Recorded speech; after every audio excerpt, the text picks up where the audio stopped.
Chapter 1058. That's enough. Quiet down. The students whispered among themselves for a while before Li Zixuan used his penetrating voice to stop them. The rowdy crowd instantly quieted down.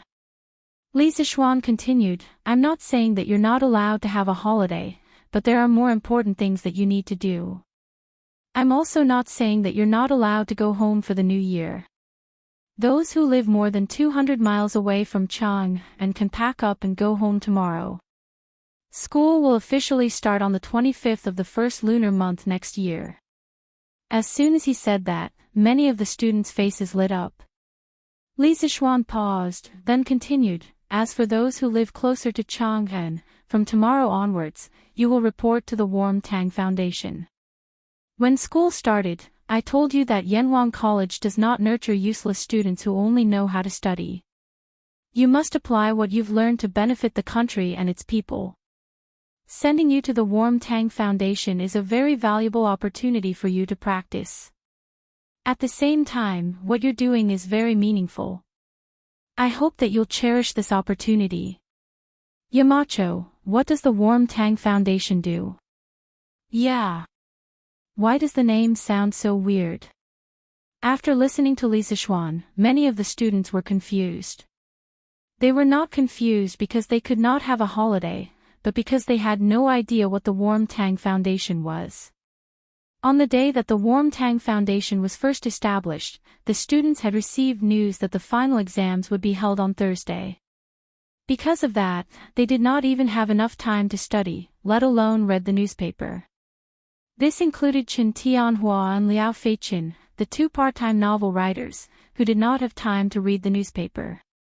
Detong Daily's editorial department was still using the manuscripts that they had sent over last week.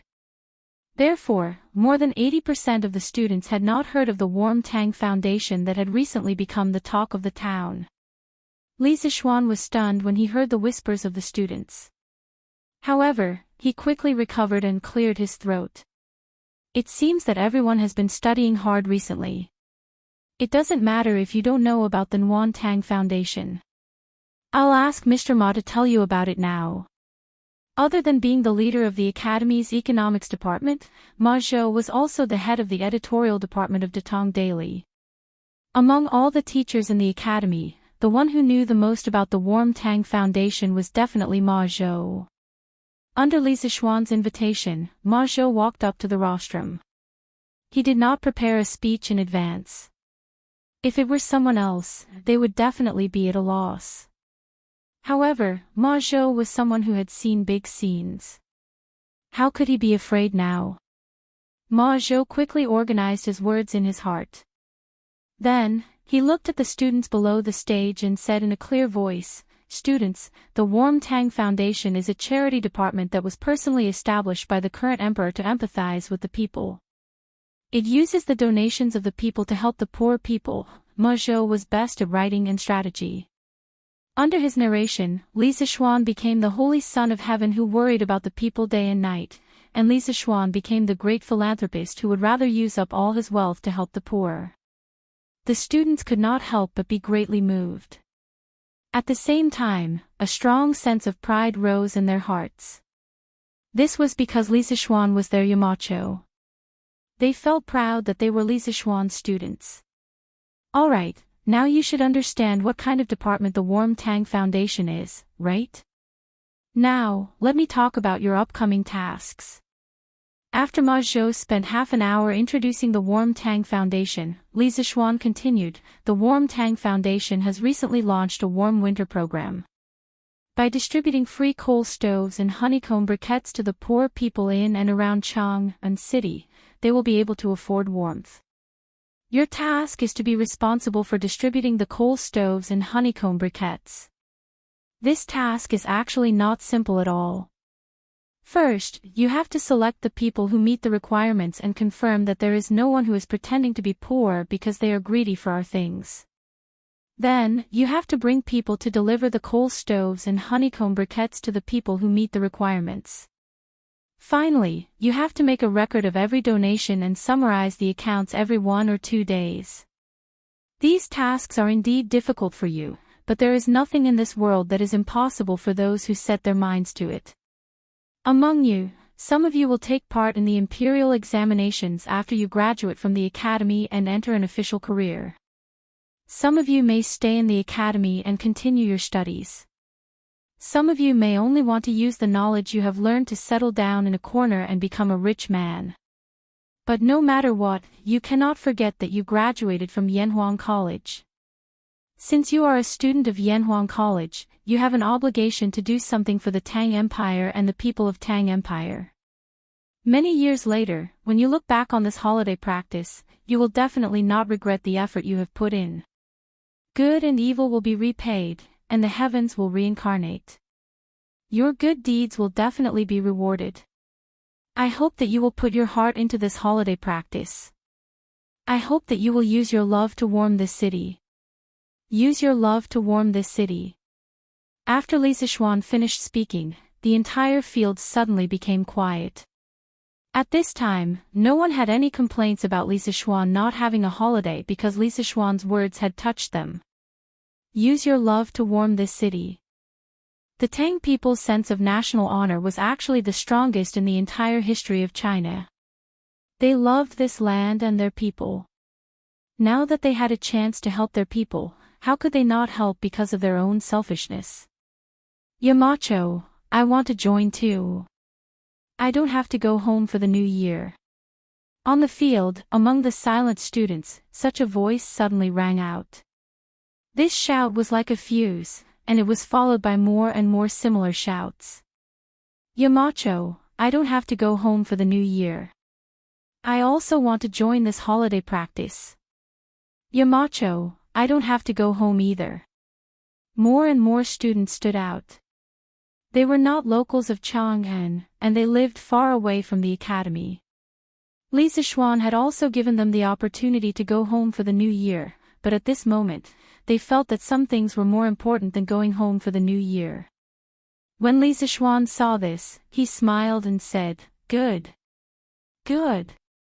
Good. I am very happy that so many people are willing to give up the opportunity to go home for the new year to help the Nuan Tang Foundation. But I still hope that you will think carefully before making a decision. Those who are willing to go home, I will support.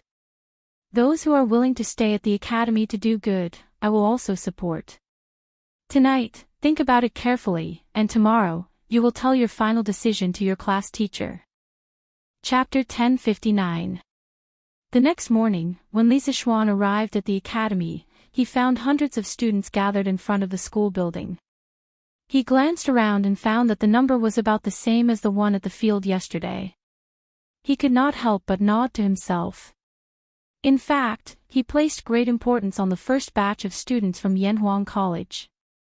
This was because the temperament and style of the first batch of students would determine the future of the academy. If they went astray, then the next batch of students would most likely go astray as well. At that time, it would be impossible to correct them even if he wanted to. Fortunately, the first batch of students from Yanhuang College went astray. Yamacho is here. Quick, stand still. Some students noticed Li Zixuan walking toward them. The noisy crowd immediately quieted down. Yamacho, other than 2 students who have urgent family matters, the rest of the students are willing to join the warm winter operation. Ma Zhou walked to Li Zixuan's side and said, "Mm." Li Zixuan nodded, then walked to the front of the group of students. He paused for a moment before saying, I'm glad that most of you have chosen to stay. In the next half a month, you will definitely get more than what you put in. Alright, I've said everything that needs to be said yesterday. Let's go now. To the Warm Tang Foundation. Okay. The students answered loudly. And so, more than 600 students, led by Li Zixuan, left Yunshan and headed toward Chang'an City. At the headquarters of the Warm Tang Foundation, there were already people lining up at the entrance to donate money. Compared to the first and second day of donations, the amount of donations received every day had gradually decreased. This was something that couldn't be helped. When something new first appeared, there would be a period of popularity. After that, people would gradually return to their rationality. In fact, the current situation was enough for Han Yushi and the others to be busy. Collecting donations every day was easy. However, when it came to closing the accounts every night, it was not easy at all. This was because there were many people helping out, but few people knew how to calculate accounts. Most of the time, Han Yushi was the one who personally went into battle. Uncle Wang arranged for someone to go to the workshop and get some more certificates of honor. I heard from Sanbao that we are running out of certificates of honor here. The workshop was originally a small room used to store blueprints. Han Yushi had transformed it into a study room. At this moment, she was sorting out the accounts while speaking to Wang Zhong. Yes, madam. Wang Zhong accepted the order and left. Han Yushi lowered her head again, but she suddenly heard a commotion outside. She thought for a moment and recalled what Li Zixuan had told her last night, so she quickly got up and walked out of the door. Sure enough, there were already hundreds of students in the front yard of the workshop. They were all dressed in scholarly robes. When they stood together, they looked really imposing. Those who were about to donate money couldn't help but whisper when they saw this scene. Wow! Where did these half-grown children come from? Are you here to help? They seem to be students from Yanhuang College. What? A student of Yanhuang College? Did Marquis bring these students to help? Ignoring these people's whispers, Li Zixuan was about to lead these students to the backyard when Han Yushi happened to come out. Greetings, madam. Before Li Zixuan could say anything, the group of students behind him shouted loudly. It was the first time most of them had seen Han Yushi. Sure enough, seeing was better than hearing about her. The students couldn't help but sigh in their hearts that Yamacho and Madame Yamacho were really a match made in heaven. Han Yushi smiled slightly and said, "No need to be so polite. I'll have to trouble you for the next few days." "It's no trouble at all." The students immediately responded when they heard this. Their voices were so loud that it was as if they had been injected with chicken blood. The corner of Li Zixuan's mouth twitched. He thought angrily in his heart, a bunch of little brats. Why didn't I see you so energetic when I asked you earlier? Okay. This is not the place to talk. Let's go to the Drunken Wind Pavilion behind. Li Zixuan waved his hand and led everyone to the Drunken Wind Pavilion behind the workshop. It was his original office courtyard and also the place where he had invented the wireless telegraph. He planned to divide the work and make some strategic arrangements for the students there. Qingke, now the county magistrates of the 22 counties under Chang, and will cooperate with our work. From today onwards, you will be the first team leader of Operation Warm Winter. You will be responsible for bringing people to contact the county magistrates. You have to quickly draw up a list of the poor in each county. Tell them not to over-report or under-report. Otherwise, if I find out, I will definitely settle the score with them. More than 600 teachers and students were gathered in the Drunken Wind Pavilion. Of course, the house couldn't hold so many people. Li Zixuan simply held an impromptu meeting under a pavilion in the courtyard. Li Tai was the most suitable person to be in charge of contacting the local magistrates. With this little fatty around, how would the county magistrates dare to be sloppy? If you asked them to go east, they wouldn't dare to go west. Li Tai didn't expect good things to come so quickly. He couldn't help but feel energized. He quickly nodded and said, "Yes. Yamacho. I guarantee that we will complete the task." But, how many people are there in the first team? Li Zixuan thought for a moment and said, "I will allow you to have 100 people. You can choose your own people. Of course, the other students can also recommend themselves. But in the end, both sides have to agree." Okay. Qingke understands. Li Tai nodded and replied. Li Zixuan continued, "Li Ku, I appoint you as the second team leader of Operation Warm Tang. Ching Chumo will be the vice leader. Your second team's main task is to follow the list provided by Ching K and deliver the coal and honeycomb coal produced by the workshop to the poor people. You can arrange the transportation yourself or ask the students of the academy for help. But you must control the cost. The total operating cost of your second team must not exceed 500 strings of coins. I will allow you to have 400 people in your team. As for which students to choose, you can discuss it later. Li Zixuan felt that it was necessary to let Li Ku control the cost. Otherwise, this child could directly spend money to hire thousands of people to help deliver the goods. Then the rest of the students would be useless. This was not the way to do charity. Yes. Yamacho. Li Ku frowned, but he still replied in the end. Okay, Yamacho. Ching Chumo was also a little excited. He secretly thought that Li Zixuan didn't cheat him this time. Li Zixuan then said, Bruiser, I appoint you as the leader of the third team for Operation Warm Winter. Meng Wenhao and Li Yan will each be the vice leaders. I'll allow your team to have 138 members. You'll be responsible for keeping track of the accounts. First, you'll need to check the accounts of the Warm Tang Foundation every day. Second, you'll need to record every expenditure of the workshop. All the accounts must be done clearly, do you understand? Yes, Master. Yes, Yamacho. The three of them replied in unison. After everything was done, Li Zixuan stood up and said, Well then, Operation Warm Winter will officially start from now on. Now, you will all be in your teams. Everyone must choose a team. After you are in your teams, follow my instructions and start working. Chapter 1060. Inside the Drunken Wind Pavilion. The students were quickly divided into teams according to the size of their respective teams. The team leaders of each team were all well-known students in the academy. This way, at least they would not be in a situation where they did not know who was better. After the students had chosen their teams, the three teams immediately began to move. Li Tai divided his first team into 22 teams. They went to Chang'an County, Wanyan County, and the 20 counties outside of Chang'an City. He personally led a team to Chang'an County. Bruiser, on the other hand, led his 3rd Brigade to settle the accounts with the Warm Tang Foundation. Li Ku and Ching Chumo led the second team out of the workshop to prepare the carriages.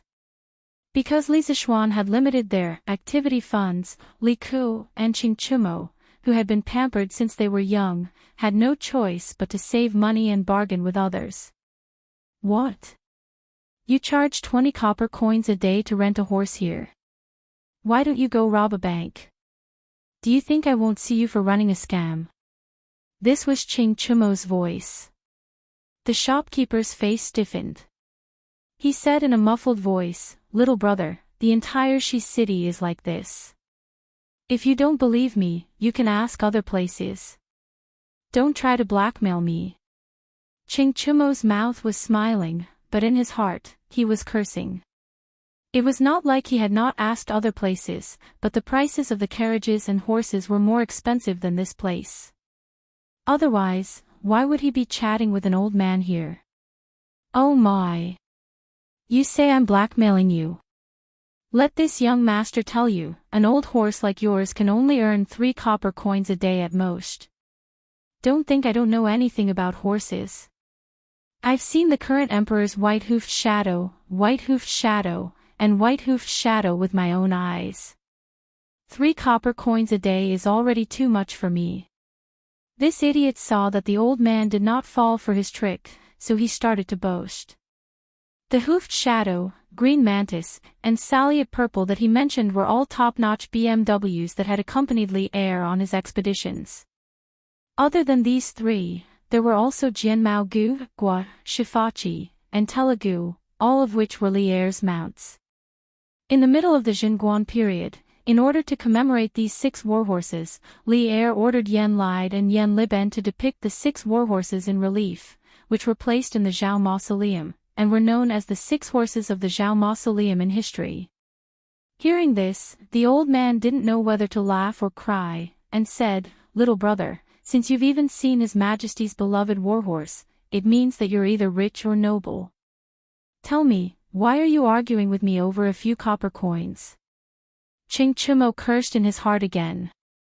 "It's true that I'm rich, but I can't spend it now." Just as Ching Chumo was about to go berserk and beat someone up, Li Ku walked over from the other side of the street. "Cho Ox, what's wrong? Have you reached an agreement?" Li Ku asked after he came over.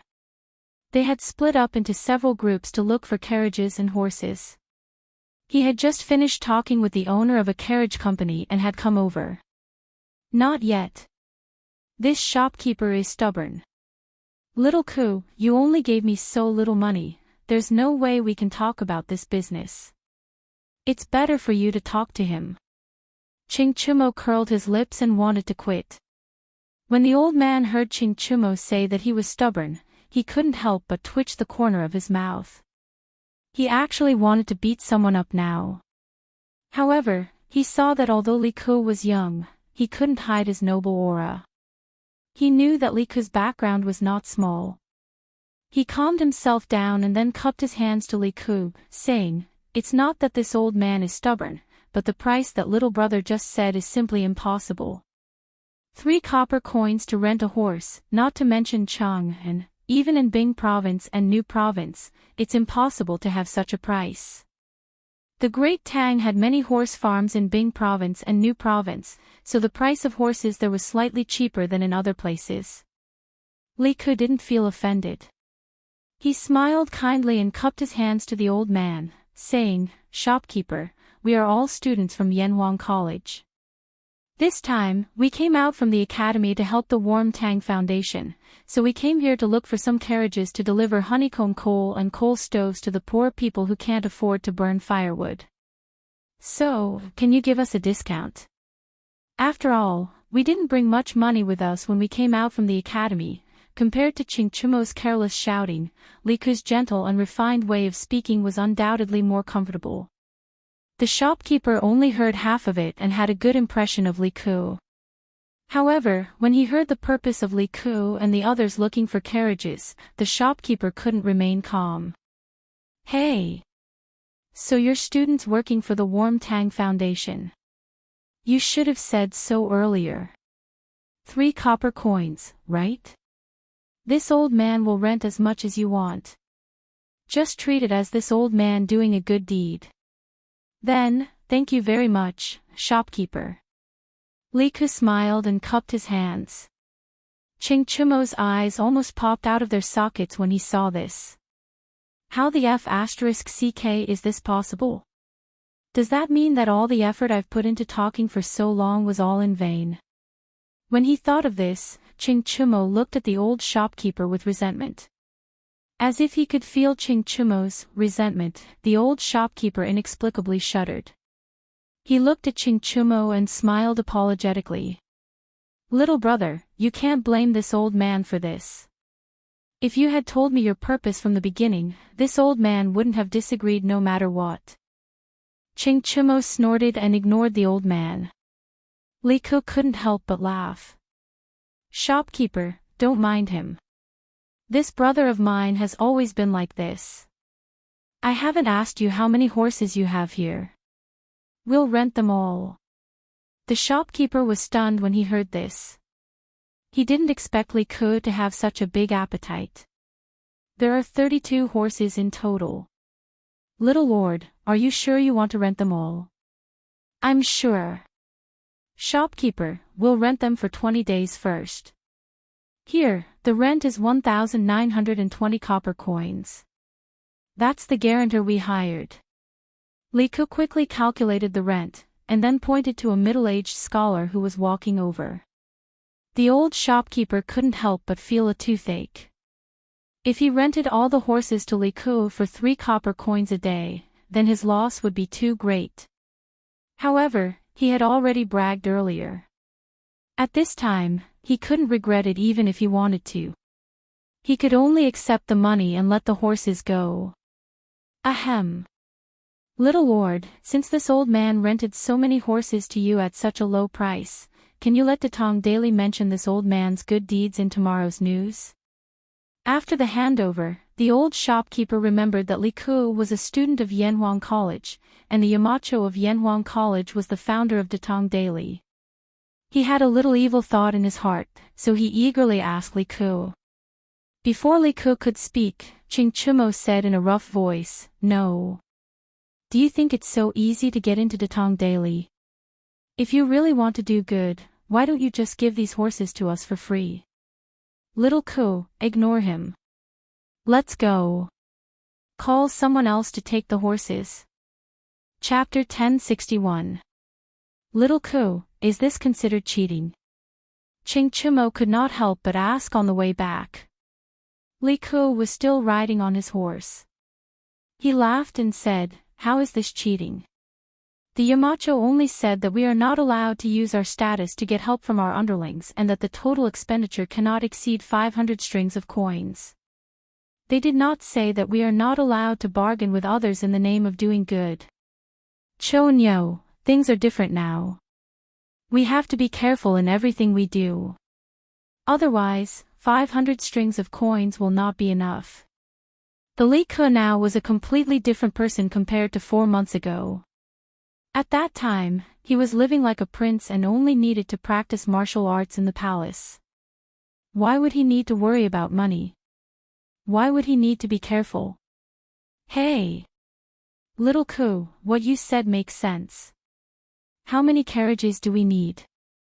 Which one should we go to now? Ching Chumo scratched his head and laughed. Actually, as long as they could complete the mission and not be caught by Li Sichuan, he could not be bothered to find out if this was cheating. Li Ku's lips curled into a smile. There's no need for that. We have enough carriages and horses. That's it. Does that mean that Zifin, Yui Bao Lin, and the rest have already rented carriages? Ching Chumo was stunned for a moment and said in disbelief. The members of the 3rd Brigade had all gone out to look for carriages according to Li Ku's plan. Sun Zifin and Yui Bao Lin were members of the 3rd Brigade. Ha! This is also a coincidence. Sun Zifan's family opened a carriage company, and the scale is not small, so we rented a lot of carriages from there at a low price. Now all of them added up, it is completely enough. Li Ku said with a smile. He even emphasized the word low price. It was obvious what he meant. F***CK. Sun Zifan's family owns a carriage business. Why didn't this kid say so earlier? He made us look so hard for carriages. F***CK. No, he should be back at the workshop now, right?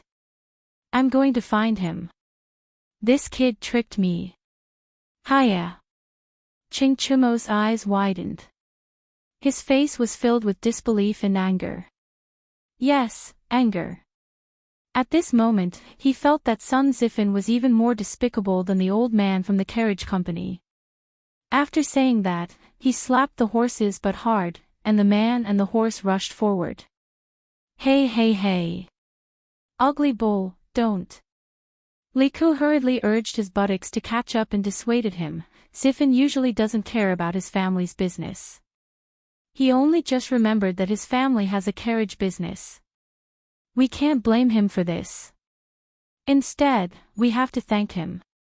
It's because of his family's carriage business that we saved more than 20 strings of money. Money, money, money. When it came to money, Ching Chumo felt a headache coming on. He could not help but wonder in his heart, is this still the king of Han, Li Ku? Why do you only care about money? All right then. For your sake, I won't be angry with that brat. Ching Chumo waved his hand. He didn't want to hear Li Ku talk about money anymore. Ching Ke, how are the preparations on your side? Did you get the list of the poor people in each county? When it was close to noon, all the students returned to the Drunken Wind Pavilion in the backyard of the Warm Tang Foundation. This used to be the workshop of the Strange Taste Pavilion, so of course, there was a cafeteria. Half of the chefs in the Academy's cafeteria had been transferred here by Li Sichuan, so the students had lunch there. At this time, Li Ke was holding a bowl of rice and chatting with Li Tai about work. "Oh. I got it all. I'll give it to you after I finish eating." Li Tai's cheeks were puffed up. He used to be a person who lived like a prince, but after being trained by Li Sichuan, he could enjoy eating from a big pot of rice. Especially when he was in the Academy's construction team, Li Sichuan's lecture left a deep impression on him. At least from then until now, he had never wasted a meal in public. "Good. Our 3rd Brigade's carriages are ready. This afternoon, we'll go from house to house and deliver coal stoves and honeycomb briquettes according to the list," Li Ke said as he stuffed rice into his mouth. Little Ku, I don't think it's nice to say coal stoves. We should call this warmth. Didn't Yamacho say that? We're participating in the Warm Tang Foundation's warm winter operation, so it's only right that we call it warmth. Li Tai's eyes turned as he corrected Li Ke. Li Ke thought about it and also felt that coal, moldy, stoves didn't sound nice. He nodded and said, "Okay. Then we'll go and deliver warmth to the poor people in the afternoon." Li Tai smiled and said, "Yes, that's right. But did you hire a coachman?" "Why would we hire a coachman? A coachman's salary is dozens of copper coins a day. Where would our 3rd Brigade get that much money?" Li Ke said subconsciously. Li Tai's eyes widened as if he was meeting Li Ke for the first time. He said, "No, little Ku, did I hear wrong? You're stingy with a few copper coins. Are you the little Ku I know?" Li Ke said matter-of-factly, "What do you mean by stingy? There's no need to waste money. By the way, Ching Ke, do you have people who lend money to earn interest?" Li Tai was puzzled. "Yes, I do. But why are you asking about this, little Ku?" In ancient times, the rich and powerful all did this kind of business where they lent money to the poor and earned interest. One of the 4 princes of the Warring States period, Meng Changjun, used this business to raise 3,000 mercenaries. Li Ke replied, "It's not convenient for us to carry around the 500 strings of coins that Yamacho gave us, and we don't need that much money at the moment. Why don't you get your people to lend 300 strings of coins to people who are short of money? It doesn't matter if the interest is low, as long as it's safe." Li Tai was completely speechless when he heard this. To think that Li Ke was so meticulous in his calculations, he really suspected that Li Ke was possessed by a devil. "Ha! Little Ku, you're quite quick-witted. Using money to earn money, not bad, not bad."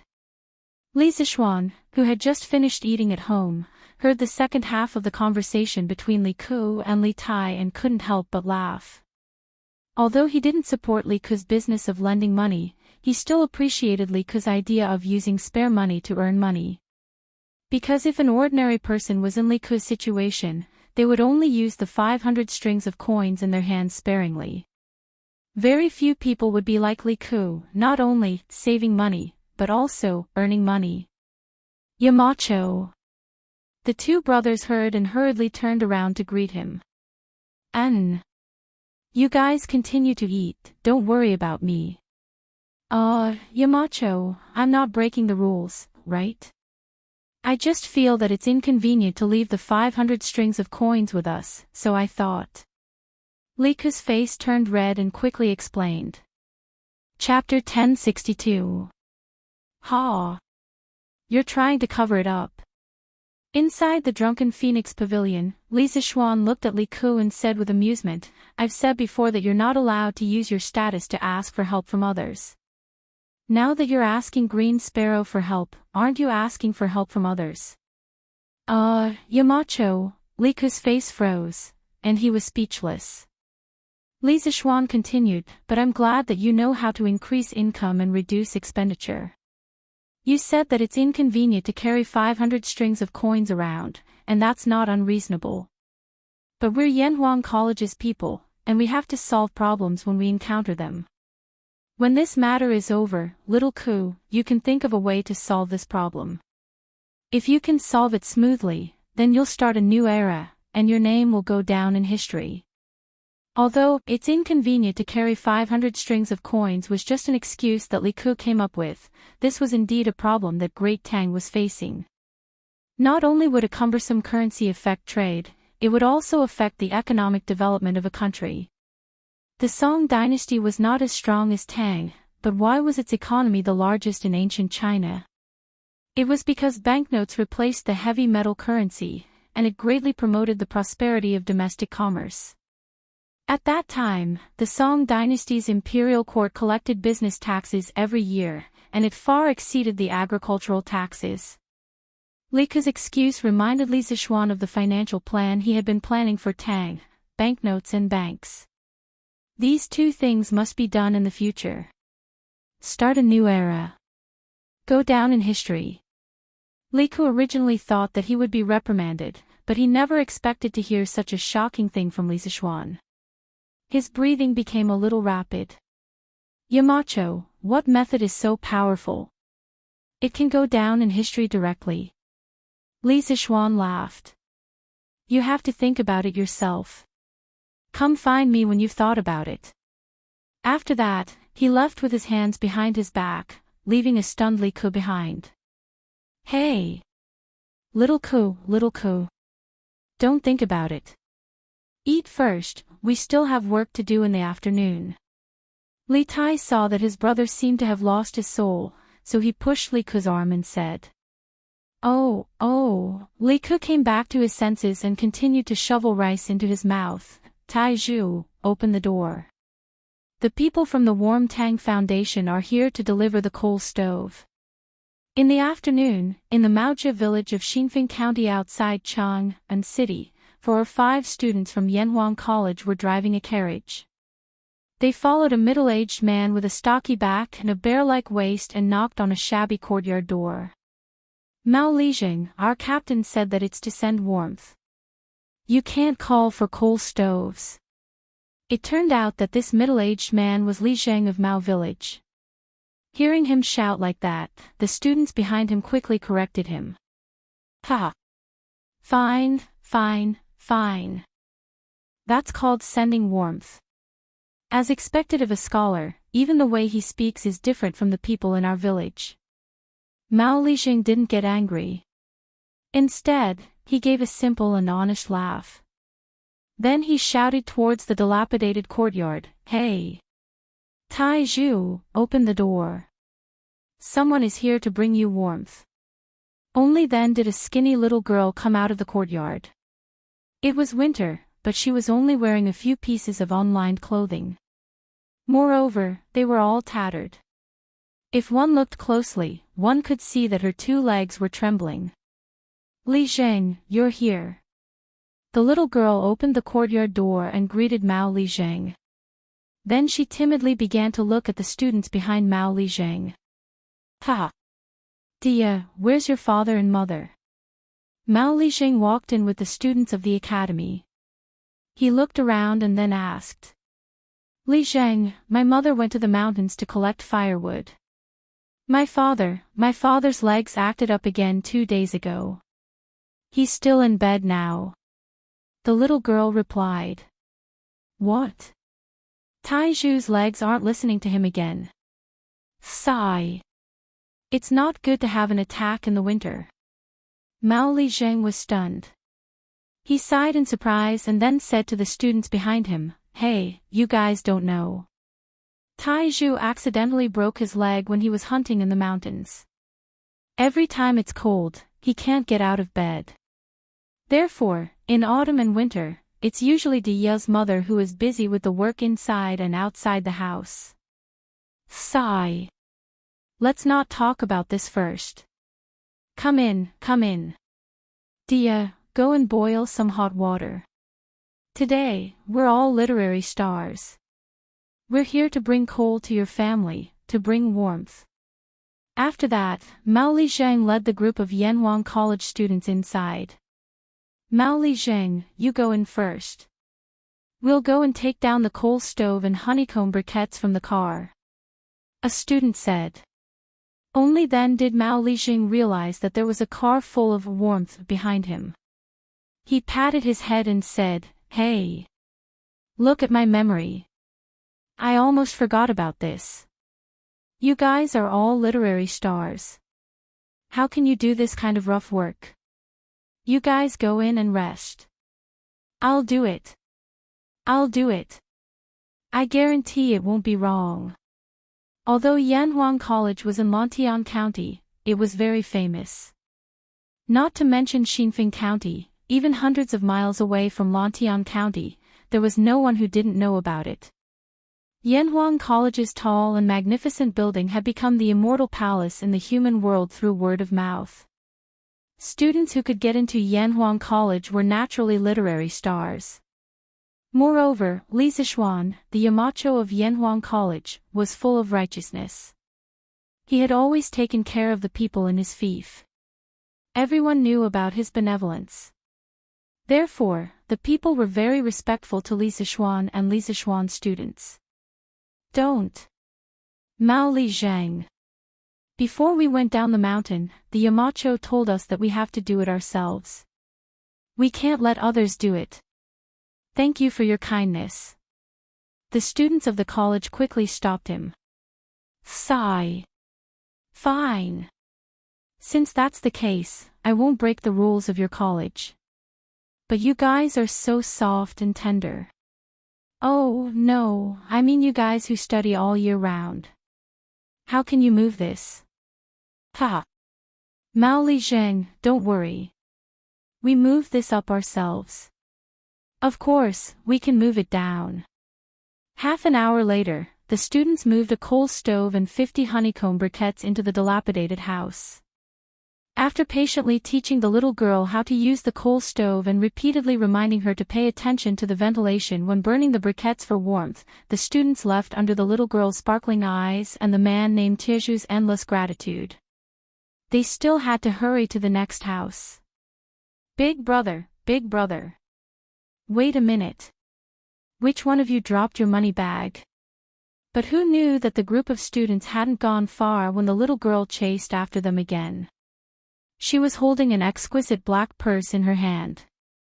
The whistling north wind messed up her hair and blew her little face red, but it still didn't stop her footsteps. Huff huff. Big brother, look, which one of you dropped your money bag in the house? Chapter 1063. Ha! Zixuan, what kind of memory do you have? How could you forget the money pouch? Luckily, the girl from the farmer's family was honest. Otherwise, where would you find it later? On the way, the group of Yanhuang College students joked with each other. It turned out that it was Di Zixuan who dropped the money pouch just now. Chu Suiliang's son, Chu Yanfu, was also among them. Di Zixuan just shook his head and smiled when others made fun of him. Zixuan, you deliberately left the money pouch in their house, didn't you? Those who could get into Yanhuang College were not fools. One of the students couldn't help but ask. As soon as the words came out, everyone was stunned. Several pairs of eyes looked at Di Zixuan. Di Zixuan smiled helplessly and said, I also saw that family's life was really difficult. But if I gave them money openly, they definitely wouldn't accept it. So I thought of this idea. I didn't expect that girl to be so honest. Alas. In fact, it's only a few hundred coins. Even if it's lost, it won't hurt at all for you and me. But for that family, it's a life-saving money. We've sent coal furnaces to almost 5 families today. To be honest, I admire Yamacho's wise decision. If we didn't go down the mountain this time, many of us might not know how difficult it is for the common people to live. Alas. As soon as he said this, the group of people who were laughing and joking just now suddenly fell silent. Among them, Di Jixuan and Chu Yanfu were from the families of officials, while the other 3 students were from the families of merchants. They really didn't know what was called suffering in the world since they were young. Mao Tieju's poor family just now also touched them a lot. There were still common people who lived such a poor life. There were still such poor people in the world. Jixuan, you were right. If I had known, I would have secretly hidden some money in their house just now. The student who laughed at Di Jixuan's carelessness just now said in a low mood. Ha! Chinny, it's useless. Even if they can't find the money you hid now, once they find it later, they'll come back to return it to you no matter where you go. Di Jixuan shook his head. The student named Chinny was puzzled and asked, Jixuan, why are you so sure? Di Jixuan didn't explain, but Chu Yanfu laughed and said, enough. Chinny. Ji-sun is able to see things clearly and see into people's hearts. In this aspect, you shouldn't doubt him. Ha! Let's go. It's almost time for the next one. Di Jixuan's team was not the only one who encountered such poor people. In the evening, all the students returned to Yanhuang College. Compared to the students of the other 2 brigades, the students of the 2nd Brigade, who were responsible for delivering coal stoves and honeycomb briquettes to the poor, were obviously in low spirits. Even Ching Chumo and Yuchi Baolin, who were careless, were quiet when they were eating in the canteen at night. Clearly, what they had seen and heard this afternoon had greatly affected these students. Yamacho, the students don't seem to be in a good mood. Coming out of the canteen, Yen Silu said to Li Zixuan. According to Li Zixuan's rules, the teachers of the academy were not allowed to intervene in the whole process of organizing the students to do good deeds down the mountain.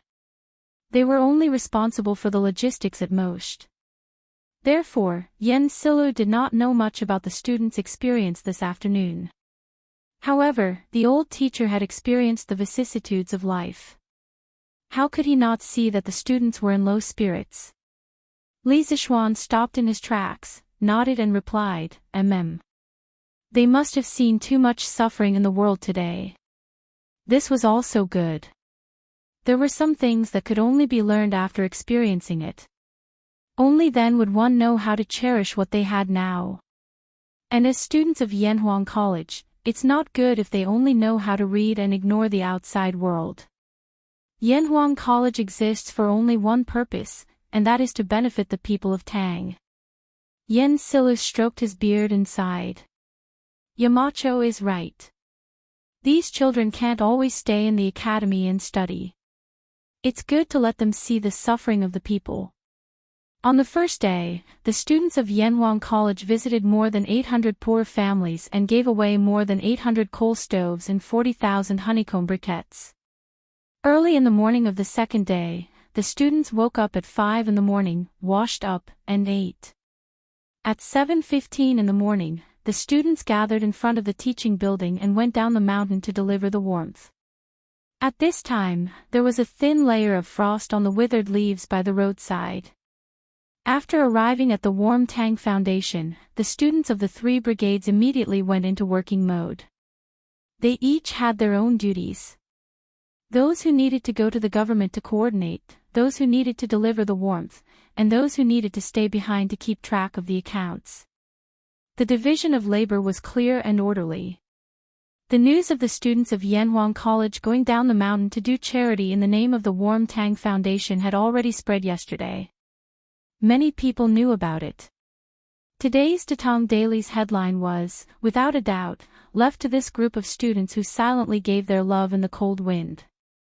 The title was, This Winter's Not Too Cold. There was a paragraph in the news that read, They came from Yunshan, and their hearts were filled with the poor villagers. They drove their carriages to visit one village after another, and they sent warmth to one family after another.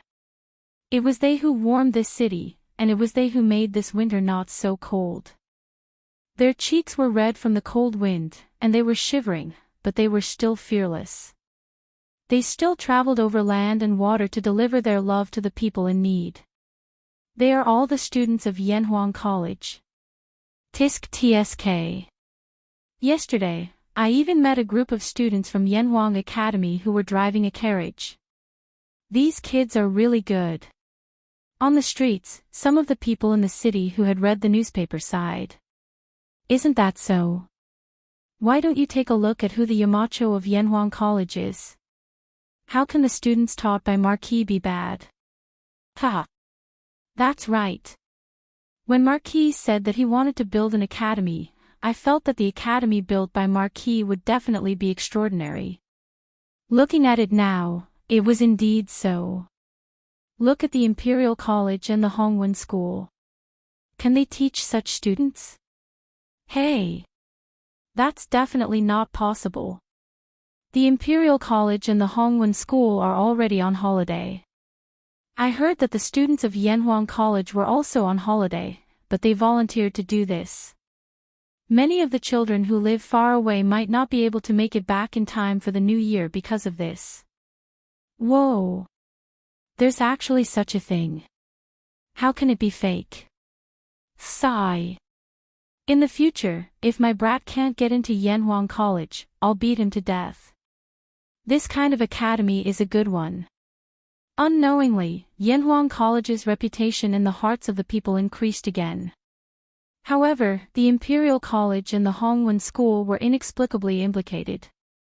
Chapter 1064. While the students were busy sending warmth to the people of Chang and City, Li Zixuan was not idle either. He brought his personal guards to send warmth to the villagers in his fief. No matter if they bought a coal stove or honeycomb briquettes, they would send 2 coal stoves and 200 pieces of honeycomb briquettes. If they did not accept, they would be disrespecting the master. Young master, the house is so big. 1 coal stove is enough. Isn't it a waste to send 2? What's there to waste? It doesn't matter if the house is small. 1 stove can be used to boil water and cook rice. The other stove can be used to warm the fire. It's so cold today. Don't let these 3 children freeze. Quick, Sanbao, move the coal stove in. We have to hurry to the next house. Hey! Don't. Young master, it's better for this old man to move it himself. We can't tire your men out. Sanbao chuckled and said, Second Master Han, it's not tiring. Sanbao won't tire himself out with this kind of work. Let me do it. After unloading the coal stove and honeycomb briquettes in Second Master Han's house, the small team continued to send warmth to the next house. When they went out, they met Hu Hanyun, who had heard the news and rushed over. Young master, it's so cold today. Why did you come over personally? Even if you want to send things to the villagers, you don't have to do it yourself. Han Lijing was now at Hedong Road. Old Hu was now the acting Lijing of the Han family manor. If there was any trouble in the manor, he would be the first to know. This time, Li Zixuan was really planning to visit every single household in his fief.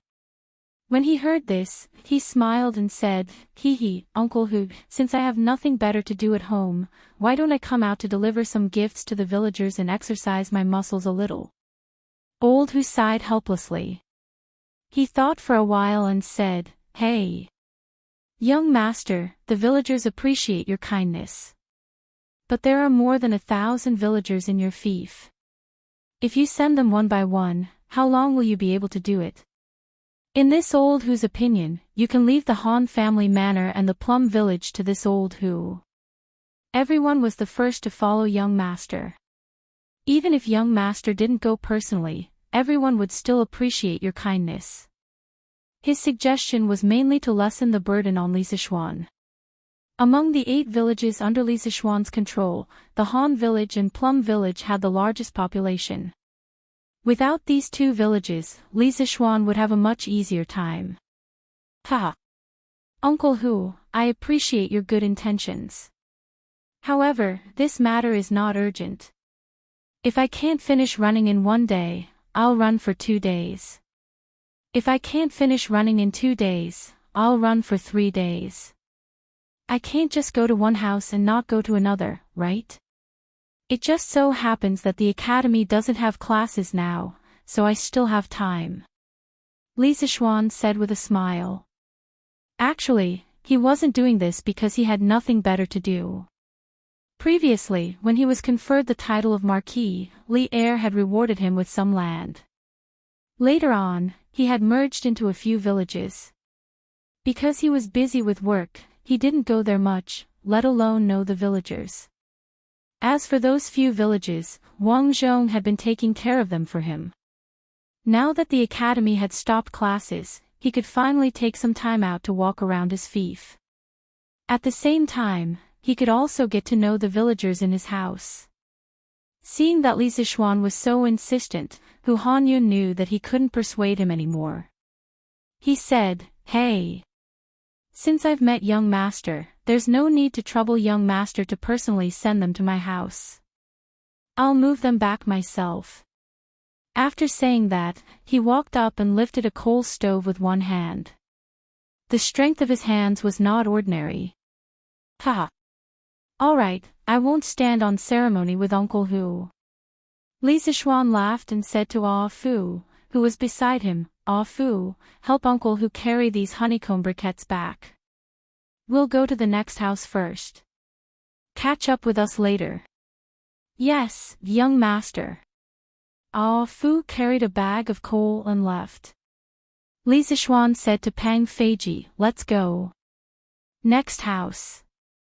Although there were many villagers in the Han family village, they lived in close quarters.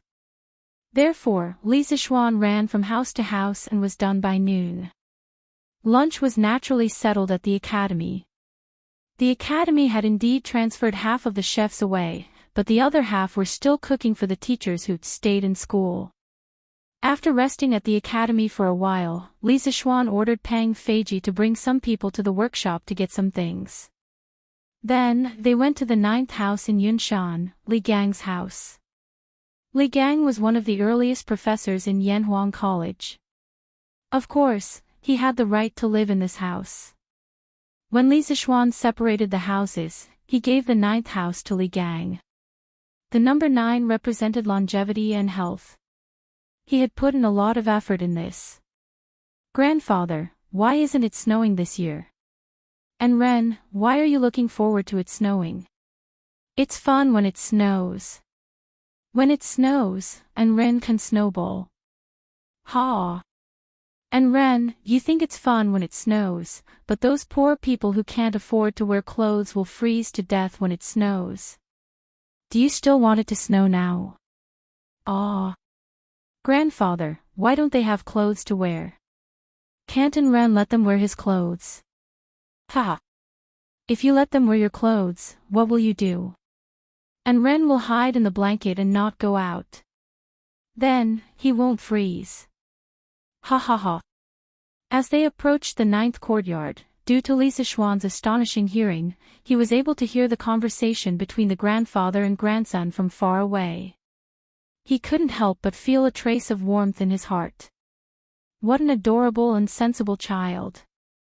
At this moment, he felt that his decision to set up the Warm Tang Foundation and Operation Warm Winter was absolutely correct. If even a child had the ambition to protect the poor people of the world, as an adult with a high position, if he still remained indifferent despite having the ability to do so, then wouldn't he have lived 2 lives in vain? "Ha, little Ren, you don't have to hide in the blanket. Those poor people have a fire to roast them now. They won't freeze to death." Li Zishuan pushed open the courtyard door and smiled at the cute little boy in the courtyard. "Yamacho.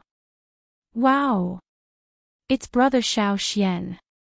Li Gang got up and looked at Li Zishuan in surprise, but Li Anren had already jogged over to greet him. He had met Li Zishuan many times, and his grandfather always praised Li Zishuan in front of him. This made him have a good impression of this big brother Li Zishuan. "Ha!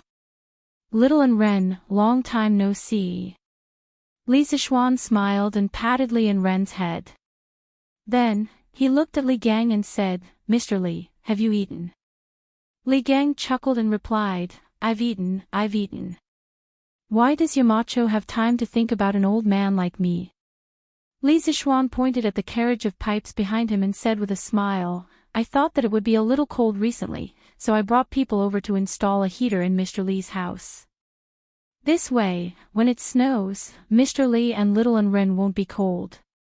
Chapter 1065. Heater. What is heater? In the 9th courtyard of Yunshan, Li Gang looked at Li Zixuan and asked curiously. Mr. Li, this heater is something that can make the house as warm as spring. Compared to burning charcoal, the warmth provided by this thing is more comfortable and safer. You will be able to feel it after it is installed. As Li Zixuan spoke, he called for Pang Feiji to bring people to install the heater in Li Gang's house. These people were all experienced now and could do it without his command. Thank you, Yamacho. Li Gang was touched. Regardless of whether the heater was good or not, just the fact that Li Zixuan had brought people here and put in so much effort was enough to move him. Brother Xiao Xian, can these iron pipes make the house warm? But it's clearly cold when I touch it. Li Zixuan had said that it was magical, so he ran over to touch the heater pipe, but Li Zixuan couldn't help but laugh. Ha! Of course it's cold now. And Ren, wait for a while. After they install it, you can touch it again. It definitely won't be cold. Oh. Then I'll touch it later. Compared to the Li residence, which occupied a huge area, the courtyard in Yunshan was not considered big. Therefore, Pang Feiji and the others used less than 2 hours to install the heater in Li Gang's house. Li Zixuan ordered, light it. Try to see if it leaks. Yes, Marquis. Pang Feiji went to light the heater with ease. After about half an hour, the heater finally started burning. Li Zixuan's people quickly entered the house to check the pipes. After a while, after confirming that all the pipes were fine, Li Zixuan said to Li Gang, Mr. Li, it's done. In the future, you just need to instruct the servants to put honeycomb coal in the boiler after a period of time, and it will ensure that the house is always warm. Now, you and Ren can go in and experience it. Although Li Gang had studied Confucianism all his life, he had been in Yanhuang College for so long. Even if he wasn't proficient in engineering, he could still understand some of the things related to engineering. When he saw Pang Feiji and the rest install the heater, Li Gang could roughly guess the operating principle of the heater. Yamacho's creativity is unprecedented. On behalf of Mai and Ren, this old man would like to thank the mountain head for his trouble. Li Gang politely cupped his hands and said, Mr. Li, don't be in a hurry, let's try it first. Li Zixuan extended his right hand and made an inviting gesture. Okay. And Ren, let's go. Let's go in. Li Gang pulled his son and walked into the house. While they were gossiping outside, the heater in the house had already heated up. Although it was not as warm as spring, they could still feel the warm air blowing against their faces when they walked in. Obviously, the inside of the house and outside of the house were two different worlds. Wow! Grandfather, this house is so warm. Li Anren exclaimed and said excitedly. This thing works too fast. Li Gang was also a little surprised. He turned to look at Li Zixuan, his face full of shock. Although he had roughly guessed the operating principle of the heater, he didn't expect it to work so quickly. It will be even warmer in a while. I have some other things to do in the afternoon, so I'll take my leave first. If there's anything wrong with the heater, just send someone to let me know, sir. After seeing that everything was fine, Li Zixuan said goodbye. He still had to go to Plum Village in the afternoon to send warmth to the villagers. Okay. Take care, Yamacho. Li Gang nodded. Brother Xiao Xian, why don't you have a cup of hot water before you go? At this time, Li Anren walked over with a cup of hot water that was emitting white steam. Li Zixuan was afraid that the child would accidentally burn himself, so he hurriedly stepped forward and took the teacup, saying, "Onren, be good. You're all grown up now, so you have to take care of your grandfather, okay?" "Okay. And Ren will definitely." After coming down from Yunshan, Li Zixuan went to the workshop to get a few carts of warmth and continued to send warmth. The students of Yanhuang College weren't idle either. Needless to say, the students of the 2nd Brigade had been rushing around in their carriages since morning. Unlike Li Zixuan's situation, the villagers on the list they got from the government rarely lived together, so they had to travel a long distance to deliver the warmth. Naturally, it wasn't as convenient as Li Zixuan's method of delivering the warmth from door to door. After more than a day of hard work, the 1st Brigade was almost done contacting the government. Li Tai now had a list of the poor people in more than 20 counties near Chang'an. In total, there were about 20,000 households. What was even more amusing was that Li Tai even received a list of poor people from some counties not near Chang'an. They hoped that Li Tai could ask the foundation to help them. Li Tai could only put the list aside helplessly. Their mission now was mainly in Chang'an City and the 20 counties around Chang'an. According to the current speed of the 2nd Brigade's warmth delivery, it would take at least a month to send all the poor people on the list. There were less than 20 days left until the new year. Li Tai wanted to help all the poor families before the new year. Therefore, in the afternoon, he brought more than 100 people from the 1st Brigade and joined the 2nd Brigade. More than 500 students followed the name list and started their journey of sending warmth again. Li Tai could do this mainly because Li Zixuan had already completed the task of collecting the list for the 1st Brigade. 3 days passed in the blink of an eye. Including the first day, the students had actually been warm messengers for 4 days. In these 4 days, the speed of their warmth gradually increased. On the first day, they sent 800 families. On the second day, they sent 1,200 families. On the third day, they sent 1,500 families. On the fourth day, they sent 2,000 families. In total, they sent 5,500 families. On the morning of the 5th day, when the students gathered in front of the teaching building, Li Zixuan looked at the group of children. Although they looked tired, their eyes were full of determination and perseverance. He couldn't help but say loudly, "I know that these 4 days have been very hard for you. You have traveled mountains and rivers, you have braved the cold wind, and many of you have blisters on the soles of your feet. But until now, no one has quit. You are all good. I, Li Zixuan, am very proud to have a group of students like you. Do you still remember what I said at the beginning of school? I said that the purpose of Yanhuang College was to establish a heart for heaven and earth, and establish a life for the people. Now you have done it. What you are doing now is to establish a heart for heaven and earth, and establish a life for the people. This year's winter in Chang'an City is not too cold because of your efforts." Chapter 1066. Set your heart for the heavens and earth, set your life for the people. Inherit the lost knowledge of the past, and create peace for all ages. These were the famous words of the Northern Song Dynasty's Confucian master, Zhang Zai. During the 2nd year of the Northern Song Dynasty Xinzong, Zhang Zai became a professor at Chongwen Academy. Later, his brother, Zhang Jin, was convicted of opposing Wang Ongshi's reform. Zhang Zai resigned and returned to his hometown, where he made a living by lecturing and writing books in the local Chongsho courtyard. After Zhang Zai's death, people changed the name of Chongsho Courtyard to Henku Academy in his memory. Zhang Zai's famous words were magnificent and had a large structure. China's modern philosophy master, Feng Yulan, called them the 4 lines of Henku. Looking at Zhang Zai's life, he was summoned twice and became an external official 3 times. He wrote books and established a school, but he was poor all his life.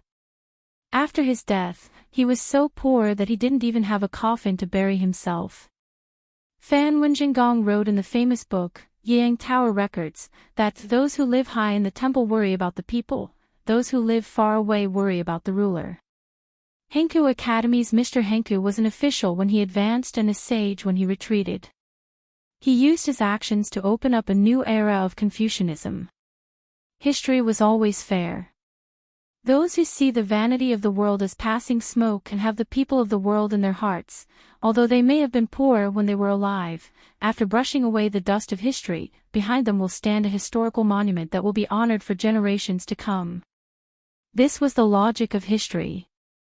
Although Li Zixuan founded engineering, he didn't completely oppose Confucianism. He admired some of the great Confucians from the bottom of his heart.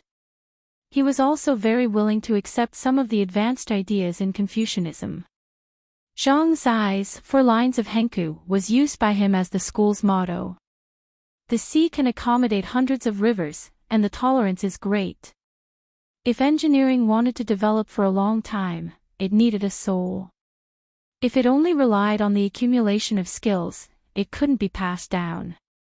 And if a new school of thought wanted to have a complete soul, it was not something that could be done in a day. This was a long-term process of accumulation. Li Zixuan was not a big shot who specialized in philosophy or education in his previous life. What he could do now was to absorb the cultural essence of other schools of thought to enrich his knowledge. This was also the reason why he had invited famous scholars like Li Gang and Yen Silu, as well as leaders and elites like Mo Huai and Mo Lingwei to teach at the academy. Establishing a heart for the heavens and earth, establishing a life for the people. These 2 sentences were like 2 bowls of incomparably delicious chicken soup for the soul, causing the souls of the students to be sublimated in an instant. All of a sudden, the exhaustion on their bodies seemed to have been swept away. All of them were full of energy and fighting spirit as they went down the mountain to do good deeds. Li Zixuan continued to send warmth to the villagers in his fief. There was only 1 village left, and he estimated that he would be able to finish running it by the morning. Now, the villagers in his fief could be said to have completely become Li Zixuan's die-hard fans. If they heard someone say anything bad about Li Zixuan while walking outside, they would stop in their tracks and argue with the other party for a long time. This was the aspiration of the people, this was the invincible benevolence. The next day, under Ma Zhou's arrangement, Li Zixuan's speech to the students yesterday morning was edited by Ma Zhou and published on the Datong Daily's headlines. The title was, Establishing a Heart for the Heavens and Earth, Establishing a Life for the People. Marquis Yong An's hope for all the teachers and students of Yanhuang College. There was a paragraph in the news that read, The heavens and earth have no heart, but people have hearts. The heart of a person is to be born with a benevolent heart of universal love and help the people, and the heart of a saint like the Grand Duke. Using rational cognition to think about the principles of all things in the heavens and earth, this is establishing a heart for the heavens and earth. Mencius said, those who do their best, know their nature. Know their nature, and know the heavens. Keep a heart, nurture a nature, and so do the heavens. Live a long life, cultivate the body to wait for it, and so establish a life. A sage's aspiration is to establish a life for the people and our compatriots, so that there is nothing in the world that cannot be found. Only then can it be complete, and cannot be satisfied with just oneself or a few gentlemen settling down and living their lives. Such an atmosphere is establishing a life for the people. Recently, there was a lot of news on Datong Daily about Yanhuang College's students running around and helping the needy. The people now had a good impression of Yanhuang College. After they saw this headline, although they didn't quite understand what Ma Zhou meant by writing a bunch of people, they felt that it was very awesome. This was probably what it meant to not understand clearly. But when the scholars saw this news, they couldn't remain calm. Establishing a heart for the heavens and earth, establishing a life for the people. What great courage! What a broad-minded mind! In a 3-story house near the Imperial College, Kong Yingda was holding the latest issue of Datong Daily. His hands were trembling. Other than shock, there was also a trace of regret on his face. Establishing a heart for the heavens and earth, establishing a life for the people. This person has such a big tone. Grandfather, who said this? A youth beside Kongingda raised his head and asked. Sigh. Kongingda sighed and shook his head without saying anything. At this point, there was no point in thinking too much. Li Zixuan was already walking further and further away from the Confucian school. This was a person who was gradually establishing a sect. In the past, Kongingda didn't particularly care about this new school of thought. This was because he felt that although it was the opposite of Confucianism, it only had a skeleton and didn't have a soul. Even if it could create a lot of advanced tools, it couldn't compare with Confucianism that had been passed down for nearly 1,000 years. But now, Kongingda felt an inexplicable sense of crisis in his heart. This was because Li Zixuan was injecting a soul into engineering. And in this soul, there was a shadow of Confucianism. Inclusive, learned from others' strong points, and could be used for oneself. This kind of opponent was often more terrifying than those talented and arrogant opponents. Establishing a heart for the heavens and earth, establishing a life for the people. What kind of place is Yanhuang College? After reading the headlines on Datong Daily, the scholars couldn't help but have such doubts in their hearts. Previously, they had regarded engineering as a different kind of school. But now, why did it have a hint of Confucianism in it? Imperial Palace, Sweet Dew Hall.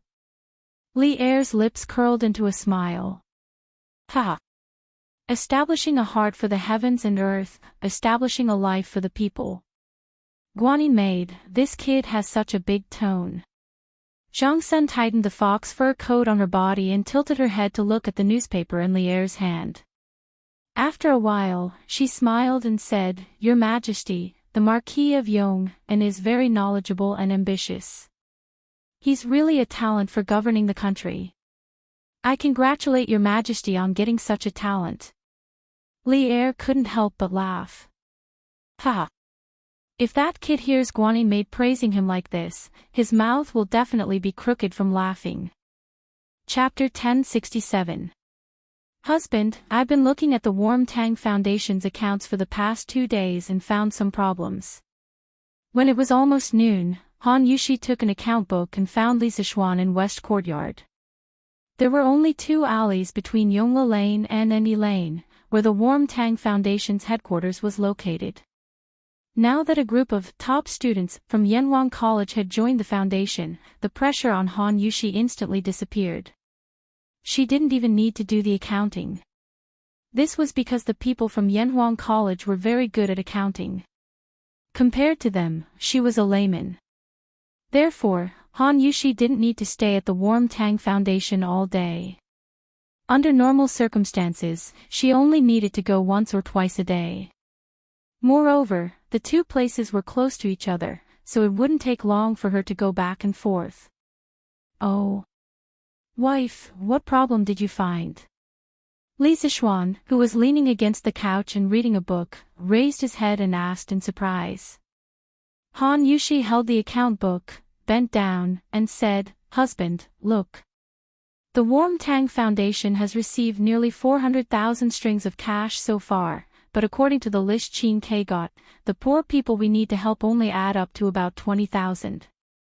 If we spend 200 copper coins per household, it'll only add up to 5 or 6,000 strings of cash. Compared to the total amount of donations, this is just a drop in the bucket. Li Zixuan frowned. He really hadn't considered this problem at the time. Recently, he had let his wife and students manage the charity business under him, so he didn't know much about the 20,000 poor families. After thinking for a while, he muttered to himself in confusion, What's the matter? Could it be that what I said back then scared the county magistrates? Previously, when he assigned the task to Li Tai, he said that he had to instruct the county magistrates to draw up a list of the poor as soon as possible. They are not allowed to over-report or under-report. Otherwise, he will definitely settle accounts with them. Li Zixuan couldn't help but wonder if the county magistrates were following the principle of the less trouble, the better, and only reported the people who were too poor to live. He couldn't be blamed for thinking too much. The main reason was that the population of Chang and City and the 20 or so counties around Chang and City added up to at least 3 to 4 million people. It was impossible to say that there were only 20,000 poor people. Thinking up to this point, Li Zixuan opened his mouth and said, "Wife, let Qing Ke bring a few people and negotiate with the various county offices. Order the county magistrates to compile a more detailed list of the poor commoners. As long as they can't afford to buy coal stoves or honeycomb briquettes, they must all be on the list. Not a single one can be left out. These few days, I will personally go to each county to check. If I find any missing people, I will report it to His Majesty. The Ministry of Official Personnel Affairs will also lower the results of their examination this year." The so-called examination was the examination of the achievements of the officials in China's ancient imperial court. It was also called the examination of achievements, examination of merits, etc. The examination of achievements originated from Yao Shun. It was followed by many generations and recorded in many historical books. During the Sui and Tang dynasties, the examination system was already very perfect. Especially with the establishment of the imperial examination system to elect officials, the examination system for officials was further perfected. It had a very positive effect on the improvement of the governance of the officials at that time. From the examination system established in the beginning of the Tang dynasty, civil and military officials and exiled officials above the 9th rank had to go through a small examination every year. Every 4 years, or 3 or 5 years, a big examination would be held. The contents of the examination were 4 virtues and 27 virtues. It could be seen that the examination was very detailed. Li Zixuan's move could not be said to be not ruthless. He directly grasped the weakness of the local officials. Unless you had no ambition and only wanted to be a small county magistrate forever, you would definitely care about the examination of the imperial court every year. Husband, are you saying that the county magistrates all over the country underreported?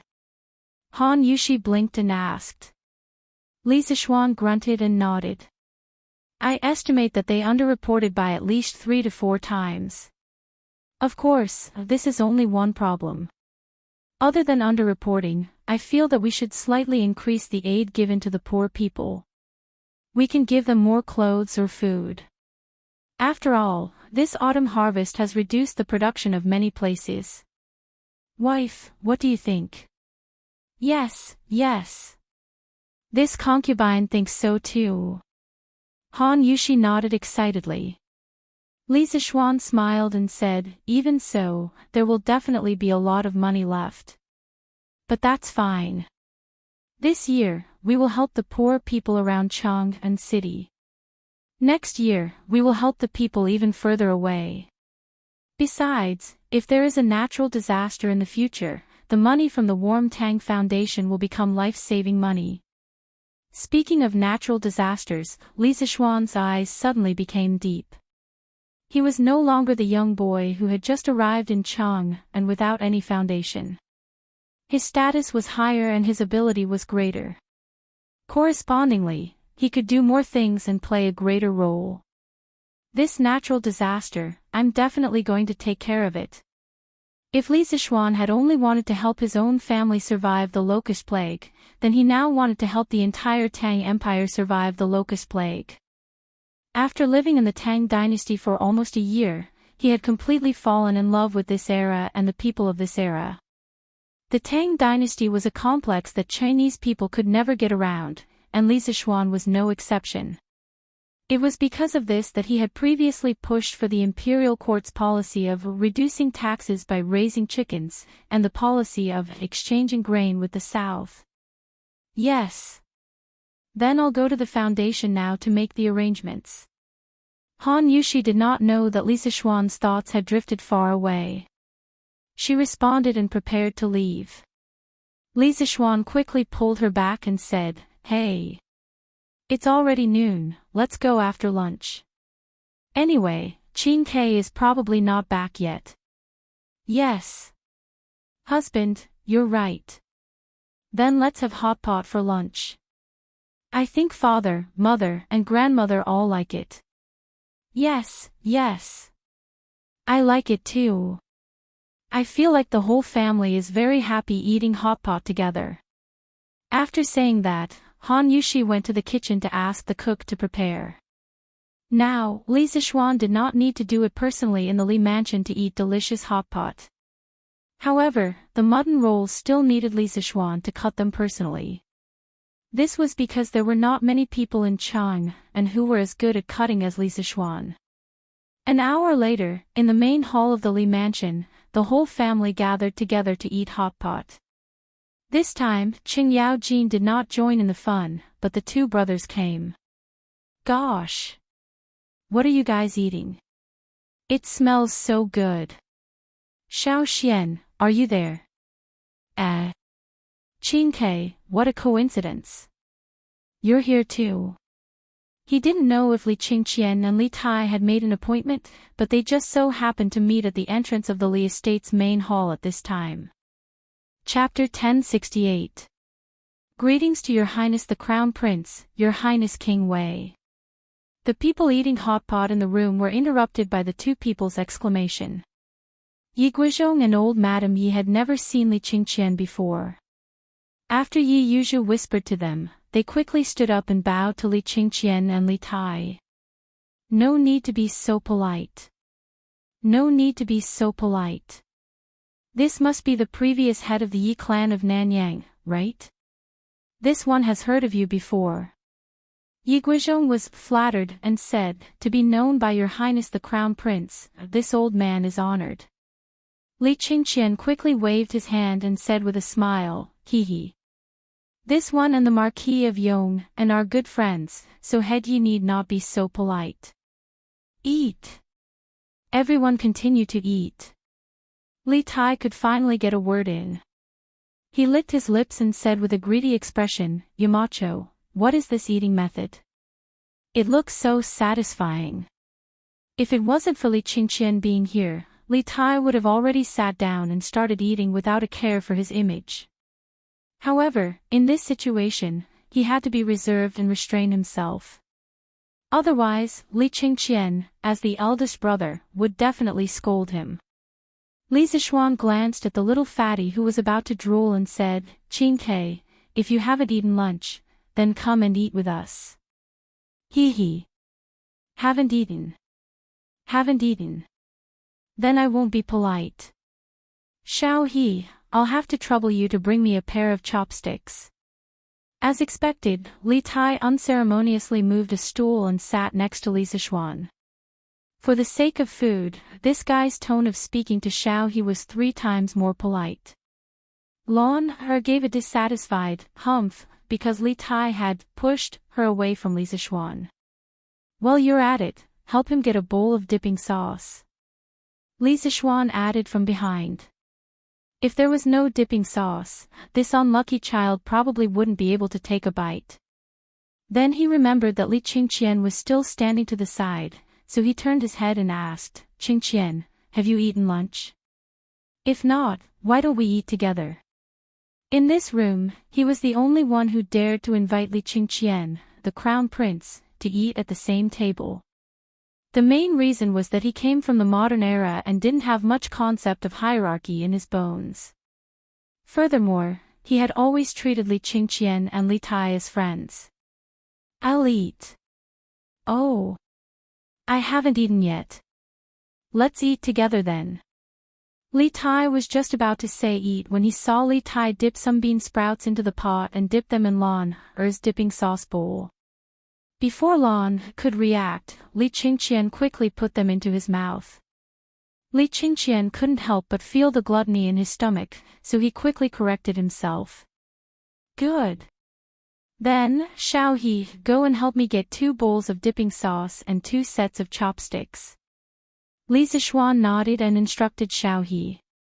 Xiao He took the order and left. At this time, Lon screamed, "Aw! Smelly brother Qing Ke, you stole Lon Er's dipping sauce." Yi Guizhong was so scared that he almost couldn't hold his chopsticks. Although Li Tai was Li Zixuan's student, he was still the king of Wei. How dare a little girl talk to him like that? Who knew that Li Tai's face didn't show any anger at all? Instead, he didn't feel ashamed and instead felt proud. With a shameless attitude, he said, "Haha.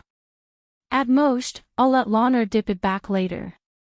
Li Tai was very happy to be mischievous. LoveLore pouted and said, "Humph.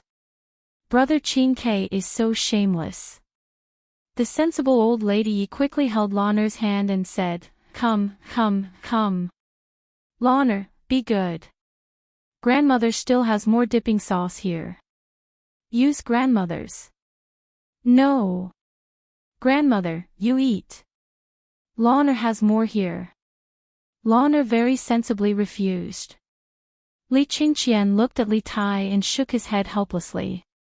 He didn't criticize him because he felt that although the current Li Tai was a little mischievous, he was more sunny than before. In the past, Li Tai would give people a cold and gloomy feeling. After a while, Xiao brought 2 bowls of dipping sauce and 2 pairs of chopsticks. The 2 brothers, Li Tai and Li Qingqian, started to eat without holding back. Although they had never eaten hot pot before, they imitated Li Zixuan's family and ate with relish. "Oh! Is this mutton? Why is it so delicious? I can't feel the smell at all. Wow! It's really mutton. Even the imperial chefs in the palace can't compare to this knife skill, right? When did your cook become so good, Yamacho?" Everyone in the Li family liked to eat meat. The 2 brothers immediately launched an attack on the mutton. After tasting the deliciousness of the hot pot mutton, the 2 of them immediately exclaimed. Li Zixuan glanced at the 2 brothers and said lightly, "What cook? I cut this myself. You 2 are in for a treat today." Li Tai couldn't help but give a thumbs up with his left hand and said, "Yes, yes. Yamacho is Yamacho. You're good at everything." Little Fatty didn't stop when he was flattering. His chopsticks were constantly moving back and forth between the mutton plate and the hot pot plate, as if he was afraid that he wouldn't be able to eat it if he was too slow. After tasting it, Li Qingqian didn't crave it as much. He wasn't a person who particularly valued good food, but he still found the way the family ate around a stove very interesting. After a while, he ate a lot. This meal was undoubtedly the most special meal Li Qingqian had eaten in the past 10 years. In the past, when he was in the Eastern Palace, he ate most of the time alone. Sometimes, he would eat with Li Er and Empress Zhangsun, but at that time, the family was sitting upright and eating in a proper manner. There was a lot less flavor. In Li Zixuan's house, he truly felt the taste of home. Everything was so warm and harmonious. "Little Xian, can you teach me how to make this hot pot? I want to bring it back and let Imperial Father and Imperial Mother try it." After the meal, Li Qingqian leaned comfortably on the armchair and asked directly. He had a fantasy in his heart. He imagined that his Imperial Father, Imperial Mother, Imperial Brother, Imperial Sister, and his Imperial Grandfather could also eat hot pot together like Li Zixuan's family. Li Zixuan didn't plan to use the hot pot's secret to earn money. He smiled and replied, "Why not? Qingqian, when you return to the palace, send a chef over. My kitchen maid will teach him. As for this mutton roll that is as thin as a cicada's wing, you have to find someone with good knife skills. In my opinion, Steward Zhao is definitely up to the task." The dignified head eunuch, a martial arts expert in the Grand Master realm, was arranged by Li Zixuan to be a chef. If Xiao Song knew, he would probably cry but have no tears. Li Qingqian didn't know whether to laugh or cry as he touched his nose and said, We'll talk about it later. Steward Zhao is already very tired from being in charge of my imperial father's safety. How can I trouble him for such a small matter? That's not right. Yamacho, why is your house so warm?" Li Tai, who was lying on the armchair picking his teeth, seemed to have realized something was wrong and asked in surprise. Chapter 1069. Previously, when Li Tai and Li Qingqian entered the house, Li Zixuan and his family were sitting around a coal stove and eating hot pot. Although the two brothers felt that the house was very warm, they only thought that it was because there was a stove in the house. Recently, coal stoves and honeycomb briquettes had become very popular. They had seen it before, so they weren't very surprised. However, after the coal stove was removed, the temperature in the house didn't drop at all. It was still as warm as before. This made Li Tai feel strange. That's right. Xiao Xian. Is there a heater somewhere in your house? Why is it so warm? After Li Tai's reminder, Li Qingqian also reacted. He sat up straight and asked. Hee. There isn't a heater in this house. Qingke, you've taken chemistry class before. You should know that a heater can poison people, right? Li Zixuan shook his head and laughed. Li Tai rubbed his chin and thought for a moment. He nodded and said, there is such a saying. However, if there isn't a heater in this house, why is it so warm? Yamacho, don't keep us in suspense. Li Qingqian nodded in agreement. He also looked at Li Zixuan curiously. Li Zixuan pointed at the row of heaters behind Li Tai and said, there. Go and touch that piece of metal and you'll know why. When Li Tai heard this, he couldn't help but retract his hand. You want me to touch a cold piece of metal in the middle of winter?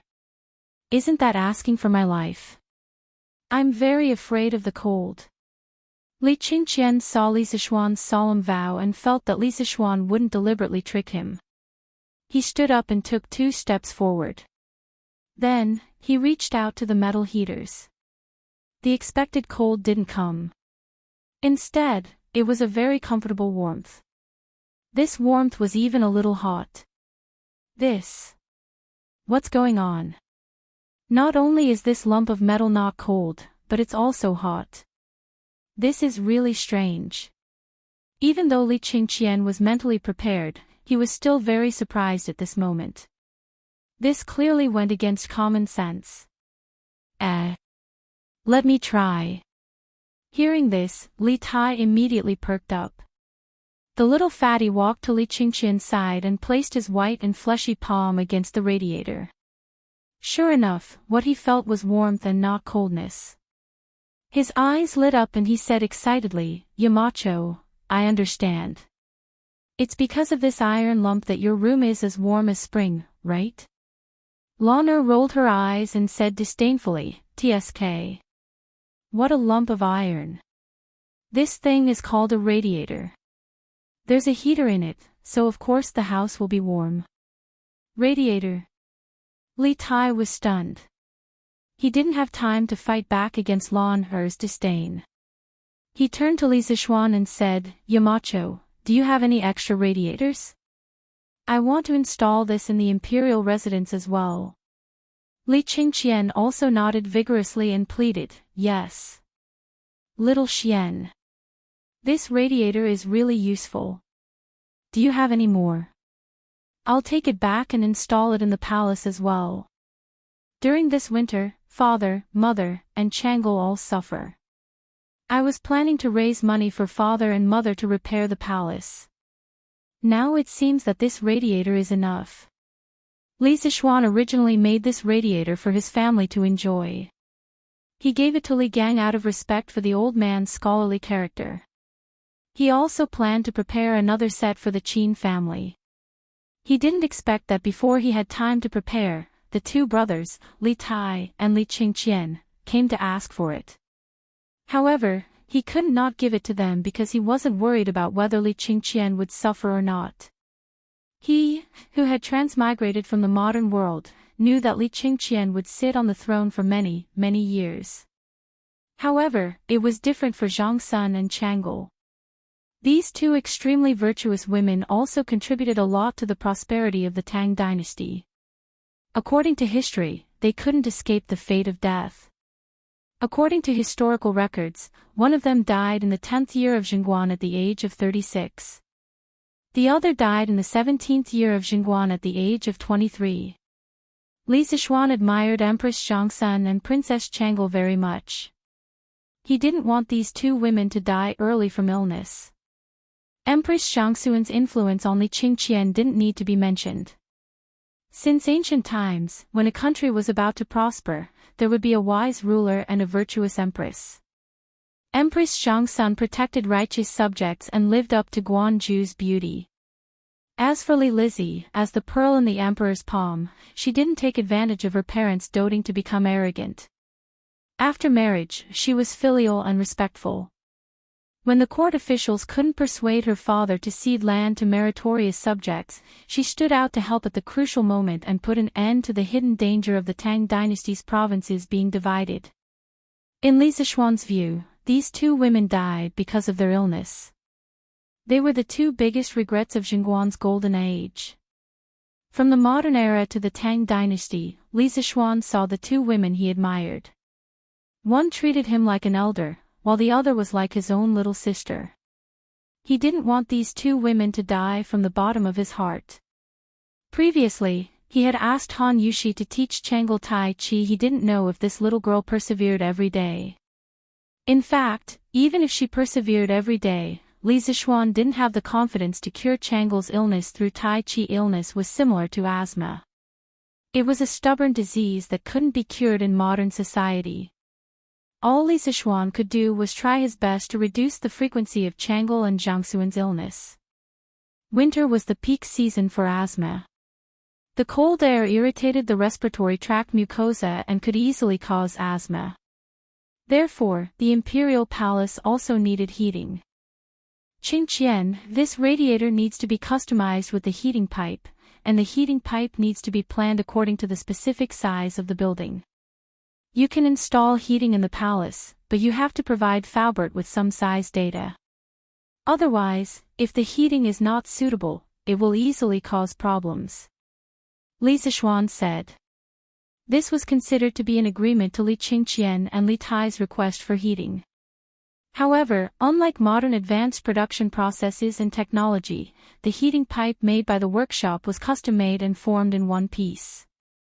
With the workshop's current technology, it was still a little troublesome to make the modern air valve that connected the pipes.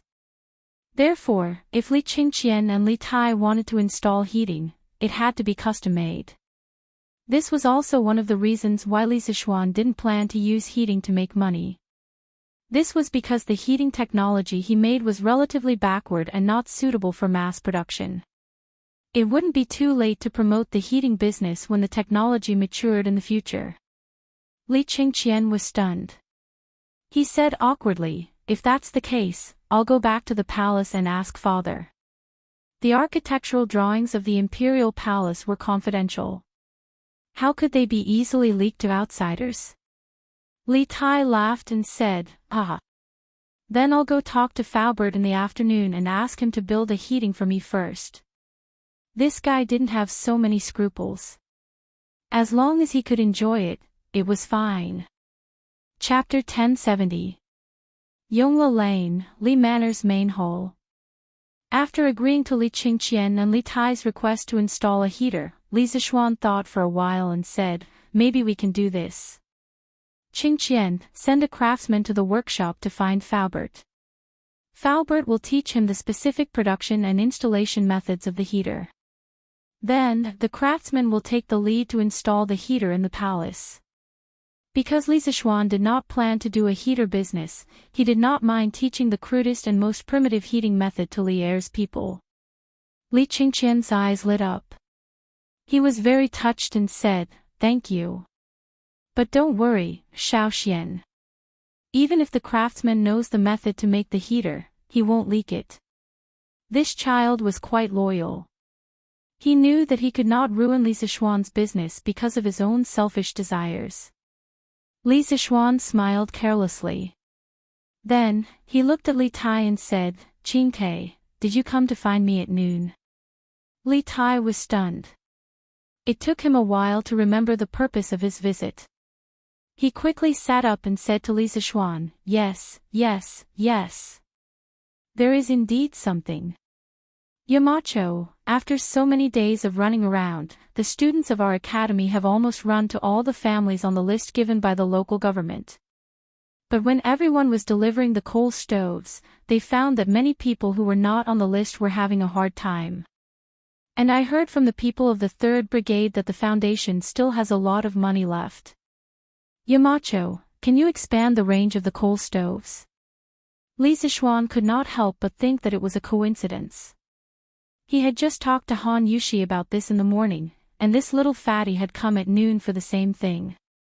However, the little fatty had really profited from this trip. He had gotten a hot pot and a heater. Thinking of this, he said, "I already know about this. I already know about this matter. I think that the officials of the various prefectures and counties didn't want to be meddlesome, so they only put the names of those whose families were especially poor on the list. I plan to ask you to bring some students to the county yamen and order them to do a thorough check.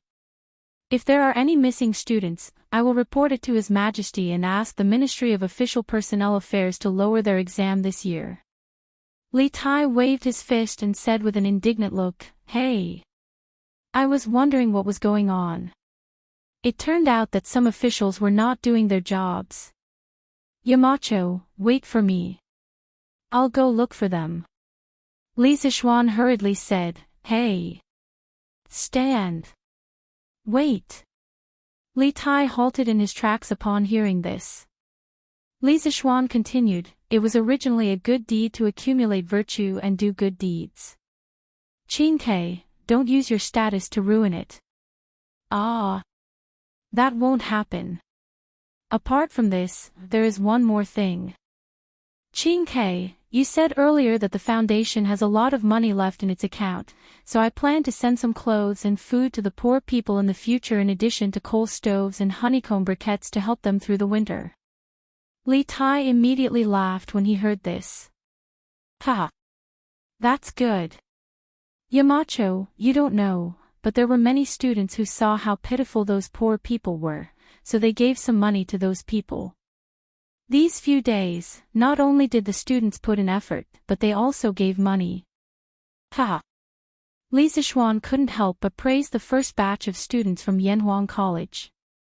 Their character was really not bad. Tell the students to report all the money they gave to the people these few days. Let the 3rd Brigade do the tabulation. When this matter is over, I will return all the money to them." Li Zishuan waved his hand and said generously. "Ha! That's good. Yamacho, I'll go back to the Foundation first." After eating and drinking to their heart's content, Li Tai said his goodbyes and left. Li Zishuan looked at Li Qingqian.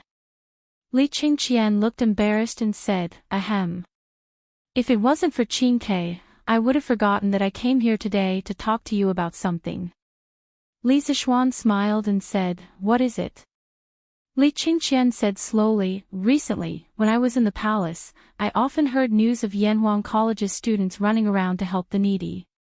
Father is usually very busy and may not have the time to pay attention to these things, but as the heir to the throne, he also wants to do something for this matter. Xiao Xian, do you still need manpower? The East Palace has 100 guards, 30 eunuchs, and more than 50 carriages at your disposal." He didn't come here to freeload today. This was his main purpose for coming to the Li family.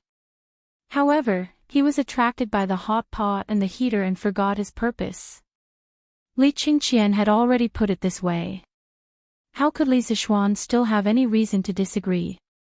He smiled and said, "Sure. It just so happens that the tasks on the shoulders of the students will become heavier. Qingqian, the people in your East Palace will be assigned to Qin-Kai later." One more person meant one more force. Moreover, the guards in the East Palace could be considered martial arts experts. One guard was almost equivalent to 3 students. After the warm people expanded, the Foundation just happened to be lacking manpower. With the help of the East Palace, they would be able to complete the warm winter operation before the end of the year. Good. Then I'll take my leave first. Li Qingqian stood up and cupped his hands. He originally came here to send people off, but in the end, it could be said that he gained a lot. Not only did he get the recipe for the hot pot, but he also got the heater. This trip was really worth it. After Li Qingqian left, Mo Zhong came to inform him that Sun Simiao was looking for him. Li Zishuan could only sit in the carriage and go to Yunshan. Selling sesame cakes. Fragrant and crispy sesame cakes. 3 copper coins for 1. 3 copper coins for 1. Just as the carriage left Yongla Lane, Li Zishuan heard the voice of an old woman hawking outside the carriage window. He couldn't help but be startled. Logically speaking, this kind of wandering peddler rarely came out in winter. Moreover, it was selling sesame cakes. That was even more impossible. Sesame cakes cooled quickly in winter. In this era, there was no cheap way to keep them warm. Who would buy them? This sesame cake was baked with sesame and flour. Among them, the Tang dynasty's Chang and Fuhe squares production was more outstanding. The poet Bai Ji once wrote, "Sesame cakes imitate the capital in every aspect, crispy and fragrant from the oven." Later on, it gradually evolved into sesame cakes.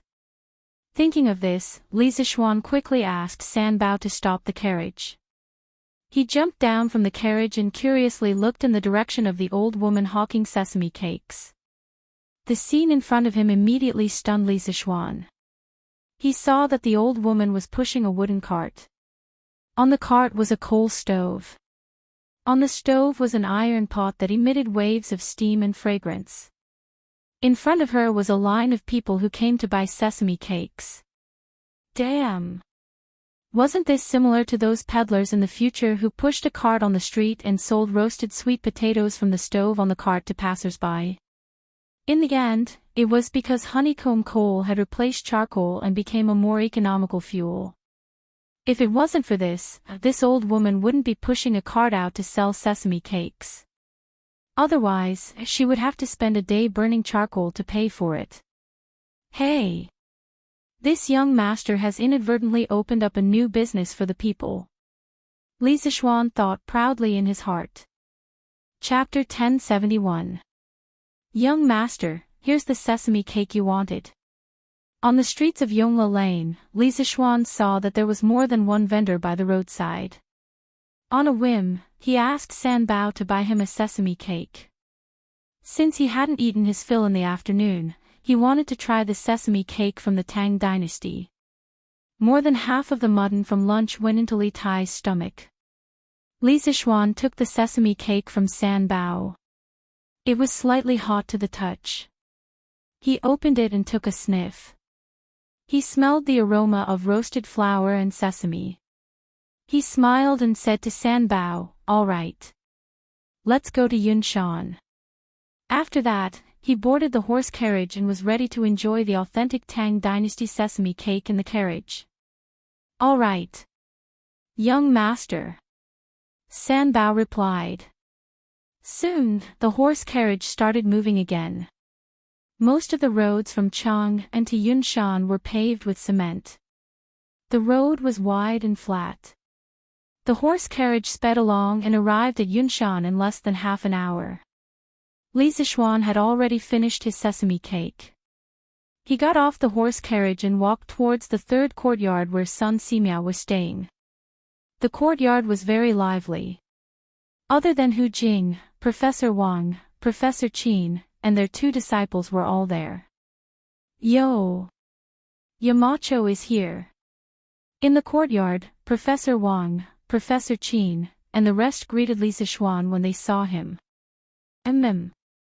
It's quite lively here today. Li Zishuan smiled and greeted everyone. He then looked at Sun Simiao and asked, "Taoist Master's son, I heard that you were looking for me." Sun Simiao stroked his beard and smiled. "Yes, there is. Shao Xian, take a seat first." Li Zixuan found a stool and sat down.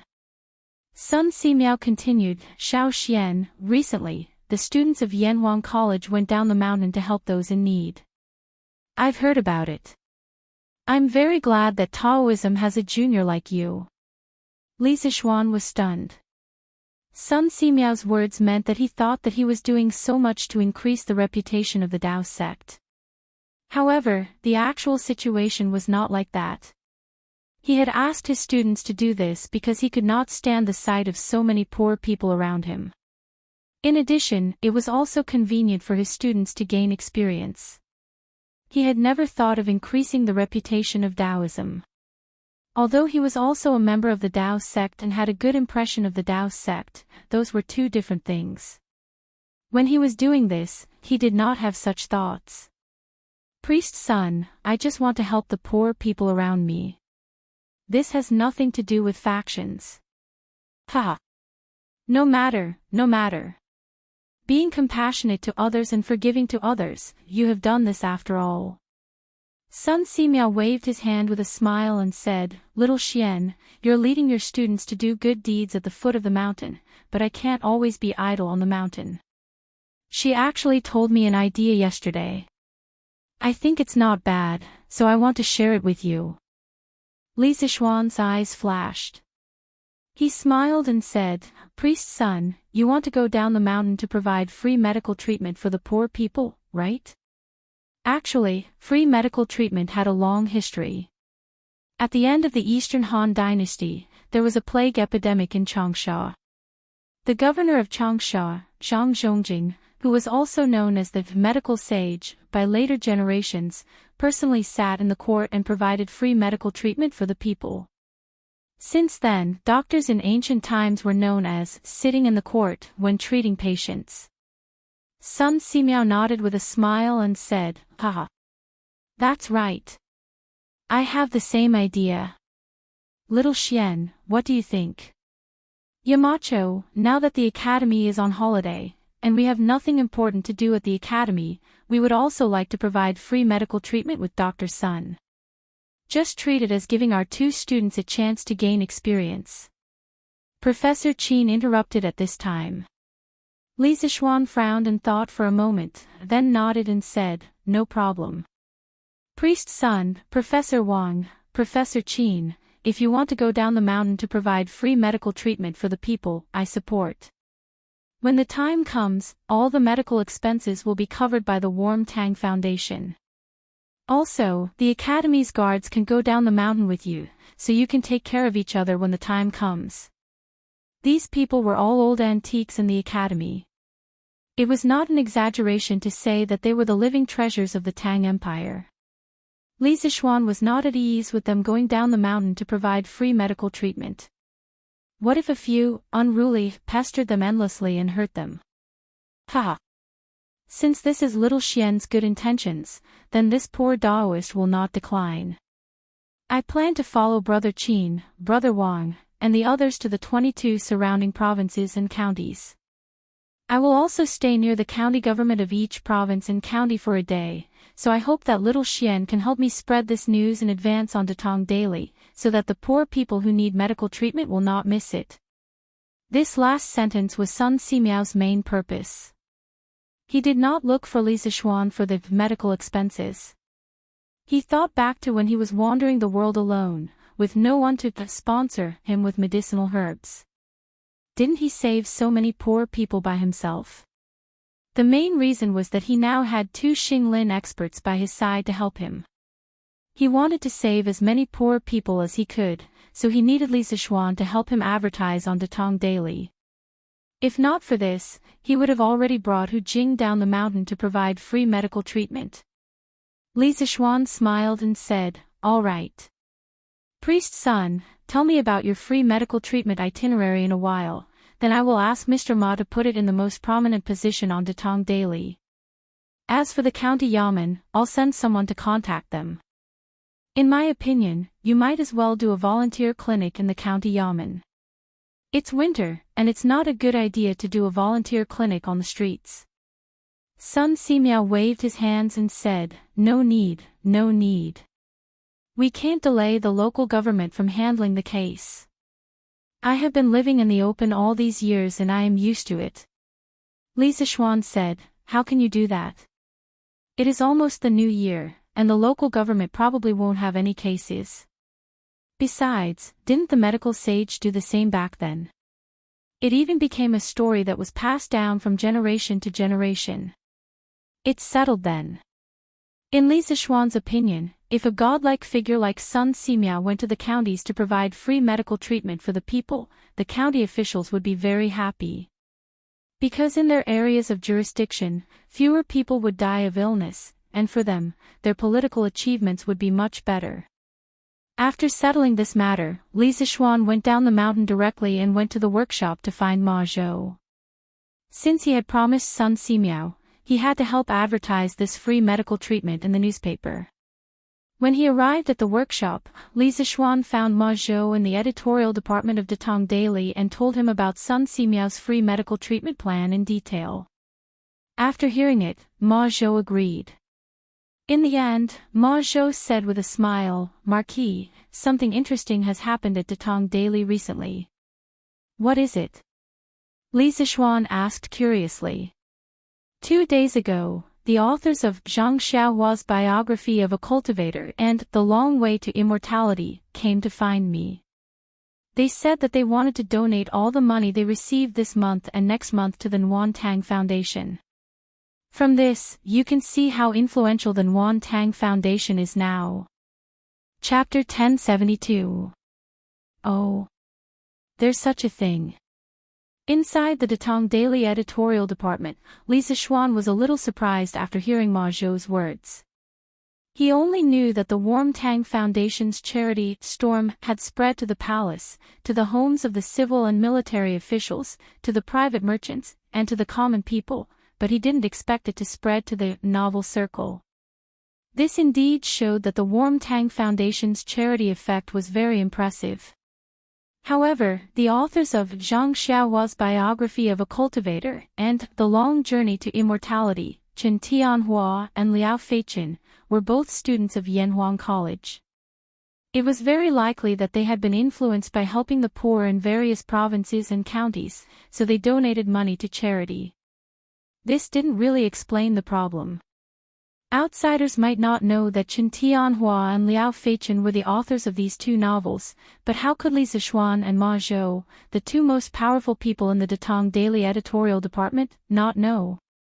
Li Zishuan wouldn't criticize his students for writing novels while attending school to earn money, as long as it didn't affect their studies. Moreover, he had also written novels when he was in university in his previous life, but it was a flop. Otherwise, he wouldn't have had to worry about finding a job when he graduated. Tomorrow, put a paragraph at the top of Datong Daily, Dehua Jianghu, to publicize Chen Tianhua and Liao Feichen's charity work. Tell all the authors that if anyone is willing to donate their rewards like them, Datong Daily will not take any commission and will donate the full amount. According to the rules, the editorial department will take a 50% commission for the rewards received by the authors. Li Zishuan thought for a while and said. Ma Zhou smiled and replied, yes. Marquis. Li Zishuan chatted with Ma Zhou for a while. Just as he was about to leave, he suddenly remembered something and said, by the way, Brother Ma, the headline on Datong Daily today is very good. Brother Ma, you have a deep chest and a poetic mind. No wonder Mr. Li Gang has been praising you. Ma Zhou was stunned, then he waved his hand and said modestly, Marquis is overpraising. It's not that Ma Zhou wrote it well, but that Marquis said it well. Ma Zhou was enlightened and benefited a lot from those 2 sentences, establish your heart for the heavens and earth, establish your life for the people. Ha! Brother Ma, you're too modest. I can't write that splendid essay of yours. Li Zishuan smiled and walked 2 steps with his hands behind his back. Suddenly, he stopped and said, actually, there are 2 more sentences after these 2 sentences. Oh. Please enlighten me, Marquis. Ma Zhou's eyes lit up, like a hungry man seeing a peerless beauty. He stared at Li Zixuan with burning eyes. Li Zixuan sighed and said softly, the complete 4 sentences should be, establish your heart for the heavens and earth, establish your life for the people, inherit the lost knowledge for the past saints, and establish peace for all ages. After that, he shook his head and walked out of the door, leaving Ma Zhou in a daze. Mr. Wang. Why are you here? After leaving the Datong Daily Editorial Department building, Li Zixuan inadvertently caught a glimpse of a familiar figure coming out of the ironworks yard in the west. He couldn't help but be curious. He chased after him and found that it was Wang Ji. He couldn't help but ask. Oh. So it's Yamacho. Wang Ji's hair was disheveled and his beard was unshaven. He looked like a prisoner who had just been released from prison. His appearance was completely different from the glorious image that a teacher of the academy should have. When he saw that the person who called him was Li Zixuan, he hurriedly tidied up his messy hair and said, Yamacho, I heard that a big blast furnace was built in the workshop, but I was too busy with the academy's affairs to take a look. Later, when the students finished their exams, they were dragged down the mountain by you, Yamacho, to help the needy. I wanted to take a look and verify some of the chemical reactions recorded in the textbook Chemistry. Li Zixuan was speechless. No wonder it was not easy to meet Wang Ji in the academy recently. It turned out that this old man came to the workshop. Looking at his sloppy appearance, he probably ate, drank, and slept in the workshop. How much hatred did he have to work so hard? I'm just verifying some chemical reactions. Mr. Wang, you don't have to be like this, Li Zixuan pretended to be puzzled. Wang Ji's expression was awkward. He laughed and said, ahem. I've been a little busy recently and forgot to clean up. Sorry for my rudeness. But with Yamacho's current state, you shouldn't judge a book by its cover like the rest of the world, right? Moreover, compared to those people who look good on the outside but are rotten on the inside, I'm much better. Li Zixuan cursed in his heart. This old man had been in the academy for so long, when did he become a little shameless? Was he influenced by the bearded man? Oh. That's right. Yamacho. I've recently discovered something new. Come and take a look. Suddenly, Wang Ji patted his head and said excitedly. Li Zixuan was just about to ask what it was when old Wang pulled him by the arm and walked quickly to the workshop's office building. After going up to the 3rd floor, they turned left and right again. The two of them walked to the door of a room. Wang Ji said as he opened the door, this is a room that I asked Manager Fu to specially use to test some chemical reactions. Recently, according to the teaching materials, I found someone to help me burn some tools. I've been doing experiments in this room for the past few days. While they were talking, the door had already opened. Li Zixuan almost thought that he had transmigrated back to the modern world because the table in the room was filled with glass containers of various shapes, such as distillation bottles, beakers, measuring cylinders, test tubes, and so on. Also, Li Zixuan even saw an alcohol lamp. This old man really knows how to make a mess. At this moment, Li Zixuan really admired Wang Ji. When he was writing the academy's chemistry teaching materials, he only drew some rough outlines of the experimental equipment and briefly introduced the principles of some chemical reactions. He didn't expect the students to understand all the chemical reactions in the book. He felt that it would be good enough if the students could understand the nature of matter through the chemistry class. In other words, the chemistry teaching materials he wrote were incomplete. Due to the lack of experimental materials and equipment, the whole course lacked a lot of experimental evidence. Most of the time, it was only limited to theoretical explanations. Of course, such a chemistry couldn't be considered complete. But even if it was incomplete, he still wanted to introduce this course.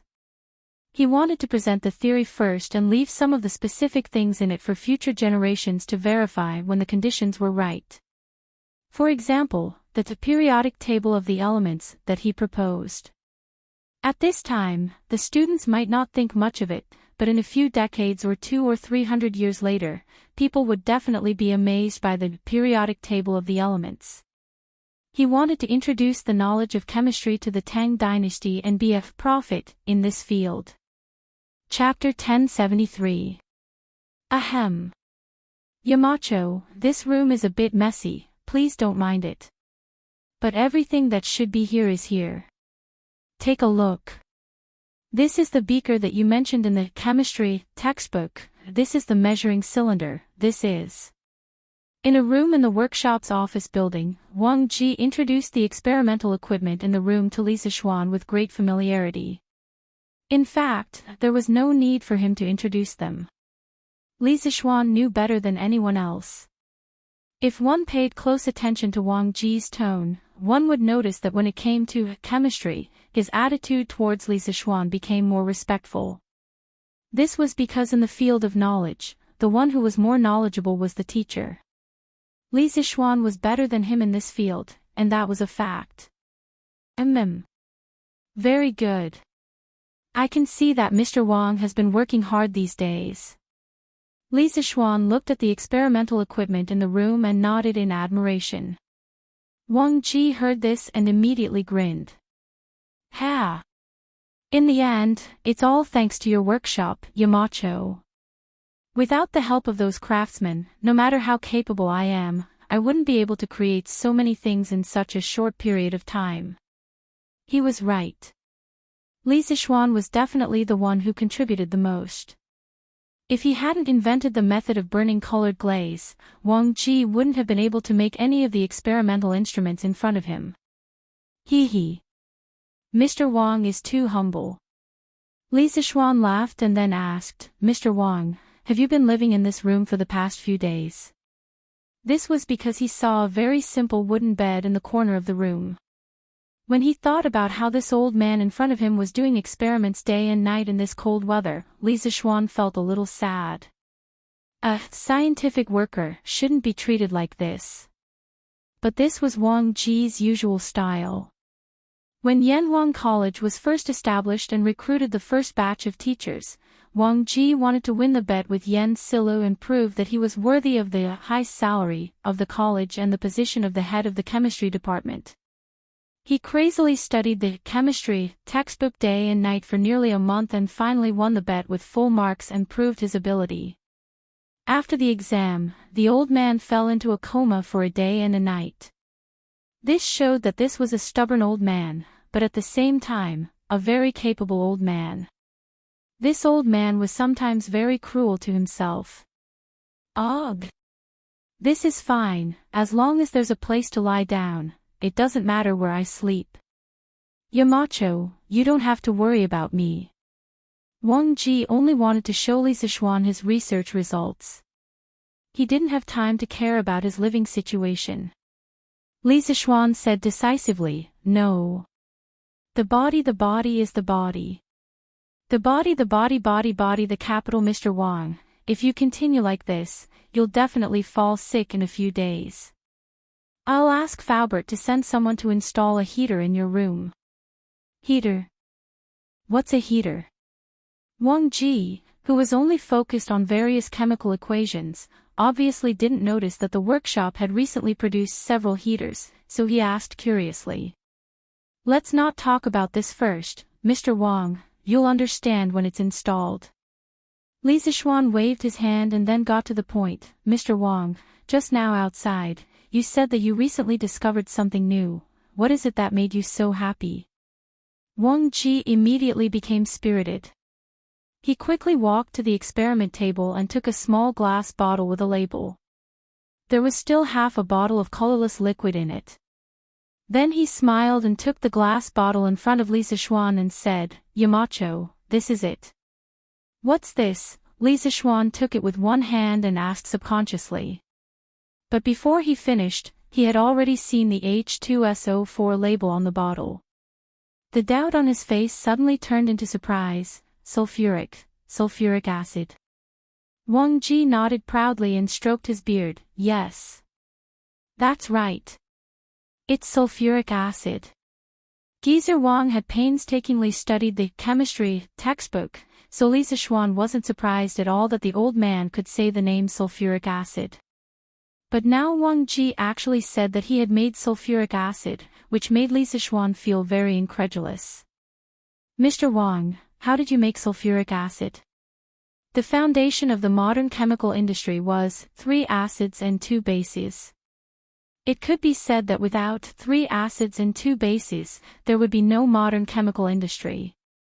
And sulfuric acid was one of the important components of 3 acids and 2 bases. If Wang Ji really made sulfuric acid, it would be awesome. The 3 acids were sulfuric acid, hydrochloric acid, and nitric acid. The 2 bases were sodium hydroxide and sodium carbonate. Wang Ji took out a small box from the drawer and a small paper bag from the wooden box. When the paper bag was opened, a small pinch of green powdery substance was revealed. Wang Ji smiled and said, "Yamacho, this is it." This old man placed the green vitriol on a flame to heat it up and discovered that it would produce a kind of gas. Furthermore, this gas is very soluble in water. After this old man used the chemical equation to calculate, this solution is very likely sulfuric acid. Green alum. Isn't this thing a water crystal of ferrous sulfate? Li Zixuan was stunned. He suddenly remembered that according to the chemistry books in his previous life, you can indeed make dilute sulfuric acid by burning green alum. The chemical equation was 2FeSO4 7H2O equals high temperature, Fe2O3 plus SO2 plus SO3 plus 14H2O. Sulfur trioxide dissolved in water is dilute sulfuric acid. But where did Wang Ji get the green alum? Mr. Wang, with doubts in his heart, Li Zixuan was just about to ask where Wang Ji got the green alum from. Suddenly, the memories of his previous life made him realize that green alum was a kind of Chinese medicine in ancient times. Wang Ji must have gotten it from Sun Simiao. Tang Benchao and Compendium of Materia Medica both had records of green alum's medicinal properties. It could be used to treat typhoid, malaria, and other diseases. Yamacho, you guessed right. This green alum was borrowed by this old man from divine Dr. Sun. Wang Ji seemed to have seen through Li Zixuan's thoughts and said with a smile. As for the borrowed, he mentioned, it must be that he did not return it. Sun Simiao reacted after a while. He would probably find trouble with Wang Ji. Ha! Mr. Wang is really a genius. You actually thought of using green alum to make sulfuric acid.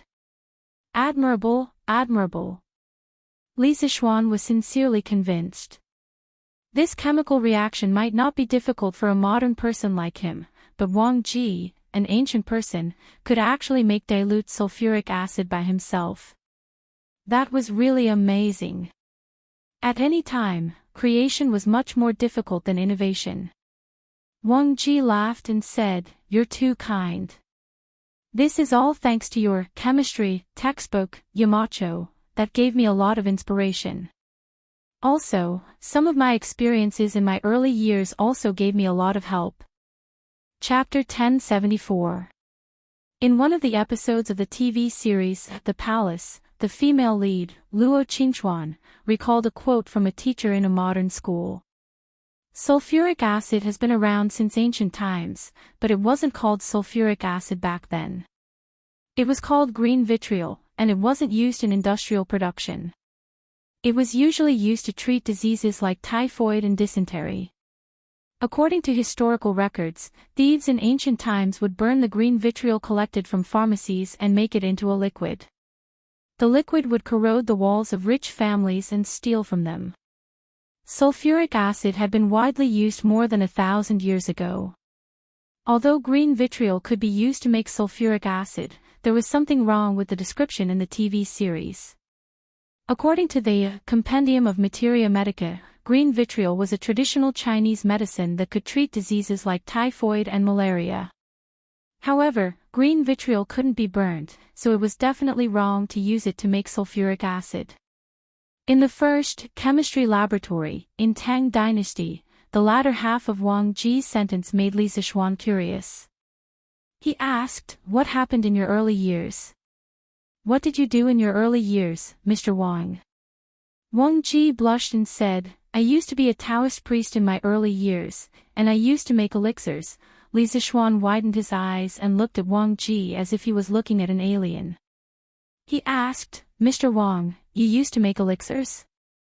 He only knew that Wang Ji was good at writing and used to be a Taoist priest, but he didn't expect this old man to be an alchemist. The academy had really picked up a treasure, a ghost. A ghost. Wang Ji was embarrassed. He coughed and said, "Ahem. That's all in the past, Yamacho, don't mention it again. Don't mention it again." Now that Wang Ji had studied chemistry, he finally understood how ridiculous his alchemy was. The elixirs he made were just poisonous pills. If it weren't for Li Zixuan asking about it today, he would definitely not have mentioned the matter of refining pills all those years ago. In his opinion, this matter should be considered a stain in his life. Li Zixuan pursed his lips into a smile and said, "Haha. Then I won't mention it. Mr. Wang, please continue." Wang Ji glanced at Li Zixuan with hidden bitterness before he continued. "Back then, when this old man was refining pills, I once threw green vitriol into the furnace. As a result, a small piece of the furnace was corroded. A few days ago, this old man suddenly thought of this matter. Combined with the chemistry textbook that Yamacho wrote, I felt that the reason why the furnace was corroded was probably because the green vitriol was decomposed under high temperature, producing sulfuric acid." Li Zixuan had a complicated expression on his face. In his previous life, he had read a post on Tiba saying, "Why did Western alchemy develop into chemistry, while Eastern alchemy only left behind some illusory elixirs?" In fact, this conclusion was a little too one-sided. The alchemists of ancient China were not completely useless. They invented gunpowder, sulfuric acid, and discovered oxidation reduction, metal displacement, and acid-base neutralization reactions. For example, the Eastern Jin dynasty's alchemist Gu Hong successfully summed up the saying, "Cinnabar is burned into mercury, and when it accumulates, it becomes cinnabar." This was the first time that humans had used chemical methods to obtain a substance that was exactly the same as a natural product. It could be said to be a great creation. From the Han dynasty to the Tang dynasty, many alchemists recorded that copper could be replaced by iron in a sulfuric acid solution. This method was called the copper immersion method. It did not require high-temperature smelting to obtain copper powder. It was easy to operate, and the cost was lower. It was the world's earliest metal displacement reaction.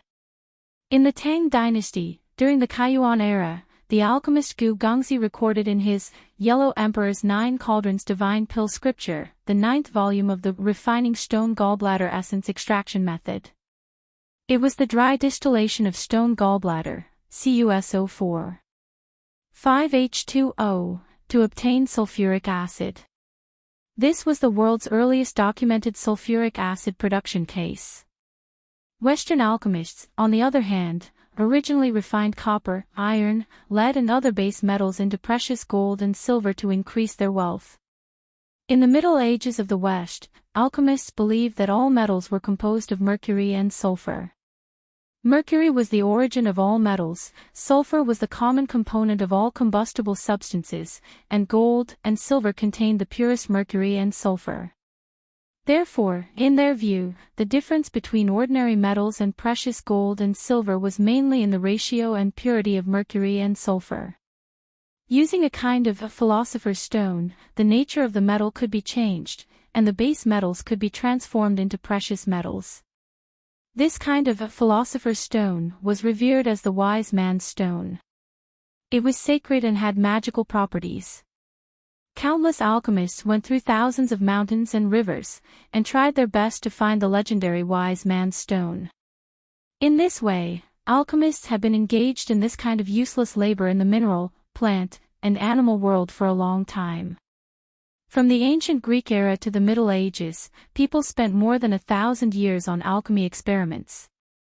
In the end, the dream of refining stone into gold did not come true. However, 1,000 years of pursuit did not make them give up their dream. Therefore, from this point of view, the alchemy of the Western Middle Ages represented the spirit of scientific inquiry.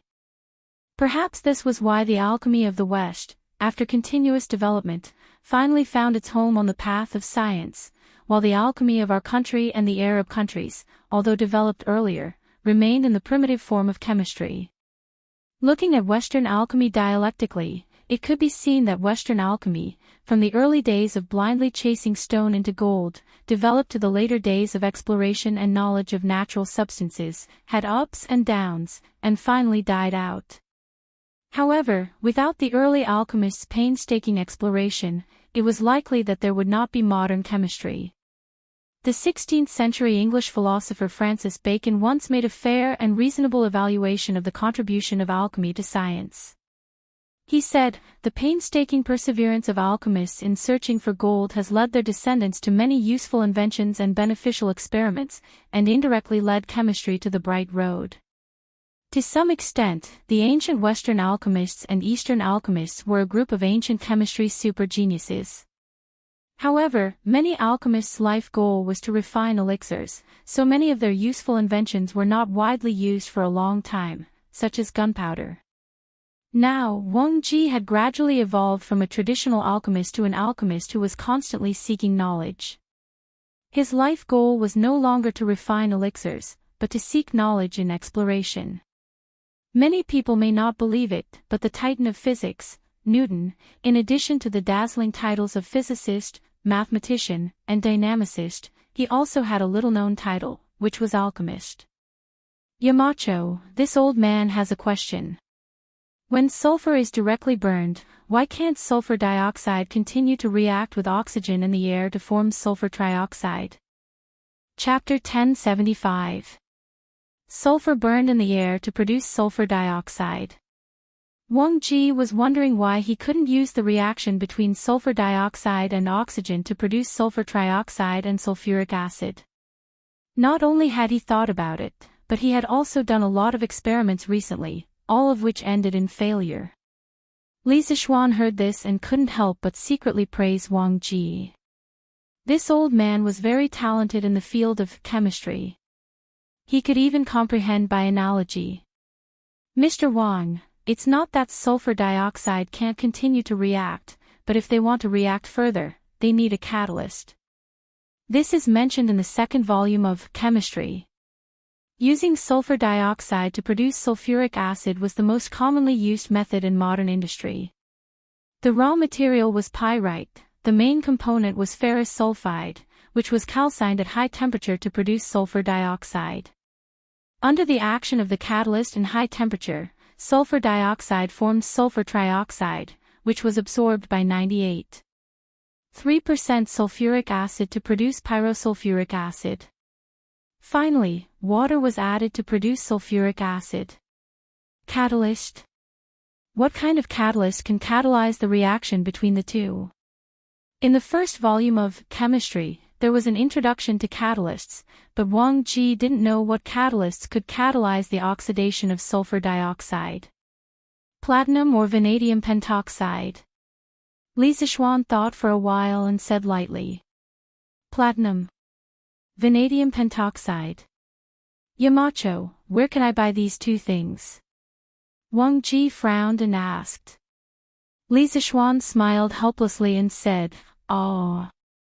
These two things aren't sold anywhere. Especially the first one, as far as I know, it's very rare in the whole world. As for vanadium pentoxide, it can be extracted from the ammonium metavanadate in the vanadium ore, but as of now, no one in Tang Dynasty knows the use of the vanadium ore, let alone where the vanadium ore is." Wang Ji immediately said anxiously, "Yamacho, it doesn't matter if no one knows. We can send people to look for it. With this catalyst, we can produce sulfuric acid in large quantities. The current method of producing sulfuric acid from green alumina isn't suitable for mass production. He had heard Li Zixuan mention the importance of sulfuric acid several times before. After spending so much time together, Wang Ji deeply understood a principle: if Li Zixuan said it was important, then it must be important. Li Zixuan said that platinum and vanadium pentoxide could catalyze the further reaction of sulfur trioxide with oxygen, so it must be possible. Unlike normal students, Wang Ji, who had read the chemistry textbook and had personally done a lot of experiments, was completely convinced by Li Zixuan's knowledge in chemistry. At this time, Li Zixuan closed his eyes and fell into deep thought. Seeing this, Wang Ji quickly shut his mouth and did not dare to disturb him again. Actually, Li Zixuan was trying to recall which area had the most vanadium ores on the mineral distribution map from his previous life. If it wasn't for the fact that he now had super abnormal spiritual power, he wouldn't have been able to recall this thing at all. After a full quarter of an hour, Li Zixuan finally opened his eyes and said, "What Mr. Wang said just now makes sense. The vanadium mine is very important to the workshop's future technological advancement. We must send someone to look for it. I've just deduced that there should be a lot of vanadium mines in the Jiannan circuit." The so-called Jiannan circuit mainly referred to the modern-day Sichuan region. Back then, after the Qin dynasty destroyed Ba and Shu, they implemented the system of prefectures and counties in Sichuan. Ba and Shu prefectures were established in the former Ba and Shu prefectures. In the 5th year of the reign of Emperor Wu of Han, the Sichuan region was designated as Yi province. In the 1st year of Zhengguan, Li Er abolished the system of prefectures and changed Yi province to Jiannan circuit. In modern-day China, vanadium mines were distributed in 19 provinces, cities, and autonomous regions. Among them, Sichuan had the most, with nearly 13 million tons of vanadium ore reserves. Searching for vanadium ores was a time-consuming and laborious task.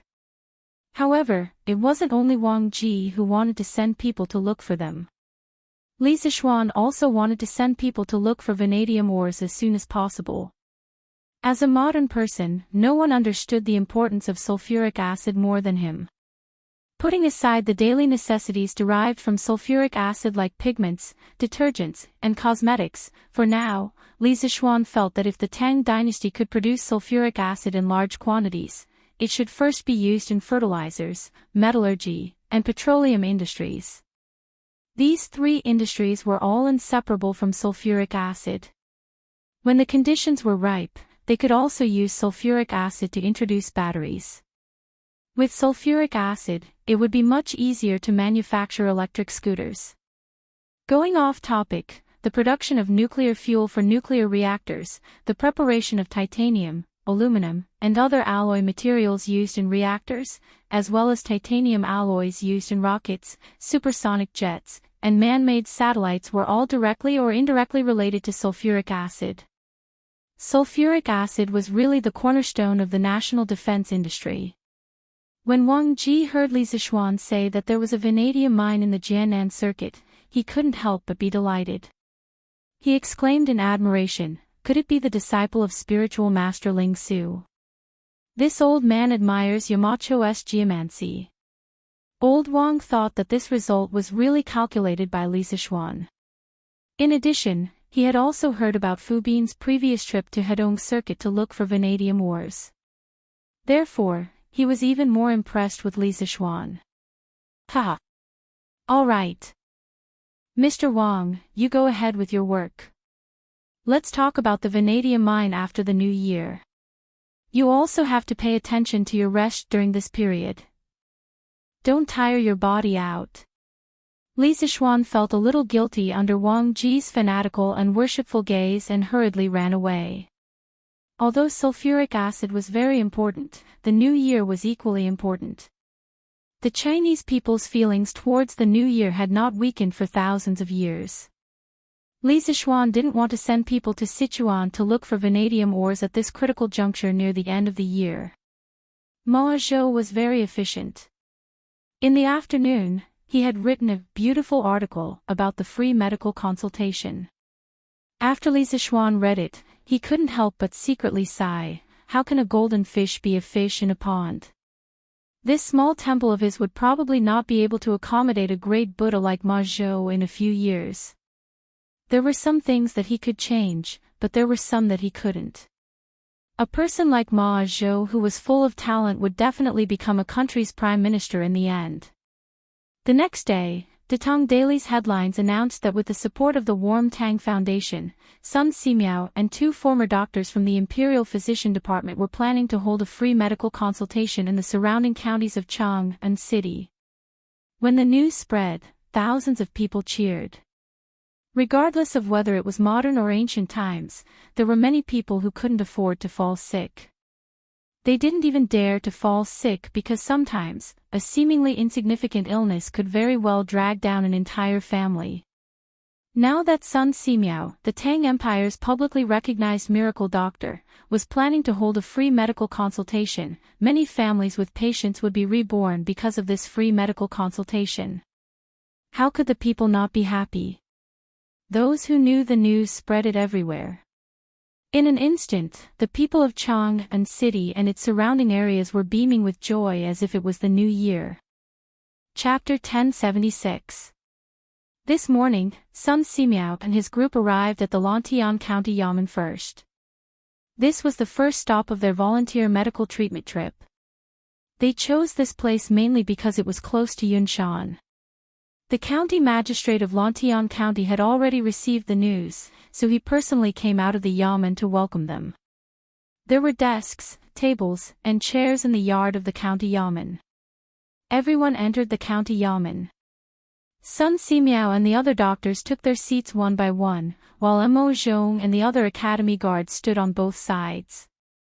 Sun Simiao smiled and said, "County magistrate I'm ready. Don't delay your work." County magistrate he was a middle-aged scholar in his 40s. He had a small beard on his chin and did not have a big belly like the other officials.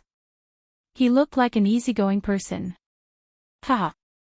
It's fine. It's fine. There haven't been any cases in the yamen recently. I've also learned some medical knowledge since I was young. Today I can learn from Dr. Sunday. It won't delay my work." Li Zixuan had sent people to greet the county magistrates of the 22 counties in Chang and yesterday afternoon. They must treat Sun Simiao and his group well and ensure the safety of Sun Simiao, Dr. Qin, Dr. Wang, and the others.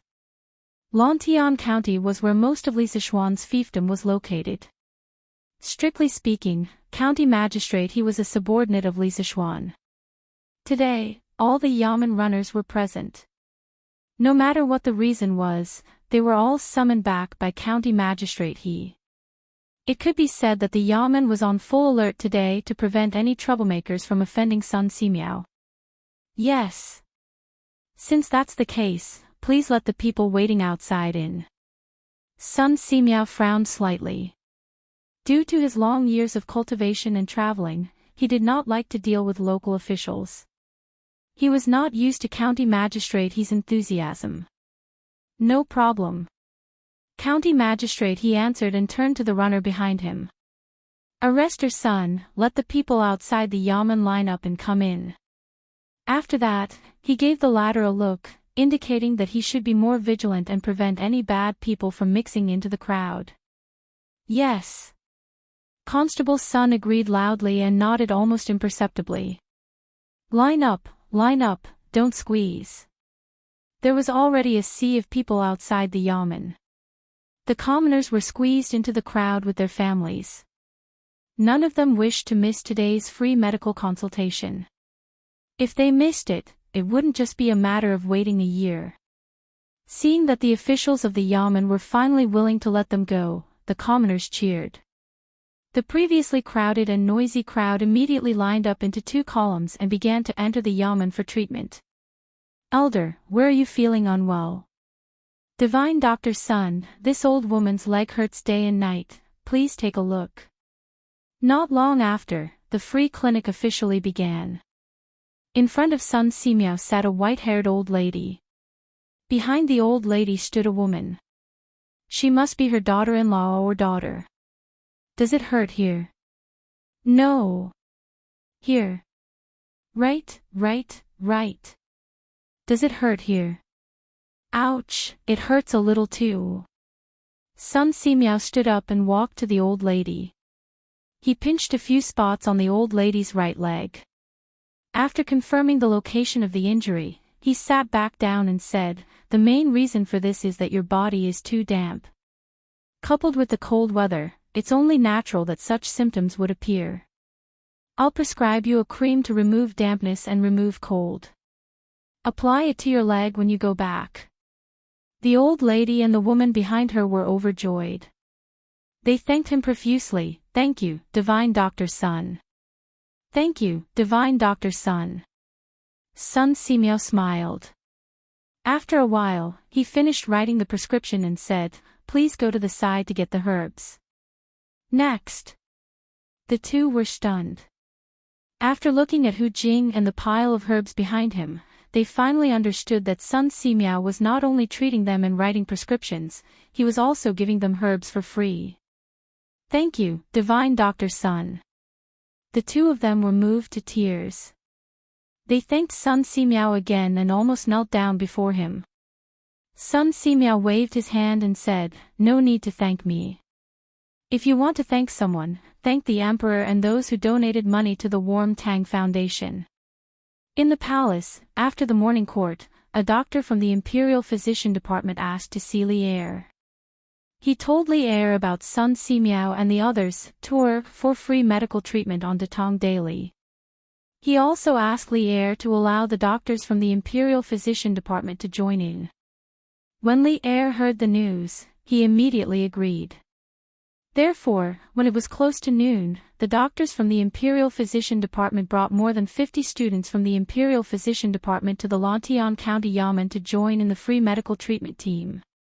When the citizens heard the news, they couldn't help but kneel in front of the palace and chant, "His Majesty is benevolent." At this time, seeing so many doctors entering the county Yamen, the citizens who came later and were at the back of the line finally stopped worrying that they wouldn't be able to get their turn. "Divine Doctor Sun, my wife caught a cold a few days ago. Today, her forehead suddenly became hot.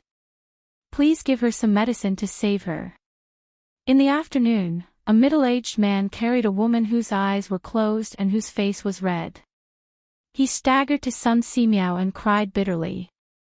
Sun Simiao's eyes narrowed. He said, "Then quickly help her sit up. This poor Taoist will take her pulse." However, the man's expression changed. He said, "Taoist son, my wife has a fever without a doubt. Why do I need to take her pulse? You can just give her some medicine to reduce her fever. Besides, men and women shouldn't touch each other. What if the so-called fever is what people in modern times call a fever? How dare you?" Seeing that the man was becoming more and more outrageous, County Magistrate he finally couldn't help but scold him. At this time, County Magistrate he really wanted to take the man down and interrogate him. However, he also knew that there were many citizens here. If he were to take the man down rashly, it would likely cause panic. After thinking about it, he suppressed the anger in his heart and said, "Where did you come from? How dare you speak so rudely in front of this official and divine Doctor Sun? Doctors don't differentiate between men and women. If you're afraid of treatment, why did you bring your wife here to see a doctor?" The man lay on the ground and complained with snot and tears, "Lord, it's not that I'm being nosy. It's just that my wife doesn't like to be touched by other men. Now, my wife's cold has worsened. Her fever hasn't subsided and she's unconscious. I beg Lord and Divine Doctor Sun to be kind and give my wife some medicine. I beg the two of you." Hearing him cry so miserably, many people in the yard began to whisper. Obviously, some of them had begun to sympathize with the man. County Magistrate his face froze. At this time, he also believed that the man was evil. However, the other side was Sun Simiao. If he stood on the man's side, wouldn't he be disrespecting Sun Simiao? However, if he didn't do so, once the people's hearts changed, he would lose his official position.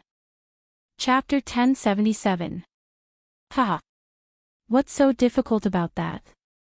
You come and take the pulse of this madam. In the front yard of the Lantion County Yamen, when county magistrate he was caught in a dilemma and didn't know how to choose, Sun Simeo glanced at the unconscious woman in the man's arms and said coldly. Hey. That's right. As the saying goes, a famous teacher produces a brilliant student. Dr. Sun's medical skills are outstanding. Since this young lady is under Dr. Sun's tutelage, her medical skills will definitely not be bad. County Magistrate his eyes lit up as he said with a smile. The most important thing was that this way, he didn't have to be caught in the middle. Yes. Master. Hu Wei responded and handed the work in her hands to a student from the Imperial Physician Department. Then, she walked towards the sick woman. Hu knew that the middle-aged man would quickly hug the woman in his arms tightly at this time, guarding against Hu Wei as if she was a bad person. He said, You're not allowed to come over. You're not allowed to take my wife's pulse. County Magistrate his face darkened and said unhappily, How can you be so ungrateful? Previously, you said that your wife doesn't like to touch the opposite sex. Dr. Sun and I both understand that. But now, this young lady is taking your wife's pulse. What are you objecting to? The man's face was a little flustered at first, but then he forced himself to calm down and said, She's just a little girl who's still wet behind the ears. What does she know about medical treatment? I can't let her take care of my wife. Otherwise, when she's not good enough, she might diagnose my wife with other diseases. She's a righteous person. Letting her take care of my wife is like disregarding human life. You. Presumptuous. County Magistrate he was so angry that smoke was almost coming out of his 7 orifices. He pointed at the man and secretly looked at Sun Simiao and Hu Wei's faces. Seeing that the two of them weren't angry, he couldn't help but feel relieved. Then, he said sternly, As far as I know, Miss Hu is Dr. Sun's last disciple. She has treated many people and can be said to have superb medical skills. Don't be unreasonable here, or don't blame me for being rude to you. Actually, at this moment, County Magistrate he already felt that there was something wrong with the man in front of him. However, it was only a feeling. He had no evidence. Otherwise, he would have ordered the bailiffs to arrest him. Seeing that County Magistrate his tone was not good, the man's voice suddenly weakened a little, but he still didn't want Hu Gong to check his wife's pulse. He argued, Even if she is Dr. Sun's disciple, she is only in her teens. How can her medical skills be so good? I don't want her to come see me. Divine Dr. Sun, if you really have the heart of a bodhisattva, then please give me some antipyretic medicine. If you don't want to give me the medicine, I'll take my wife to the doctor in Chang'an City. Sun Simiao narrowed his eyes and remained unmoved.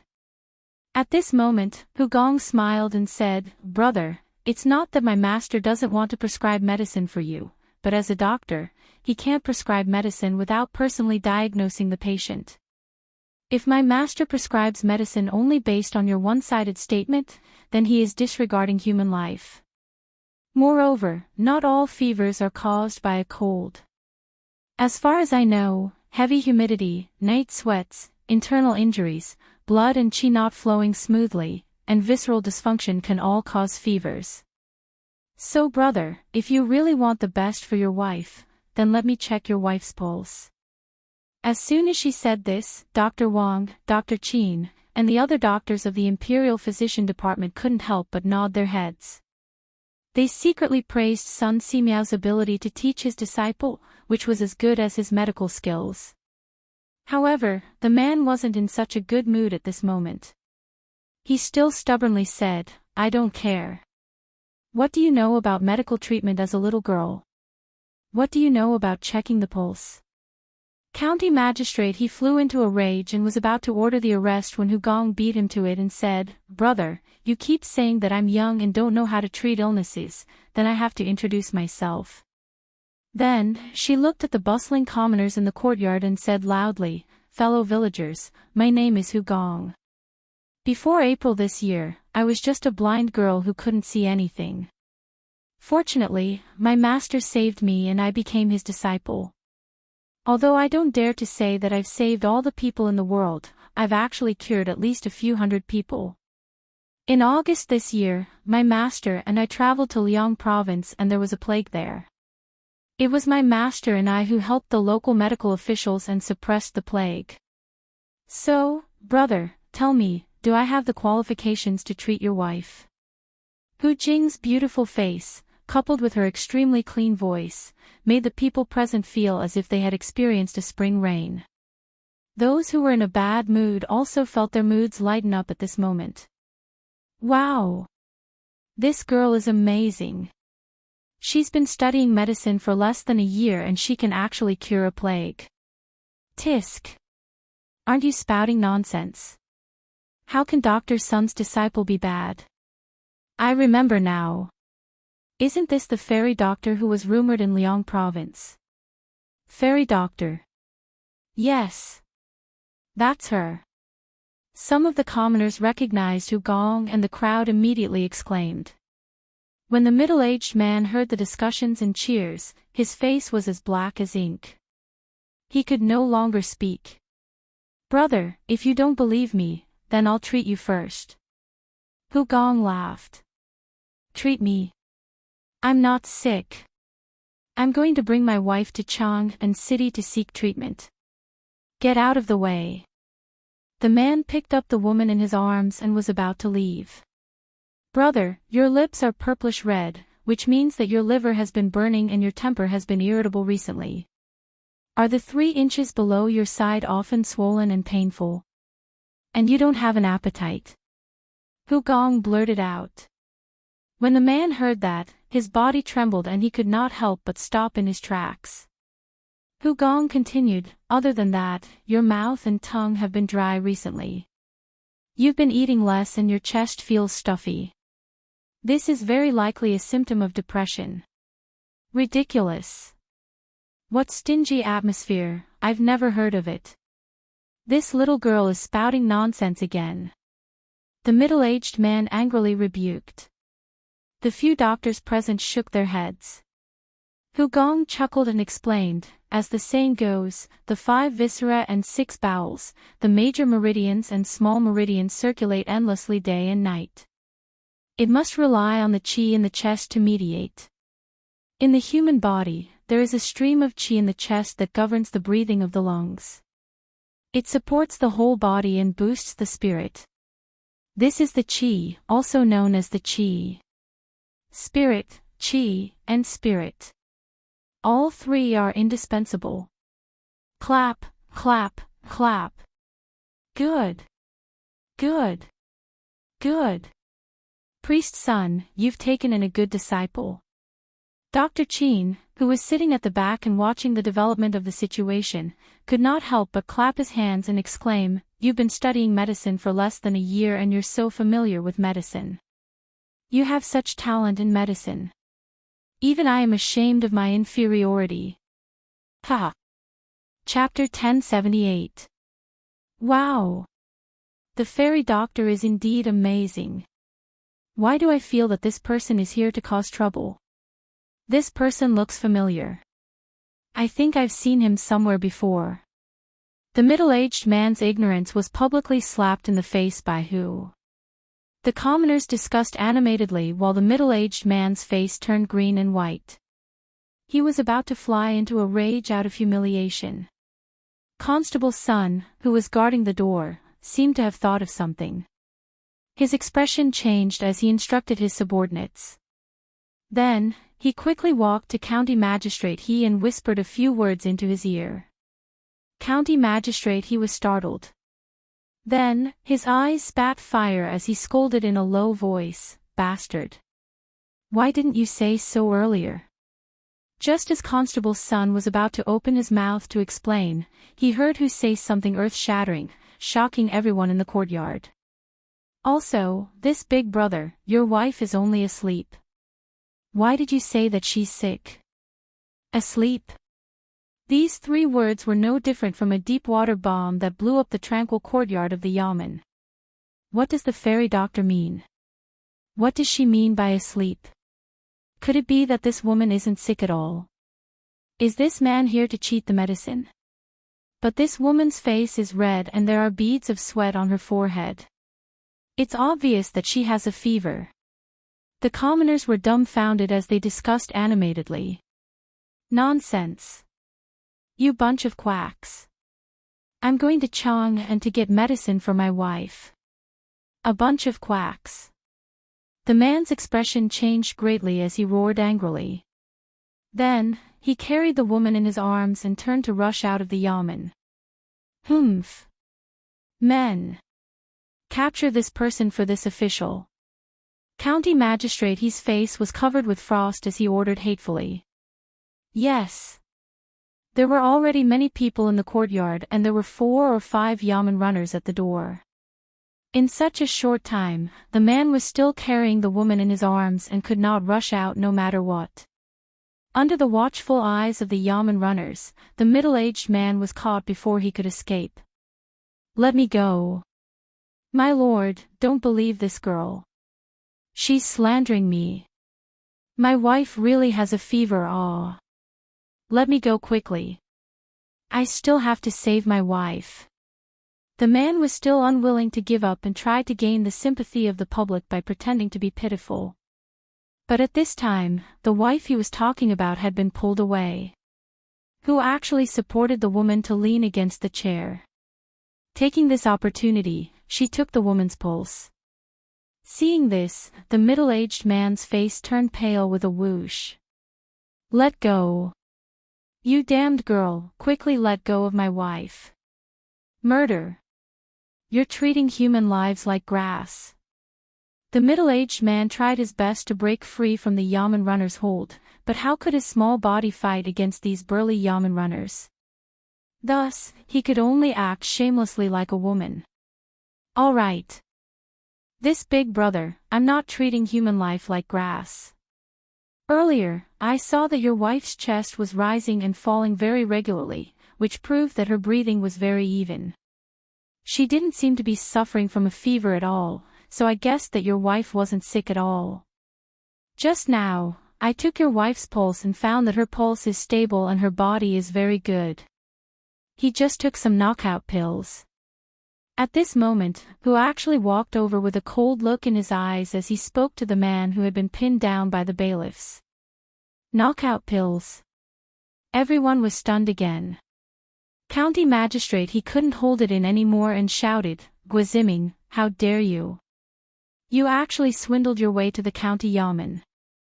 You're looking down on me. Guiziming. Is that the scholar Gua who drinks and gambles every day and eventually lost all his ancestral wealth? Ha! If county magistrate didn't remind me, I wouldn't have known. Now that he reminded me, you don't say, this person looks quite like Guiziming. What do you mean by look like? They're obviously the same person. But why would this guy want to drug his wife and trick divine Dr. Sun? Sigh. What else could it be? Isn't it because he wants to swindle a few sets of herbs to treat fever from Dr. Sun?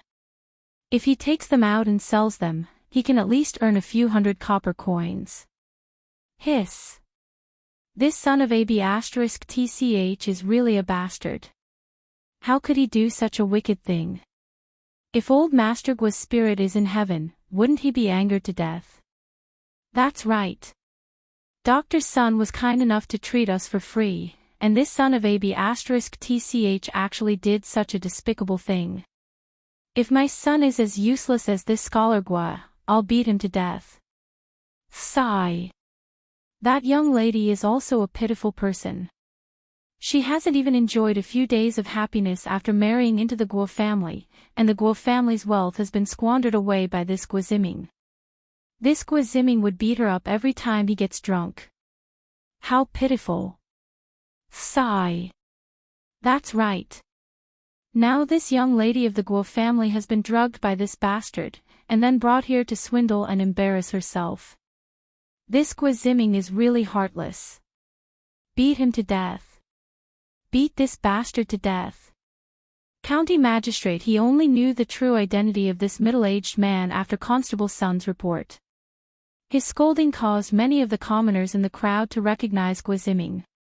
After a series of discussions, Gwaziming's dark history was instantly exposed.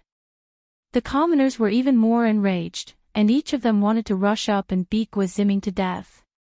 The atmosphere in the county office was a little tense. County magistrate, he saw the situation and quickly shouted, "Everyone, stop. Men, take this Gwaziming to the prison and wait for trial." Yes. The bailiffs lifted Gwaziming from the ground and escorted him to the back door of the county office.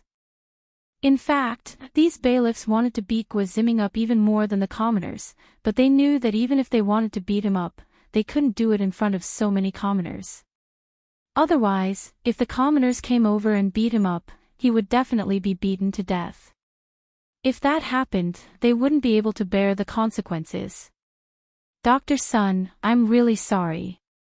I was careless and almost fell into this unruly commoner's trap." After Gwaziming was taken away, county magistrate, he coughed twice and bowed apologetically to Sun Simiao. "No worries. As long as you didn't waste the Nguyen Tang Foundation's donation for no reason." Sun Simiao waved his hand and said. Seeing that Sun Simiao didn't have any intention of blaming him, county magistrate, he sighed in relief and said, "I heard from Constable Sun that Gwaziming was originally from a scholarly family. However, he later got addicted to alcohol and gambling. After his father passed away, he became even more uncontrollable and quickly squandered away all the family's wealth. Who knew that after squandering away all the family's wealth, he still didn't know how to restrain himself? Not only did he look for people to borrow money, he even swindled people into the county office. This is really outrageous." Hu Meng glanced at the woman lying on the chair and sighed faintly, "It's just that I pity this sister. She was ruined by a man like Gwaziming. County magistrate, please help her more in the future." County magistrate, he smiled and said, "Haha. Of course, of course. However, there's one thing that I don't understand. Please enlighten me." Hu Meng raised her head and said, "County magistrate, you want to ask why this madam's face is so red, right?" County magistrate, he gave her a thumbs up and said, "Miss Hu is really smart. You got it so quickly." Actually, county magistrate, he wasn't the only one who wanted to know. Everyone else wanted to know too. As expected, everyone in the courtyard pricked up their ears. They wanted to know the truth of the matter. Hu Meng pursed her lips and said, "Actually, it's not as complicated as you think, county magistrate. This madam's face is just a little more rouge." "Rouge?" County magistrate, he choked and almost vomited blood. When the doctors and students from the Imperial Physician Department heard this, they were even more embarrassed. They had studied medicine for so many years, but they were almost fooled by Gwaziming's little trick. Chapter 1079. The farce finally ended with Gwaziming's arrest. The people continued to line up for medical treatment, but while they were lining up, many people didn't forget to condemn Gwaziming. The news reached the Li residence. During dinner, Yi Guizhong sighed and shook his head. "It's hard to predict people's hearts. This is what it means to predict people's hearts. Sometimes, you want to be a good person, but you will always meet people with ulterior motives." Li Zishuan was silent for a moment, then said, "But in this world, there are always many good people. We can't give up the persistence in our hearts because of a few rats." Old Madame Yi laughed and clapped her hands, "Haha. Xiao Xian said it well. I always believe that the heavens are watching everything that people do. Some evil is not unpunished, but it's not time yet. Some kindness is the same. Good and evil will eventually be repaid. This is the truth." Yi Fashion nodded and said, "I agree with grandmother and cousin. No matter how evil others are, we just need to stay true to our hearts." Mrs. Li rubbed her nephew's head with a smile and said, "All right. Don't talk anymore. Eat. It won't taste good if it gets cold. Everyone put down the topic and began to eat. After dinner, Li Zixuan and Han Yushi returned to the west courtyard, but they didn't go to bed immediately. Han Yushi took out an account book and began to flip through it. Li Zixuan stood at the side and watched. After a while, he frowned and couldn't help but say, "Wife, we spent more than 7,000 strings of coins today." "Yes. Why are you so surprised?" Dr. Sun brought a group of doctors from the Imperial Medical Department for a day and used so many herbs. Don't they need money? Han Yushi felt that her husband was making a fuss about nothing, so she said. Li Zixuan smacked his lips and sighed, "Tisk tsk. I know that herbs cost money, but I didn't expect it to be so expensive. This is more expensive than sending coal stoves and clothes." He couldn't help but sigh in his heart. It seems that whether it's in ancient times or modern times, seeing a doctor is quite expensive. At the very least, it's much more than the usual expenses of food, clothing, housing, and transportation.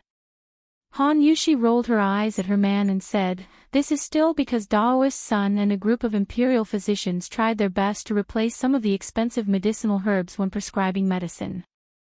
Otherwise, it wouldn't have been 7,000 strings of coins." Speaking of which, who had actually helped the Nguyen Tang Foundation reduce their losses? Husband, this child is becoming more and more promising. Uncle Hu and Aunt Lu don't have to worry about them anymore.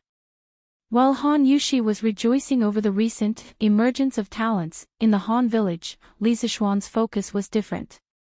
When he heard that Hu had actually helped the foundation save 2 or 3 strings of money, he was immediately surprised.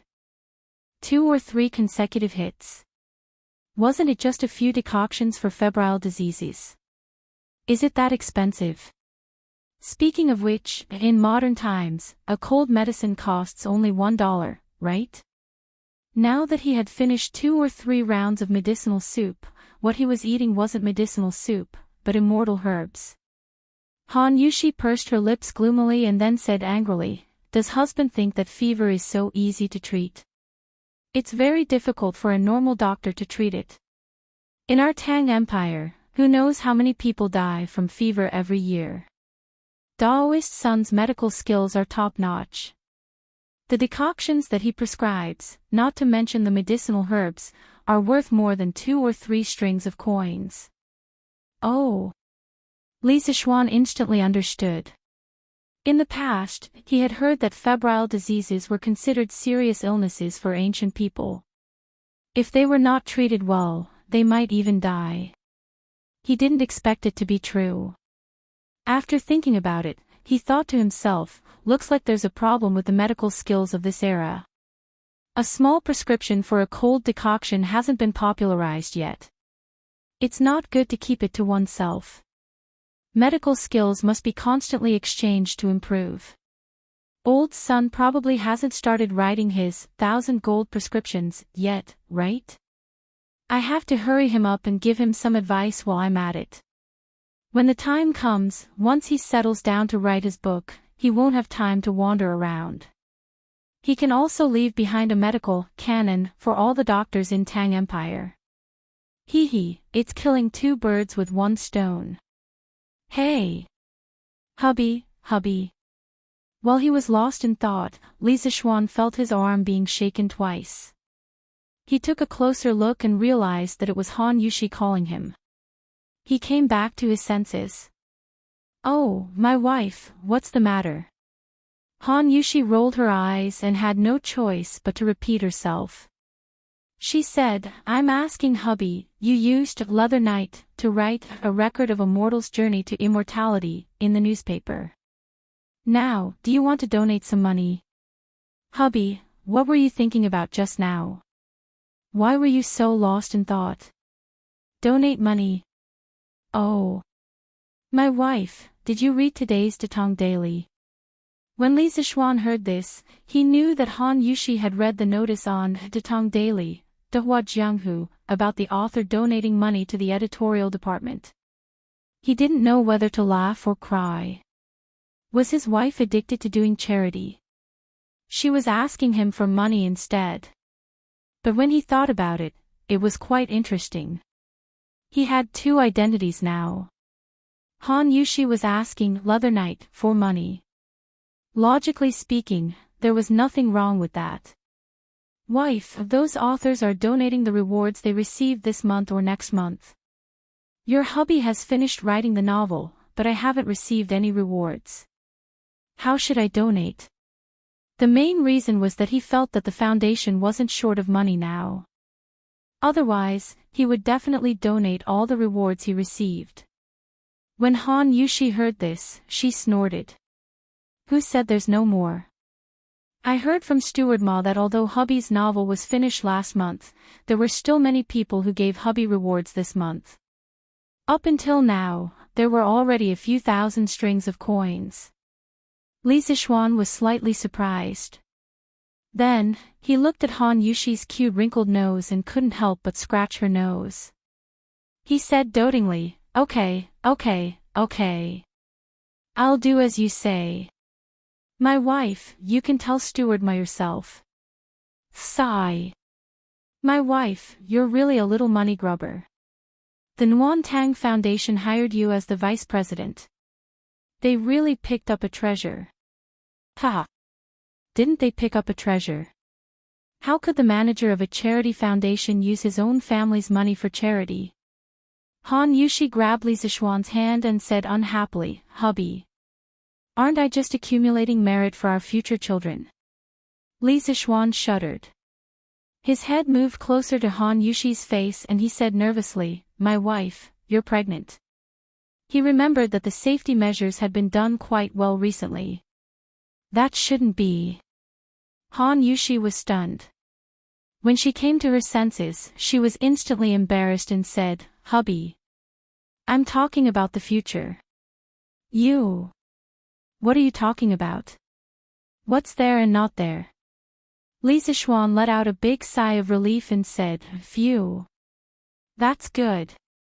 When Han Yushi heard this, she glanced at Li Zixuan faintly and sighed softly in her heart. Chapter 1080. In the west garden of the Imperial Palace, Li Er had just finished reviewing memorials from the Sweet Nectar Hall. He saw that Zhang Sun was wrapped in thick clothes and that there were two stoves burning in the room.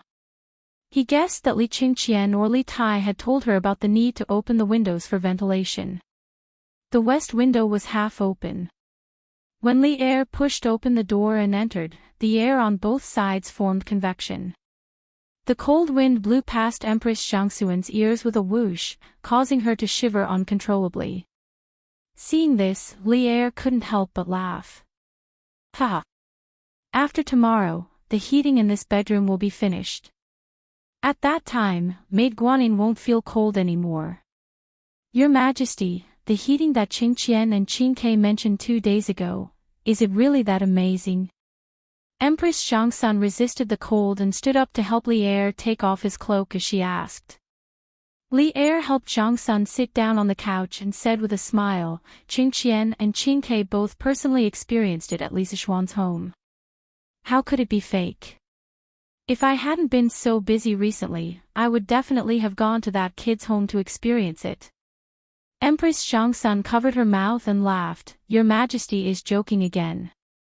However, I have discovered that Your Majesty seems to be especially close to the Marquis of Yong'an. Li Er was startled and speechless for a moment. He retorted, Is that so? Maid Guanyin, you said it the other way around, right? Who in the imperial court doesn't know that I often reprimand that brat? Empress Zhangsun laughed softly and didn't refute. She thought in her heart, only when you close the door deeply will you reprimand him. Just based on your attitude toward the Marquis of Yong'an, only Qing Jijie, Qin Qiong, and the other founding generals can compare to you. Li Er saw that although Empress Zhangsun didn't refute, it was clear that she didn't believe him. He smiled helplessly and didn't make any more excuses. Instead, he skipped the topic and continued, Haha. Let's not talk about anything else.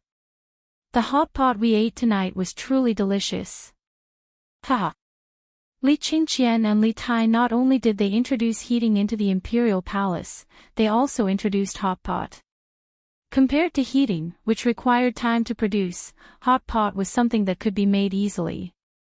Ever since Li Qingqian returned to the palace with the secret recipe for the hot pot yesterday afternoon, Li Er had actually eaten 3 hot pot meals. In other words, old Li's 3 meals a day were all hot pot. This was simply insane. This hot pot is indeed extraordinary. Moreover, this method of cooking the vegetables before dipping them in the sauce not only retains the freshness of the ingredients, but also allows the ingredients to be infused with flavor. Changel had never eaten mutton before. She didn't expect that because of the hot pot, she had eaten a lot in the past 2 days.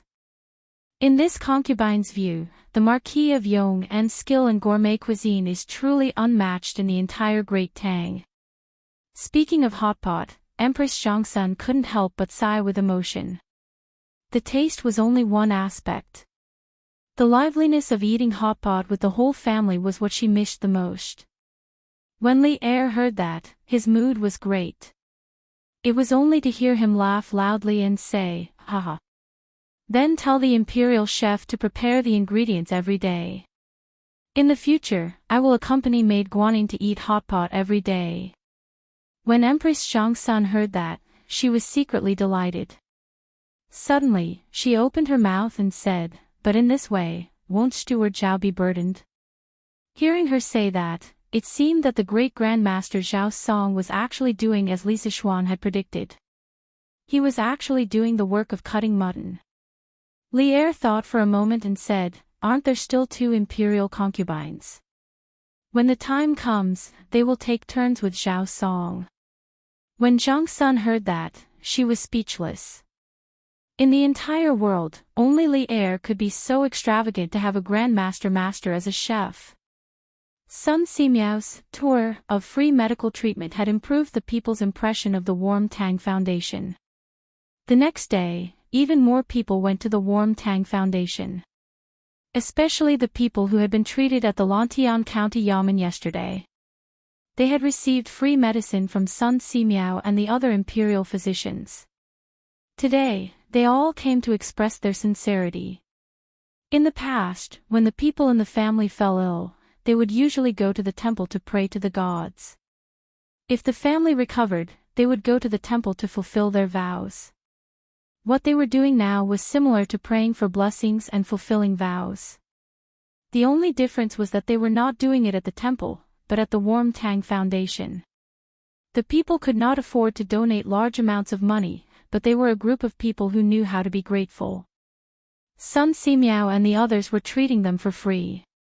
Even if they could not afford to donate tens or hundreds of strings of coins, they would still donate tens or hundreds of coins to ease their hearts. Moreover, they felt that donating here was more meaningful and genuine than going to the temple to fulfill their vows. In terms of treating illnesses, Sun Simiao seemed to be more powerful and effective than the gods and Buddhas. As a result, the temples in and around Chang'an city received less money from incense offerings. The monks guarded the gates all day long, hoping for a few big customers. Did you guys notice? On the Merit Monument, all the famous families in Chang'an city have come to donate money, but why didn't I see the Chui family donating? In front of the Warm Tang Foundation, someone pointed at the huge monument and asked in confusion. Back then, not long after the Warm Tang Foundation was established, Li Zishuan ordered the craftsmen to build a huge monument in front of the gate. It was called the Merit Monument, and it was used to record the names of those who had donated more than 1,000 strings of coins to the Warm Tang Foundation. The person had only said it casually, but as soon as he said it, many people subconsciously searched for the Chui family's name on the monument. After a few minutes, the people were not surprised to find that there was no one related to the Chui family on the monument. Therefore, they were instantly enraged. Even poor people like them were willing to donate money to the Warm Tang Foundation, but why was a top family like the Chui family doing nothing? There really is no Chui family. The Chui family is one of the 5 families, the role model of all scholars in the world, but they are so heartless and cold-blooded. This is so disappointing. A down-and-out scholar could not help but beat his chest and stomp his feet after looking at the monument. Originally, the 5 surnames and 7 hopes had a very high reputation in the minds of scholars. However, the scene today made many people recognize the reality of the situation. The Chui family was also stingy, cold-blooded, and heartless. What bullsh * T Chui family? They are one of the 5 families. How stingy. That's right. The Chui family's young masters and young mistresses have hundreds of servants. They live a luxurious life, and they can't even bear to donate 1,000 strings of coins. His Majesty and Her Majesty have already donated a few thousand strings of coins. Bah! After donating, I will go to the Chui family's gate and spit on them. I want to go too. The Chui family is rich but heartless. They will suffer retribution. Originally, it was just a curious question, but in the end, it quickly turned into a public rage. Moreover, this rage would soon burn the Chui clan's headquarters in the capital. Chapter 1081. Most of the people who came to donate money today came from Lontian County. They should have gone back from Yanqing Gate in the east of Chang'an City, but they did not do so. After they donated money, they did not go to the east gate. Instead, they went south. A group of people went straight to Dunhua Square. Dunhua Square was where the Chui family's stronghold in the capital was located. Bah! The Chui family is rich but heartless. Bah! The Chui family is cold-blooded and heartless. Bah! The Chui family is heartless. Bah! The Chui family is shameless. Usually, people would often hear jokes about how one spit from each person could drown you. The Chui family now had a real experience of being baptized by the people's spit. Although the Chui family's threshold was high, and even if all the people in Chang'an City spit at them, the Chui family had been standing for thousands of years. When had they ever suffered such humiliation? A 1,000-year-old family was also very concerned about their reputation. Unruly people. A bunch of unruly people. Men. Chase all those unruly people away. If they don't want to leave, beat them up. In the backyard of the Chui family, Chui Shanfu's wife, Wang Shi, roared angrily. Her husband, Chui Shanfu, had been sent to Lingnan by Lier. She was not in a good mood this month. Now, those unruly people in her eyes were causing trouble in front of the Chui family. How could she not be angry? Madam, do you want to wait for grandfather to come back? The butler of the Chui family asked carefully. His surname was Wang, and he had married with Wang Shi. He was considered Madame Wang's direct descendant. The Chui family's grandfather, Chui Zhenchuo, had gone to a manor in the south of Chang'an City to recuperate because of the cold weather in Chang'an City. Although it was cold there was a natural hot spring there. No need. Even if grandfather is at home, he will not allow these unruly people to cause trouble in front of the Chui family. Wang Shi's eyes flashed with a trace of ruthlessness. Yes, madam. The butler took the order and left. A moment later, a group of servants holding a stick suddenly rushed out of the Chui family's main gate. They ran like wolves and tigers to the people who came to spit and shouted, "Where did these unruly people come from? Why don't you open your eyes and see where you are? Is this something you can come and make trouble for? If you don't scram, don't blame me for being rude. Yes. Get lost. Look at your poor appearance, don't dirty our Chui family street." The servants were all fierce and arrogant. As the servants of a top aristocratic family, they indeed had the qualifications to be arrogant. However, their arrogance was used in the wrong place today. Ha! A bunch of lackeys who only know how to rely on their master's power. Under the feet of the emperor, could it be that you still dare to hit people? I will stand here today and see if you dare to hit me. A young man who looked like a scholar took a step forward and scolded arrogantly. His name was Yu Dehang, and he came from a farmer's family in Lontian County. Yesterday, he accompanied his mother to the county office to participate in the free clinic. Today, he also came to the city to fulfill his vow. In the past, his dream was the same as most people's. First, he wanted to pass the imperial examination, then marry a woman with 5 surnames. But today's incident made him a little disappointed in the legendary 5 surnames 7 sects. The dignified 5 surnames prominent family was nothing more than this. Their hearts were also black. The arrogance and despotism of these evil servants made his heart burn with fury. Thinking back to the Li family's courteous attitude at the Warm Tang Foundation, he started to hate the Cui family more than anything else. Wow! Xiao Jing, you've done well today. Even though your uncle Zhong used to laugh at you for not being able to pass the county-level examinations, but based on your tough attitude today, you will always be a county-level scholar in your uncle Zhong's heart. No, you will be the top scholar. A burly man came up to Yu Dehang and laughed loudly. Uncle Zhong, Yu Dehang's small face reddened as he looked at the burly man in annoyance. After being yelled at by you, everyone here knows that I won't be able to pass the county-level examinations. Scholar Yu is right. You dare to hit people under the feet of the emperor. What does our spitting on the street have to do with the Cui family? Does this street belong to the Cui family? Seeing that someone had stepped forward, the people behind did not back down and started to jeer as well. Humph. Refusing a toast only to be forced to drink a forfeit. Madam has ordered that if these unruly people don't leave, take a stick and beat them away. The leader of the servants shouted angrily and then took the lead to hit Yu Dehang with the stick. I-O. F***CK. You bunch of dog slaves, how dare you hurt people on the street?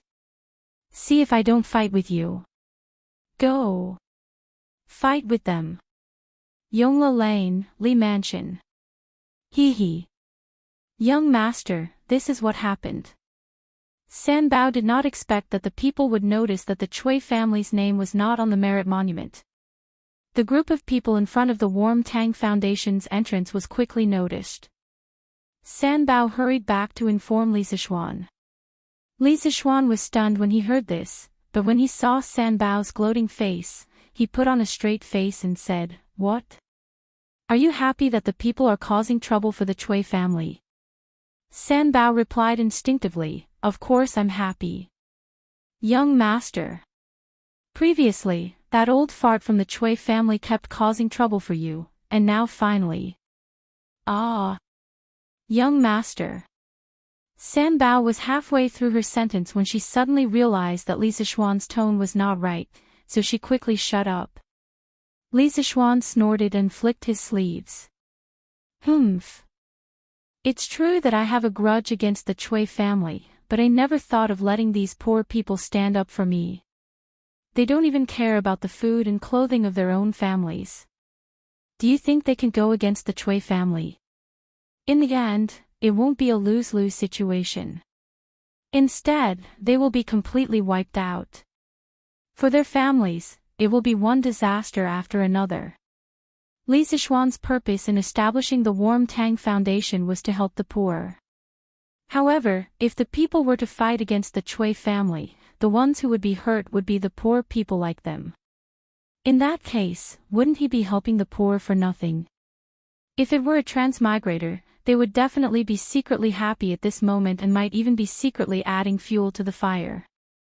This was because smart people love to kill with a borrowed knife, eliminate dissidents, and reap the benefits of others. However, Li Zixuan, as a transmigrator, did not want to be such a smart person. He did not want to use the weak knife of the people to fight against the giant rock that was the Cui family. Some people often said that a general success was built on thousands of bones. However, Li Zixuan knew that he could not be so cold-blooded. Clap, clap, clap. Good. Xiao Xian, I am very happy that you can think this way. Yi Guizhong, the crazy eavesdropper, suddenly appeared out of nowhere. He clapped his hands and sighed.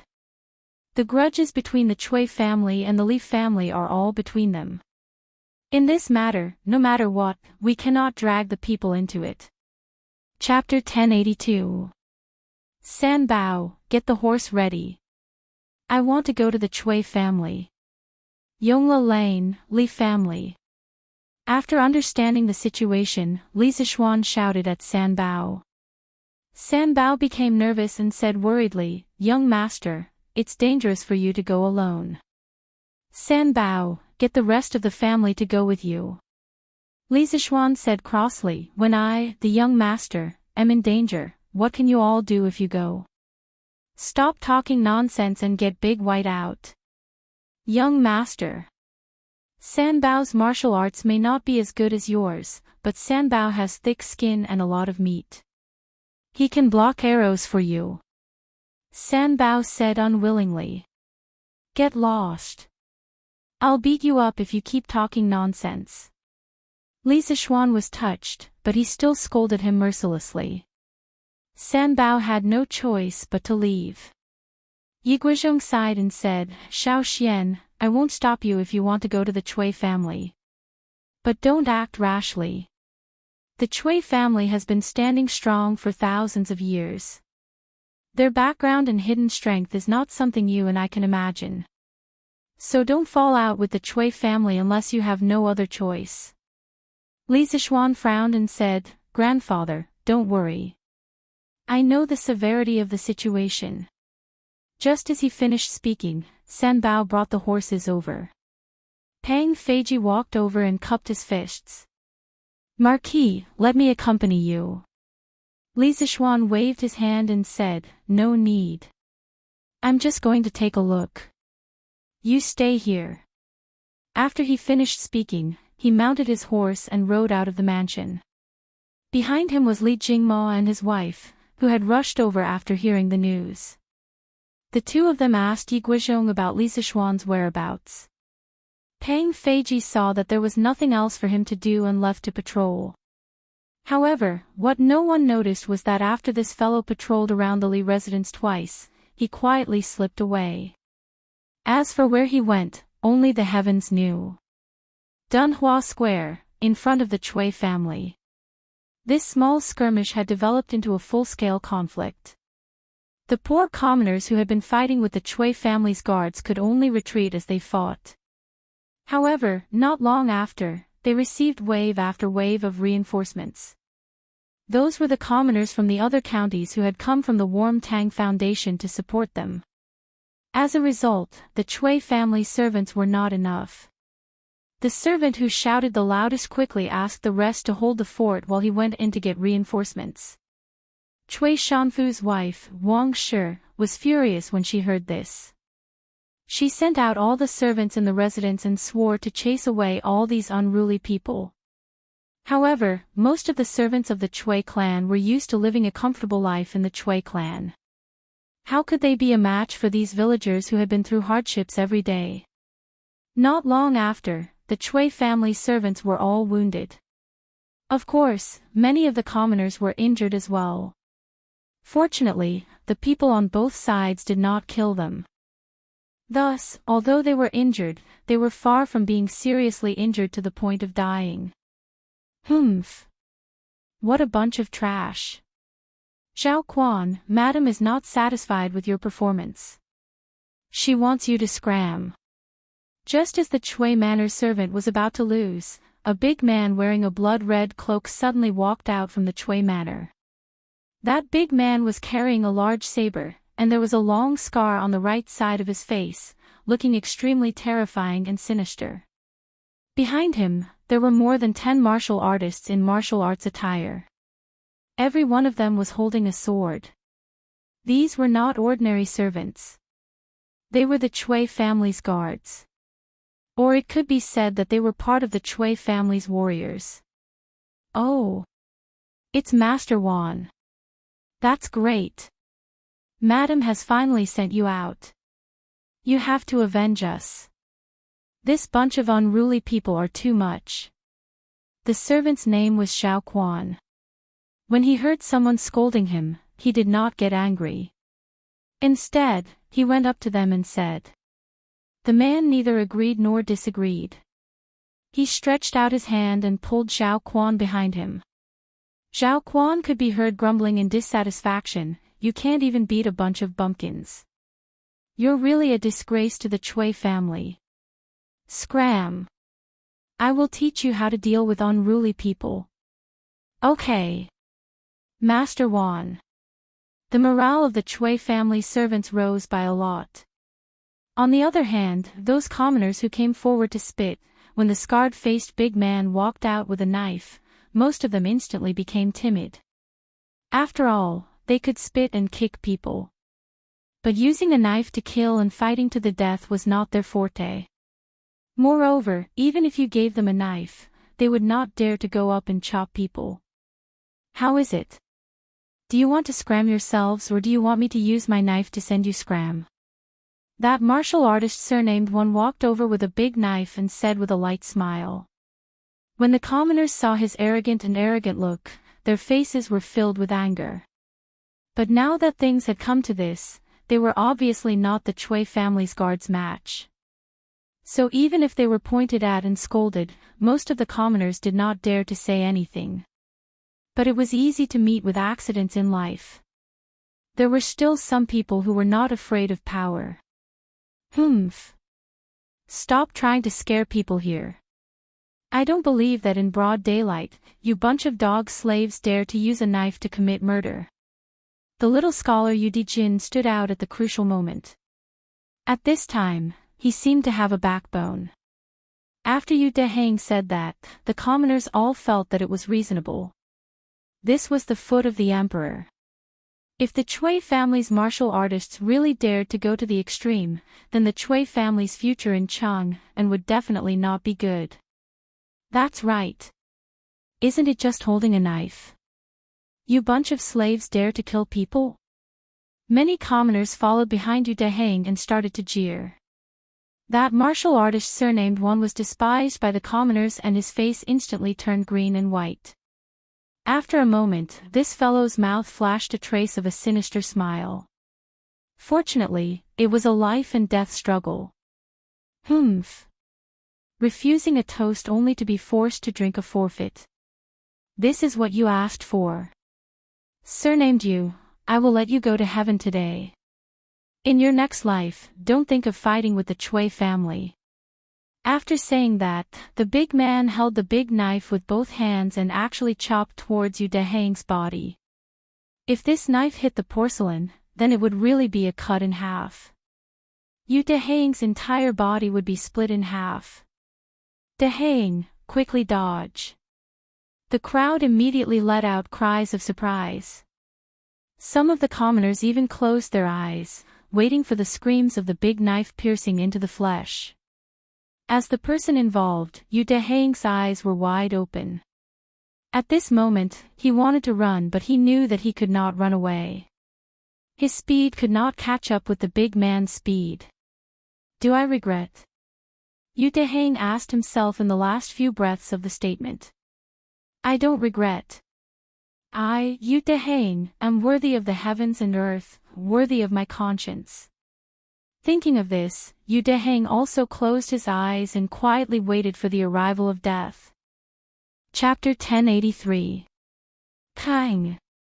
Just as Yu Dehang was waiting for death with his eyes closed, he suddenly felt a gust of wind by his ear, followed by the sound of metal clashing.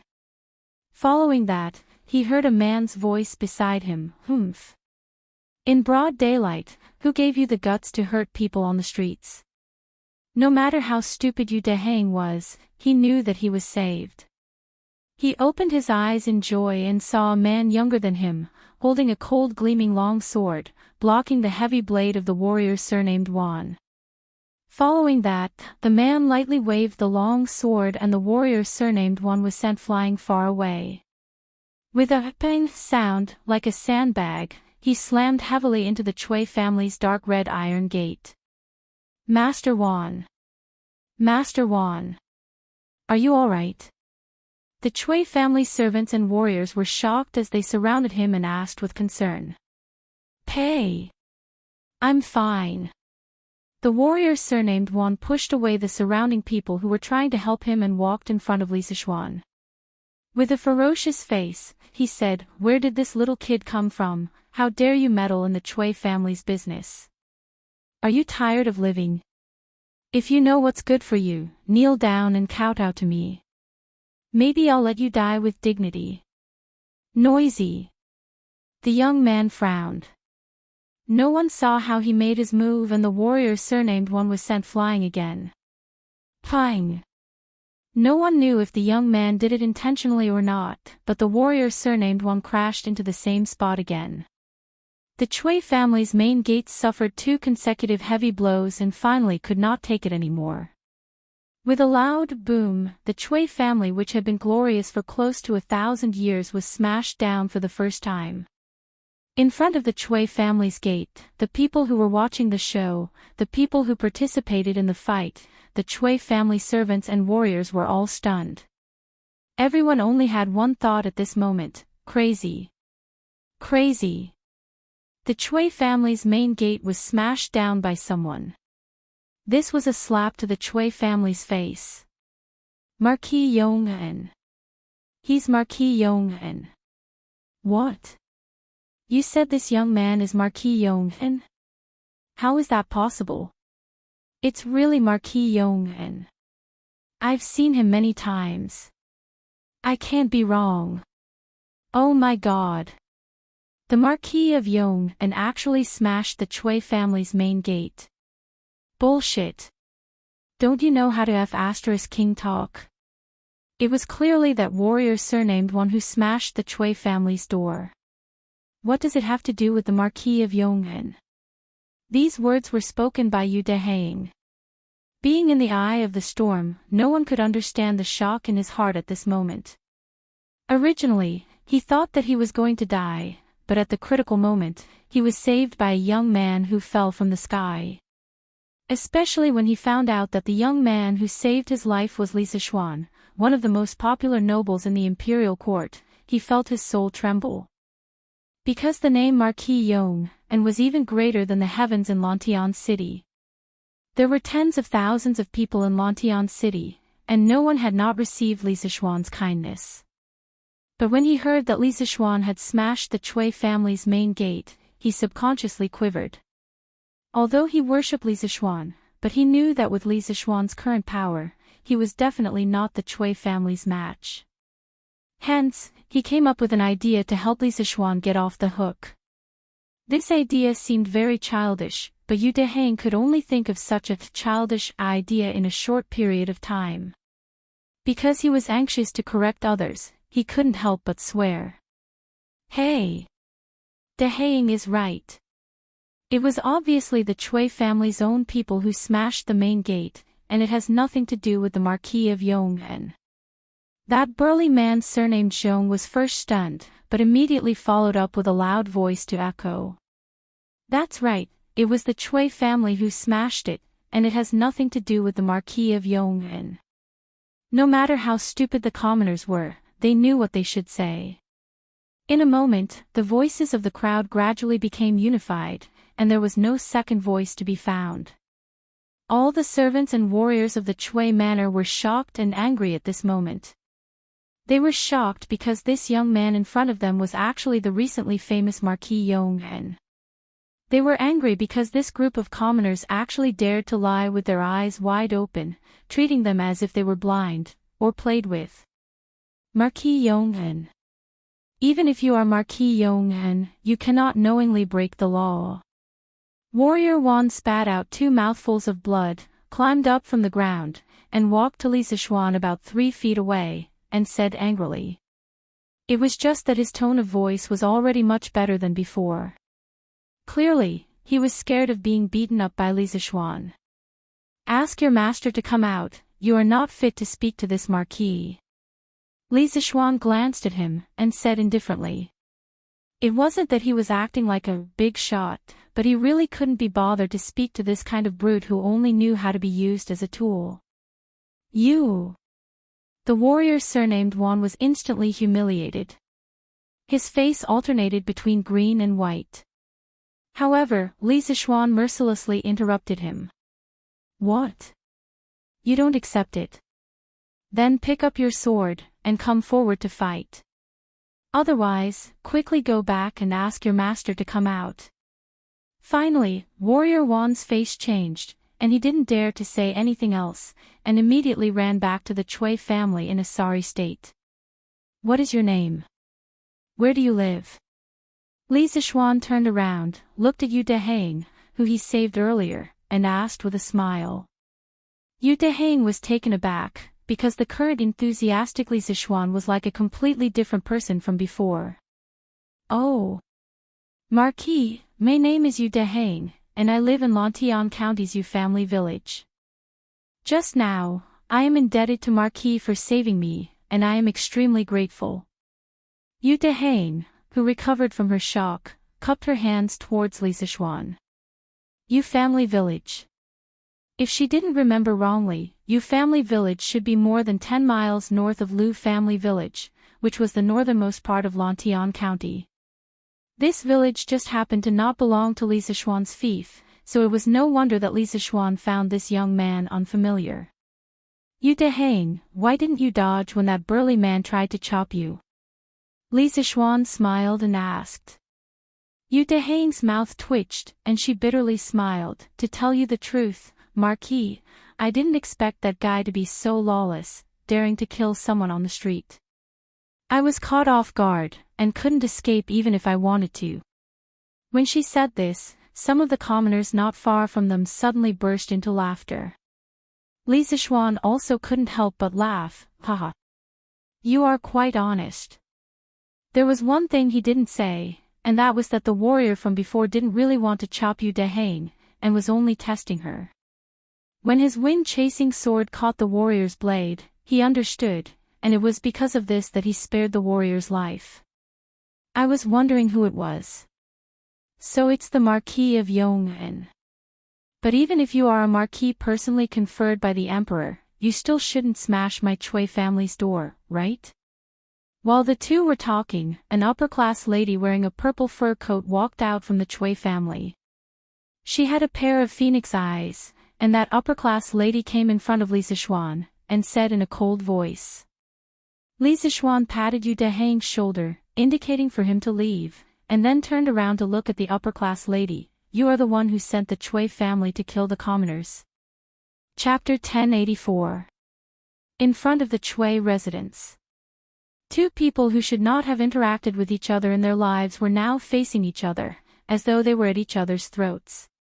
Wang Shi hatefully said, so what if it's me? This bunch of unruly people gathered in front of the Chui residence to cause trouble, can't we chase them away? If it was someone else, Wang Shi would have already ordered people to chase them away. But the person in front of her was Li Zixuan. This name had appeared more than once in the Chui family. He made the two young masters of the Chui family, one was exiled to Cheongzhou, the other was chased back to Zhengzhou, but the Chui family's old grandfather still could not do anything to him. As such, Wang Shi had no choice but to deal with him carefully. Gathering people to cause trouble. What trouble did they cause? Li Zixuan crossed his arms in front of his chest, and asked while knowing the answer. Wang Shi snappily said, what good things did they do, Marquis Yong, and can just ask them. Why ask me? Li Zixuan laughed, and casually said, it's just spitting on this street. How big of a deal can it be? This street doesn't belong to the Chui family, right? Besides, if Madame Chui is really angry, just let the people from Wuhou government come and take them away. Why did you instigate your servants to maliciously harm people? If I was a step late, there would be people's blood splattered on the spot. The current emperor is ruling the country with benevolence, but your Chui family is so blatantly harming people's lives. You are not putting the emperor in your eyes, how should you be punished? Wang Shi frowned, her face was so gloomy that water was about to drip out. She softly scolded, Wan Jingang. What did I tell you before? You can only chase people away, you can't intentionally harm people. What did you do? The warrior surnamed One had a pig's face. He hurriedly explained to Wang Shi, Madam. I'm innocent. This subordinate was just trying to scare that scholar. I didn't mean to take his life. Clap clap clap. Wang Jingang's voice fell, but Li Zixuan clapped his hands, only to hear him say, haha. Act. Good acting. Madam Cui, in front of so many people, can you not act like this? Under the watchful eyes of so many people, can't you tell right from wrong? Although he knew in his heart that Wang Jingang really did not have the intention to kill Yu Deheng, he had to put the blame on Wang Jingang. Because this was the only way to reduce the scope of the war and avoid completely falling out with the Cui family. Look. I'm helping you by beating up your men. Otherwise, if someone dies, your Cui family will have to go to court, and it won't end well with the emperor. Therefore, today's matter should end here. That was what it meant. Right now, Li Zixuan really didn't want to start a war with the Cui family. Yes. Wang Jingang was spouting nonsense. Just now, his knife was about to chop Yu Deheng's head. How could it be just to scare her? That's right. That one fellow is trying to kill someone. The commoners cooperated and shouted behind Li Zixuan. Wang Shi clenched her teeth, secretly hating that Wang Jingang really didn't know how to do things. If you want to kill someone, just do it secretly. But now, he actually did it openly in front of the Cui family and was caught by Li Zixuan. This made the Cui family, who was originally in the right, instantly fall into a passive position. Audacious! You actually dare to gather in Chang and city to cause trouble, quickly stop. Just as Wang Shi was unable to vent her anger, a large group of martial marquis suddenly appeared on the streets. The one leading them was actually Yuqi Jingde. The dignified right martial marquis General Wei had personally come. Before he arrived, his voice was heard. Yuqi Jingde shouted loudly. Following his shout, the right martial marquis men immediately surrounded everyone in front of the Cui family's door. From the start of the matter till now, it had been close to half an hour before the martial marquis government people finally arrived. Uncle Yuqi. You're here. Seeing an acquaintance, Li Zixuan clasped his hands in greeting. Yuqi Jingde softly made an end sound and didn't exchange too many pleasantries. With a businesslike expression, he said to Li Zixuan and Wang Shi, Li Zixuan. This general received news that someone gathered here to fight. Is there such a thing? Li Zixuan wasn't in a hurry to speak. Instead, he looked at Wang Shi with a faint smile. He believed that if Wang Shi wasn't stupid, she should know what to say. As expected, Wang Shi's expression changed. She then bowed towards Yuqi Jingde and said, replying to General Yuqi, it was the Cui family's people who didn't know any better and almost injured a commoner. This attracted the attention of the commoners. The Cui family will definitely restrain the servants in the future. Madame Cui's meaning is that the Cui family's servants actually used weapons in Chang'an City. Yuqi Jingde frowned and said unhappily. The Tang people revered martial arts. The imperial court didn't explicitly state that commoners weren't allowed to carry swords. But in Chang'an City, openly using weapons was definitely not allowed. This was slapping Yuqi Jingde's face as the capital's Public Security Bureau chief. Wang Shi quickly said, there was no large-scale use of weapons. It was just a servant and a commoner who had a dispute. General Yuqi, please don't be angry. Not only did Li Zixuan want to turn the matter into a small one, Wang Shi also wanted to.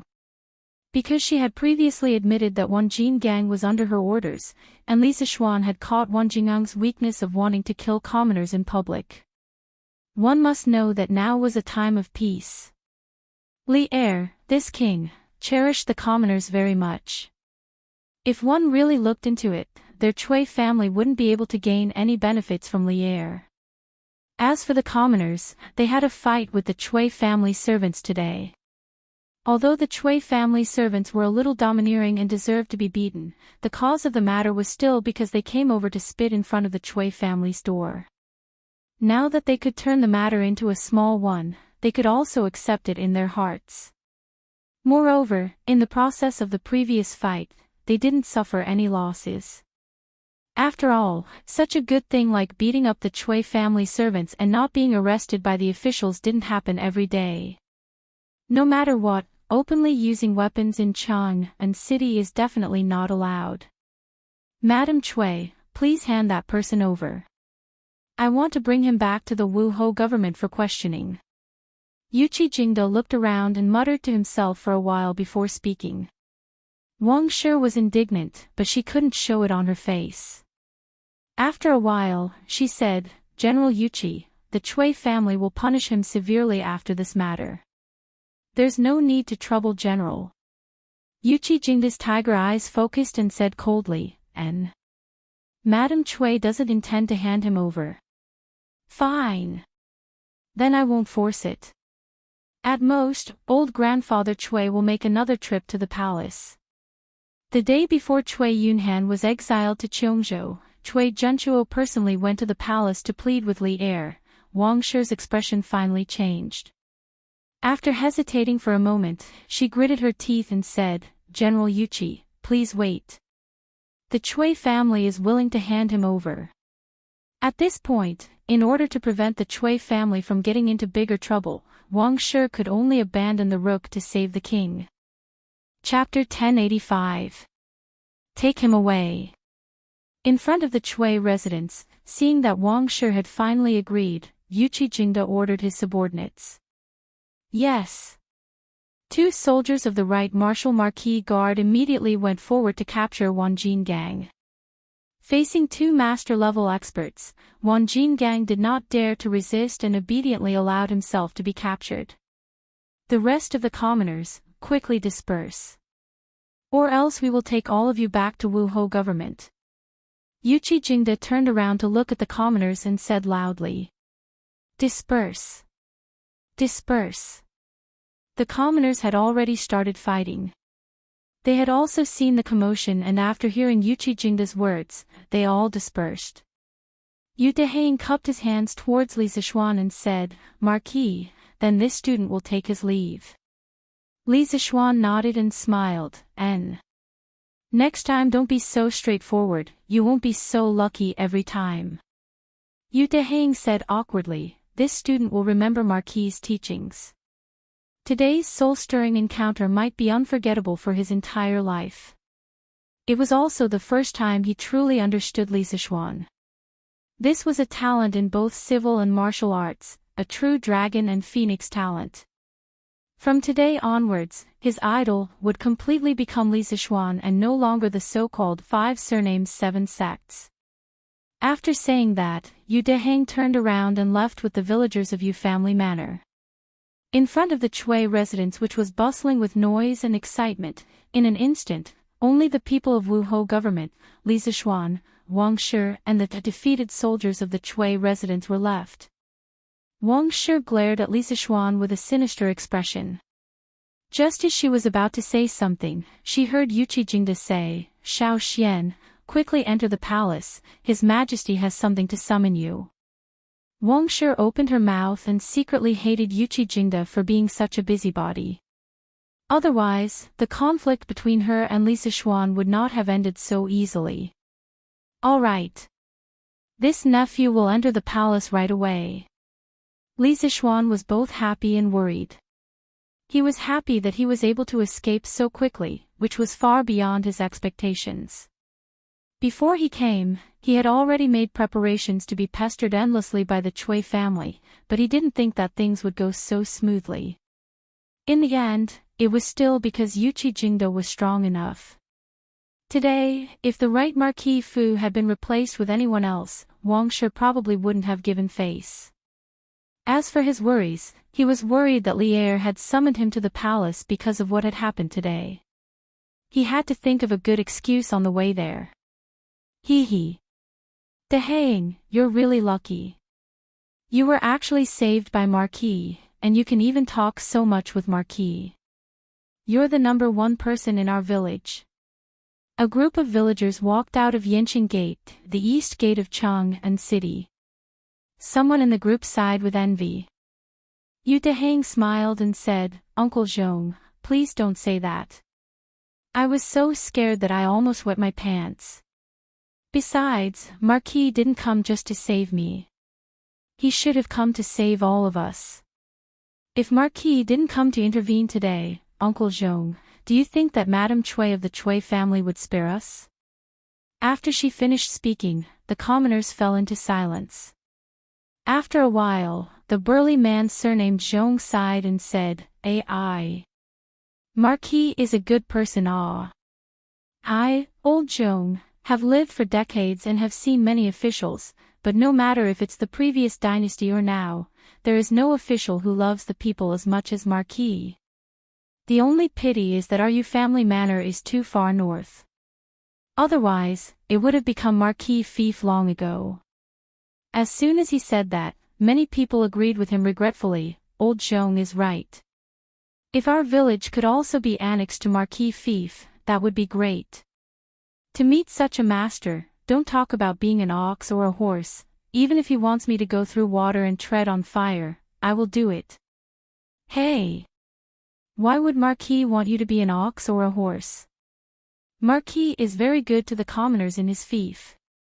Yu Dehang shook her head and said, "It's useless to say more. Marquis fief is now considered to be one of the top nobles in the Great Tang. If he wants to expand his fief, Marquis will have to make more contributions. Let's quickly go back." Imperial Palace, Lijiang Hall. Li Er came here after the morning court to enjoy the newly installed heating in the Imperial Palace with Zhang Sun. In the end, someone came to report that a large group of commoners had started fighting with the Cui family servants in front of the Cui residence. He frowned slightly and didn't say anything because he believed that Yuqi Jingda would be able to handle it himself. But not long after, the Imperial Guards came with another piece of news, saying that Li Zishuan had gone to the Cui residence and injured the Cui residence's guards. Only then did Li Er order Yuqi Jingda to think of a way to resolve the conflict and summon Li Zishuan to the palace. "Your Majesty, this concubine is thinking that the commoners suddenly went to the Cui residence to cause trouble. Was it because someone was secretly instigating them?" Empress Zhangsun frowned and asked. "Is Guanyin trying to say that Li Zishuan was secretly instigating the commoners to cause trouble in the Cui residence?" Empress Zhangsun nodded lightly and said, "This concubine did suspect that. After all, the Duke of Yong'an's attitude towards the aristocratic families has never been good. Previously, the Snake King's assassination was directed at the Cui family. If not for your Majesty's mediation, I think he would have already killed his way to the Cui residence." Li Er held his chin and thought for a moment before shaking his head and saying, "No. If this kid really wanted to use the commoners to deal with the Cui family, he definitely wouldn't have rushed to the Cui residence alone." Sigh. This kid sometimes has a heart of steel, but sometimes he's indecisive. This is a taboo for a commander. As intelligent as Li Er was, he immediately understood the crux of the problem. However, towards Li Zishuan's foolish action of not retreating behind the scenes and taking advantage of the situation, instead taking the lead and rushing to the front to confront the Cui family head-on, Li Er felt resentful towards Li Zishuan for not living up to his expectations. Although he did not intend to touch the Cui family at this juncture, he was still very happy to borrow the strength of the commoners to cause some trouble for the Cui family and reduce the Cui family's reputation among the commoners. However, because of Li Zishuan's momentary soft-heartedness and worry that the commoners would be injured, he rashly acted. Everything was ruined. If he wanted to form such an advantage in public opinion next time, it would not be easy. Ha! Your Majesty, humans are not saints. How can they be perfect? This concubine feels that this flaw of the Duke of Yong'an is his true nature. It also shows that he values relationships and righteousness. Only such an upright official cannot be used by foreign countries and can achieve great things for the Great Tang. After hearing Li Er's words, Empress Zhongsun pondered for a moment and quickly understood the crux of the matter. She smiled faintly and said, "Your Majesty, the Duke of Yong has arrived at the Sweet Dew Hall." At this moment, an eunuch entered the hall and cupped his hands towards Li Er. He's finally here." Li Er's spirit jolted. He said to Empress Zhongsun, "Guanin's servant, please take a seat here. Zhen will go and teach that fellow a lesson. This official pays his respects to your Majesty." Within the Sweet Dew Hall, Li Zishuan was dressed in casual clothes and bowed towards Li Er. Yuqi Jingde had spoken to him in a hurry, so Li Zishuan did not return home to change into his court attire. Instead, he rushed straight to the palace. "Dispense with the formalities." Li Er's emotionless voice came from above. Li Zishuan straightened his body and raised his head. He saw Li Er sitting on the seat of honor, glaring at him like a tiger watching its prey. "You're getting more and more daring. You actually dared to smash the Cui family's door. If Cui Zhenchuo joins forces with the Shandong landowning households to deal with you, let's see how you deal with it." Li Er's face was expressionless, but Li Zishuan could hear a hint of blame in his words. "Replying to your Majesty, no matter what the outcome is, this official does not regret what he has done today. The Cui family's matriarch instigated the family's warriors to use weapons against the common people. If this official had come one step later, there would have been casualties. This official does not regret it," Li Zishuan said in a low voice. "AI. You." Li Er sighed. He stood up with his hands behind his back and walked down from above. "You're also a smart person. You should understand that right and wrong is no longer important. Now that you've smashed the Cui family's door, the Cui family that has stood tall for 1,000 years has been disgraced by you. Do you think they'll let this go?" The scholars who rely on the Shandong landowning households account for almost half of the scholars in Great Tang. If the Cui family is determined to take revenge on you, these scholars will spit at you and tarnish your reputation. At that time, who would dare to come to your Yanhuang College? Who would want to learn from your engineering? Who would want to buy things from your workshop? Li Zishuan furrowed his brows. He had only thought that the Cui clan would send some assassins to take revenge on him. He had never thought that they would use public opinion to tarnish his reputation. However, he was not afraid. When it came to creating public opinion, no one in the Great Tang was better than him. "Your Majesty. This world belongs to your Majesty, not the Cui family. It's hard to say if the Cui family can unite with the other landowning households, but even if the landowning households of Shandong work together, this official is not afraid of them. This official knows that your Majesty will support this official, and the common people will also support this official." Li Zishuan clasped his hands and said in a clear voice. Li Er glared at this guy in annoyance. He thought to himself, "Am I so easily tied to the same boat as you? In your dreams." But thinking about it carefully, he had to be on this pirate ship even if he did not want to. Because the royal family and the aristocratic families were destined to never walk together. Empty words are useless. "Do you have any countermeasures now?" Li Er paused and said. Li Zishuan clasped his hands and said, "Your Majesty, this official does not have any countermeasures. Different situations call for different measures. The Cui family has not made a move yet. Even if this official has a countermeasure, it is useless. I can only wait until the time comes to deal with it." Li Er fell silent. The hall fell into silence.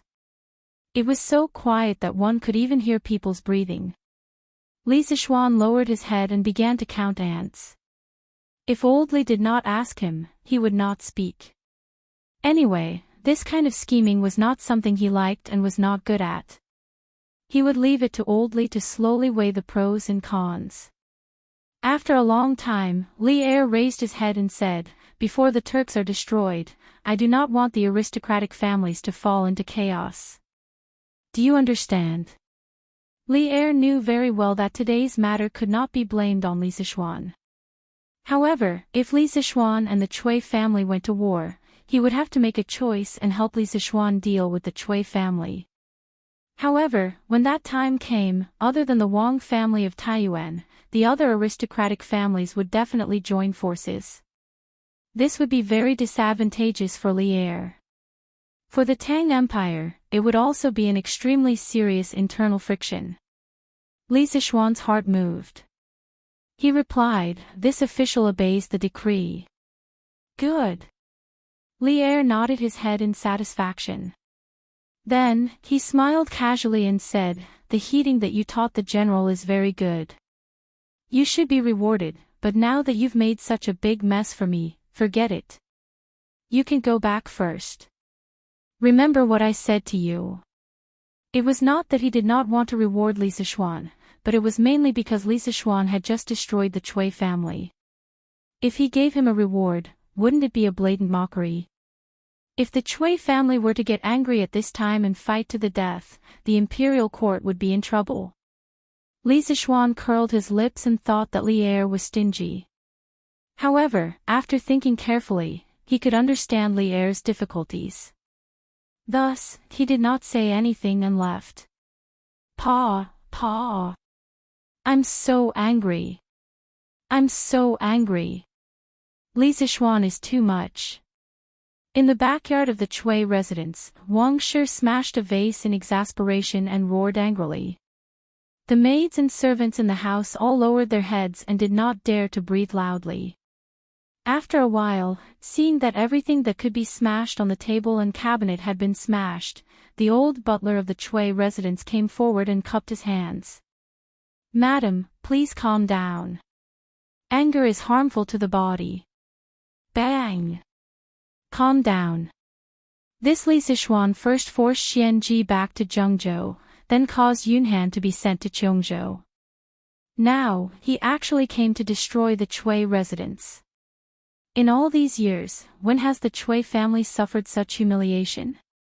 If the old master was still in Chang'an, would he allow him to be so impudent? Wang Shi slammed the table and said angrily. Butler Wang lowered his head and said carefully, "Madam, the most important thing now is not to be angry with the Marquis of Yong'an, but to reduce the impact of this matter on the Chui family as soon as possible. In this old servant's opinion, we should donate a sum of money to the Warm Tang Foundation as soon as possible. Otherwise, the Marquis of Yong'an might use this as an excuse to make a fuss. When the time comes and Datong Daily spreads the news, I'm afraid our Chui family's reputation will be ruined." It had to be said that the old butler's foresight was very accurate. Today's matter, other than hurting the Chui family's face, more importantly, it dealt a considerable blow to the Chui family's reputation. The reason why the 5 families and 7 noble families could have their current status was mainly because of the reputation they had accumulated over many years among the common people, especially among the scholars. If the Chui family were to have a bad reputation, then in the future, the Chui family would lose the support of many scholars. This was a huge matter that would hurt the foundation of the Chui family. Donate money. In your dreams. That Warm Tang Foundation might be under the name of the Imperial Court and the Empress's name in name, but who doesn't know that the real person in charge is Li Sichuan's family? This brat wants to use such underhanded means to force the Chui family to donate money, no way. Wang Shi, who was in a fit of anger, refused without hesitation. "Madam, butler, you don't have to say any more. I've already made up my mind. Not only will the Chui family not donate money, today's matter will not be settled so easily." The old butler still wanted to say something, but Wang Shi did not want to hear any more. She threw down this sentence and left immediately. The old butler opened his mouth and was filled with helplessness. He could only secretly pray that the old master of the Chui family, Chui Zhenchuo, would receive the news as soon as possible and rush back to preside over the situation. Chapter 1086. The old butler of the Chui residence was right. In the afternoon, Li Sichuan directly went to the workshop to discuss with Ma Zhou whether they should publish the conflict between the commoners and the Chui family in the Great Tang Daily. Marquis, forgive me for being blunt, but today's incident has already caused a huge uproar. There are definitely many people who know about it. Moreover, Marquis, you have already smashed the door of the Chui family. Even if we don't publish this news, the Chui family won't owe us a favor. Moreover, the people who know about it will misunderstand that we are jackals of the same tribe as the Chui family and deliberately hide the truth. In this way, it will be a big blow to the credibility of Datong Daily. After Ma Zhou listened to Li Sichuan's explanation seriously, he pondered for a moment and said, "That's right." Li Sichuan nodded and said, "Brother Ma's words make sense. If that's the case, then tomorrow's Datong Daily will publish the news of the Chui family's donation and being attacked by the people." Ma Zhou's eyes flashed with excitement. He was born in a poor family and didn't have a good impression of the aristocratic families. If Li Sichuan wanted to fall out with the aristocratic families, he would definitely support it from the bottom of his heart. Hearing this, he hurriedly said, "Yes, Marquis." Li Sichuan thought for a while and added, "But there's one thing you have to pay attention to. The news has to be realistic. We only need to report the facts and not exaggerate." Li Sichuan had listened to Li Er's previous words. He also felt that the current Tang Empire should be united against the outside world and not have too much internal friction. If they were to exaggerate and smear the Chui family in the newspaper, it might expand the conflict and damage the credibility of Datong Daily. Ma Zhou replied, "I understand. If the Chui family wants to take revenge on us, what do you think we should do?" The conversation between Li Sichuan and Ma Zhou lasted until the sky turned dark. As the future Prime Minister of the Tang Empire, Ma Zhou had a lot of unique ideas in terms of strategy. After this conversation, Li Sichuan had some ideas about the future path of the battle with the Chui family. At night, Li Sichuan stayed in the Yunshan residence. At 9:45 p.m., the study in the residence was still lit by candlelight. Suddenly, a big hand appeared outside the pitch-black door of the study. The big hand knocked on the door and then a voice, "Marquis, I have something to report." Judging from the voice, it was Pang Feiji. Silence. After a while, Li Sichuan's voice came from inside the room, "Come in and talk." Pang Feiji pushed the door open and entered. He saw Li Sichuan half leaning on the armchair with an unknown book in his hand. He took out a small booklet from his sleeve and handed it to Li Sichuan. "Marquis, you asked me to investigate whether the Chui family had done anything illegal. After a few months of investigation, I found some things. Marquis, please take a look." At that time, Cui Yunhan brought a group of students to the Li family to cause trouble. Coincidentally, Li Sichuan had just destroyed the Seven Cultivators sect. Under the combination of the two, Li Sichuan felt that the Cui family might be behind the Seven Cultivators sect. Cui Yunhan innocently took the blame and was exiled to Cheongzhou. The eldest son of the Cui family in Qinghe, Cui Xuanji, was also sent back to his hometown in Zhengzhou by Cui Zhenchuo. Li Sichuan originally wanted to kill Cui Yunhan. However, Li Er didn't allow him to kill Cui Yunhan for the sake of the overall situation. He could only send Pang Feiji to secretly investigate the Cui family's illegal activities. After such a long time, Li Sichuan had almost forgotten about it. He didn't expect Pang Feiji to suddenly bring it up today. His gaze hardened as he looked deeply at Pang Feiji. Then, he took the booklet from Pang Feiji's hand and flipped through it. In the first year of Wude, when the world was just settled, the Cui family cooperated with the local government in Zhengzhou and took over 30,000 mu of land from the local people. This caused thousands of people to have no land to farm and become homeless. In the 7th month of the 3rd year of Wude, the current emperor killed Wang Shichong in Luoyang. Due to the war, Luoyang city was severely damaged and lacked order. The Chui family took the opportunity to take over 40% of the shops in Luoyang City and forcibly expropriated 70,000 mu of land from some of the people at a low price. Countless people in Luoyang City sold their sons and daughters. The Chui family took advantage of the situation and robbed them. They didn't spend a single copper coin and took away nearly 100 beautiful women from the people. From the 4th year of Wuda to the 9th year of Wuda, the Chui family's direct descendants and branch descendants had been taking over the land in Hunan province.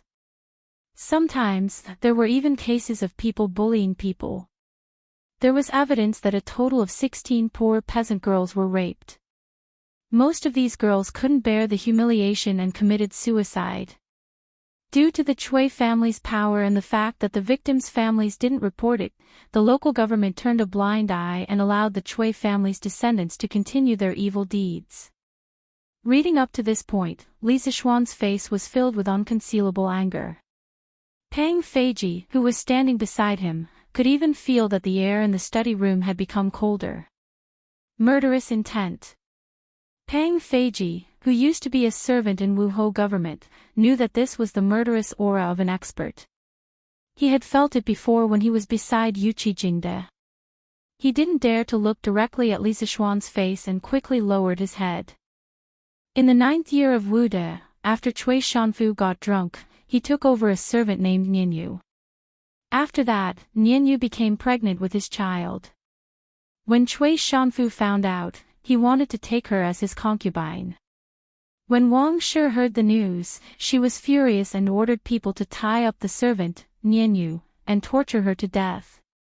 According to some rumors from the servants of the Cui family, every night that year, the cries of women and the cries of babies could be heard.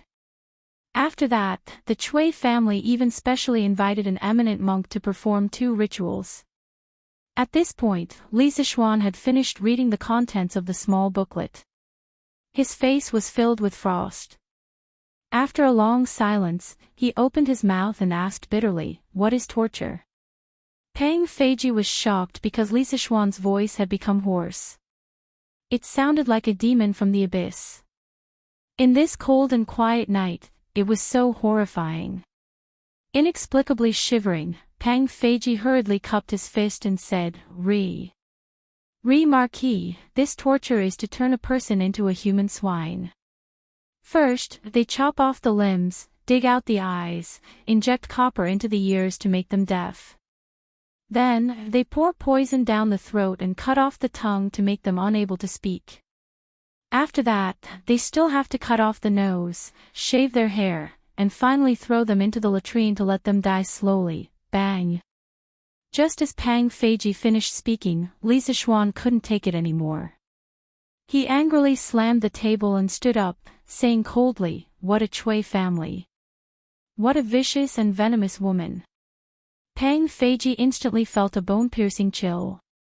Then, he saw the table beside Li Zixuan turn into a pile of powder. Chapter 1087. Swine, or swine, was a pig. Human swine was a form of torture that turned people into pigs. Different from death by dismemberment, human swine was a form of punishment used in court battles. The ancients often said that no poison was a great man, and the most poisonous was a woman's heart. In the imperial palace, there had always been a lot of fights between concubines. Once a woman with no sense of security gained power, her revenge would be more ruthless than a man's. Human swine was invented by Empress Liu. When Liu Bang became the emperor, he gradually stopped favoring the old Empress Liu and started favoring the peerless beauty Madame Qi. Empress Liu didn't dare to do anything because Liu Bang was in power. After Liu Bang passed away, Empress Liu took power. Her jealousy couldn't be erased, so she sent people to catch Madame Qi, beat her severely, dug out her eyes, cut off her limbs, shaved her hair, and finally threw her into the toilet. Even so, Empress Liu was still not satisfied. In the end, she called her son, the Hui Emperor, to see the human swine. The Hui Emperor had never heard of the name human swine. He was very curious, so he followed the eunuch out of the palace and went to see it. The eunuch took him to a toilet, opened the door, and said to the Hui Emperor, "The human swine is in the toilet." The Hui Emperor looked into the toilet and saw a human body. It had no hands, no feet, and no eyeballs. There were only 2 bloody holes. The body could still move a little. It opened its mouth wide, but no sound could be heard. After looking at it, he was shocked and scared. He couldn't help but shrink his body and ask the eunuch, "What is it?" The eunuch didn't dare to say. When the Hui Emperor returned to the palace and forced the eunuch to say it, the eunuch said, "Madam Qi." Before the eunuch could say anything, the Hui Emperor was so scared that he almost fainted. Not long after, he passed away. Marquis, calm down. In the study room of the Yunshan residence, Pang Feiji looked at the wooden table that had turned into sawdust. His pupils could not help but shrink. Ever since he had followed Li Zixuan, he had never seen Li Zixuan so angry. Pang Feiji, who was trembling with fear, hurriedly cupped his fists and comforted him. "Humph. Calm down, calm down. Ask the mother and son who were tortured to death whether they could calm down or not. People say that the big families are the most ruthless, but I didn't expect the Chui family to be so ruthless and dirty. They were born as human beings, yet they are human beings in vain." Li Zixuan's face was full of anger. At this moment, he really regretted not killing Wang Shi earlier in the day. That servant girl named Ninya was originally a victim, but in the end, she still had to suffer a second persecution from Wang Shi. Moreover, this kind of persecution was really not something a human could do. It was too light to describe Wang Shi as a venomous woman. Earlier in the day, Li Er had told him to bear with it and wait for the Great Tang to resolve its external threat before dealing with the aristocratic clans. But at this time, Li Zixuan really couldn't take it anymore. He felt that the longer he endured, the more the maidservant who was cruelly killed by Madame Wang in the netherworld would be able to rest in peace. Hell was empty, and the devils were in the human realm. Li Zixuan couldn't tolerate a demon like the Wang Consortium, nor did he want to. "Marquis, the Chui family has a deep foundation and has many connections with other families. You have to think twice." A complicated look flashed across Pang Feiji's eyes. He cupped his fists towards Li Zixuan and said, Li Zixuan suddenly realized that something was wrong. He turned around abruptly and stared at Pang Feiji with a burning gaze. He stared at Pang Feiji for a long time until Pang Feiji was at a loss for what to do. Only then did he open his mouth and say, "Feiji, this information, with just the people in your hands, could you have found it?" A trace of undetectable panic flashed across Pang Feiji's eyes. "Marquis, if you think that I have treated you well, please tell me the truth." Li Zixuan turned around and said coldly with his hands behind his back. Pang Feiji's body trembled. The words that were about to leave his mouth could no longer be said. After a moment of silence, he said in a low voice, "I am guilty. This information was found out by me with the help of the right Marquis household." "Then when did you find out about this?" Li Zixuan said expressionlessly. It had been almost half a year since the last time he ordered Pang Feiji to find out about this information. He did not believe that Pang Feiji just happened to find out about this information in these few days. "Marquis, I found out about this 3 months ago." Pang Feiji's expression changed. He hesitated for a moment and finally gritted his teeth and said, 3 months ago." Hearing this, Li Zixuan's eyes flashed with a strange light. He turned around and looked directly at Pang Feiji. He asked word by word, "Then why didn't you tell me about this 3 months ago? What are your intentions?" Pang Feiji's face instantly turned pale. He hurriedly knelt down on one knee and said, "Marquis, I am guilty. I am asking you why you didn't tell me about this earlier. Don't King kowtow and beg for forgiveness and pretend to be pitiful." Li Zixuan was in a fit of anger. Seeing Pang Feiji like this, he was burning with rage. He could not help but violently smash the book in his hand towards Pang Feiji's head. Pang Feiji could have dodged, but he did not. The book that was originally not heavy, under the influence of Li Zixuan's angry strike, instantly left a big bump on Pang Feiji's head. Marquis, Pang Feiji opened his mouth but did not say anything. It was Uncle Yuchi who ordered you to do this, right? The room was silent for a long time. Li Zixuan suddenly opened his mouth. In his tone, there was a trace of sadness. It was the kind of sadness that came from being betrayed by a friend or brother. Pang Feiji was as if struck by lightning. He was stunned for a while and finally said, Marquis' guess is correct. However, General Yuchi only suggested it. In the end, I made the decision not to tell Marquis in advance. Please punish me, Marquis. Why? Li Zixuan's voice gradually turned cold. It was so cold that Pang Feiji felt like crying. Yes, he felt like crying.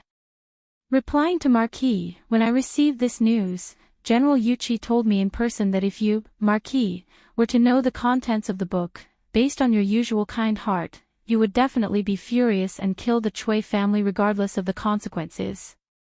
At that time, Marquis, your wings were not fully grown. Moreover, you had just established Yanhuang College. I'm afraid that your position in the Emperor's heart was not stable. If the Cui family were to fight back with all their strength, it would very likely cause you, Marquis, to suffer a great loss. Moreover, at that time, Marquis would not have the time to take care of Yanhuang College.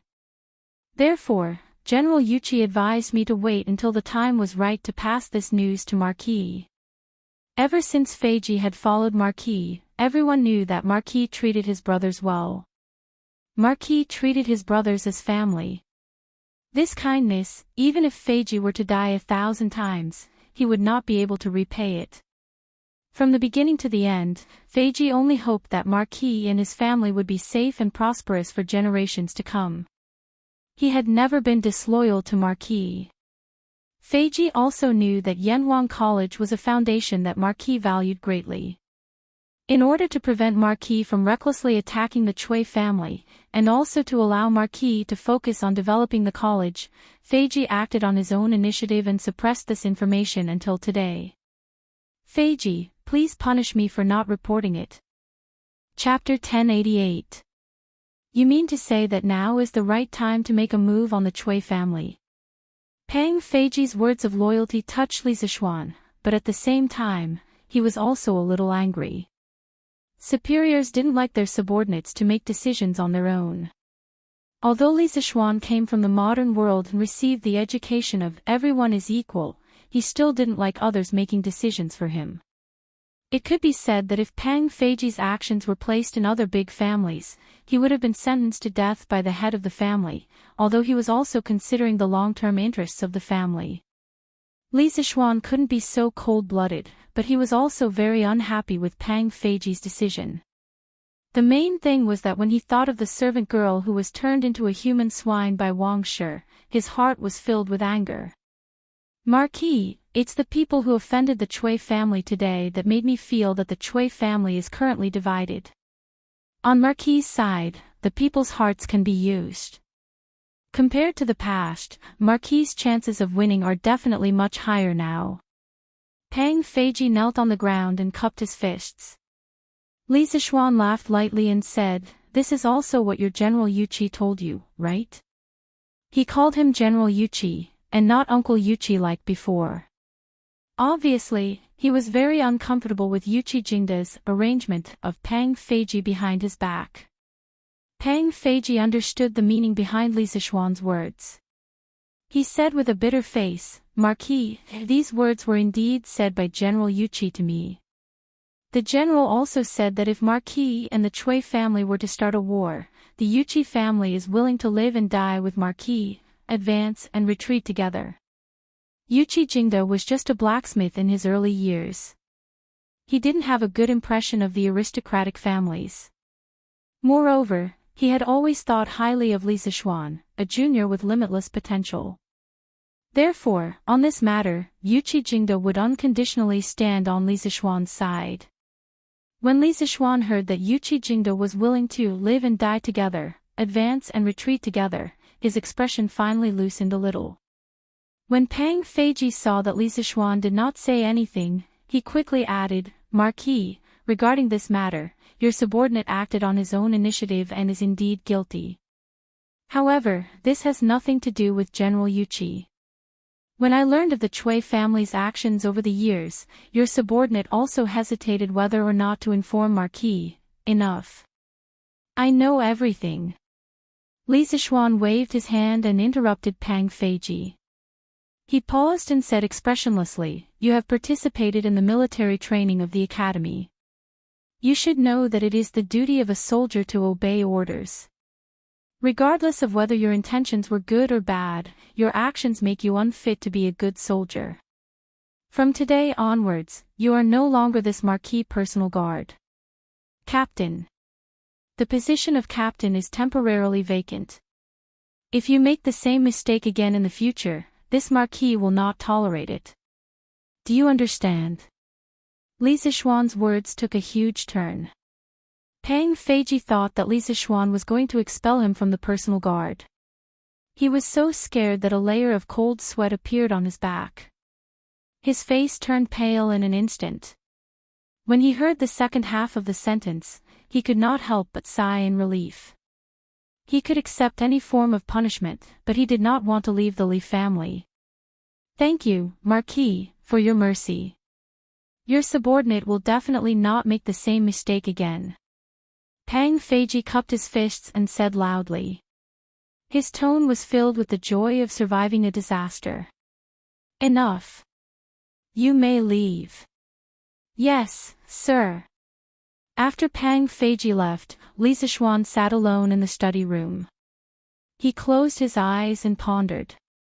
After a long time, he heard a long sigh from the room. "The tree wants to be quiet, but the wind will not stop.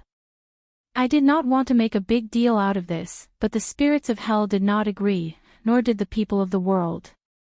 This time, I really have to defy the decree."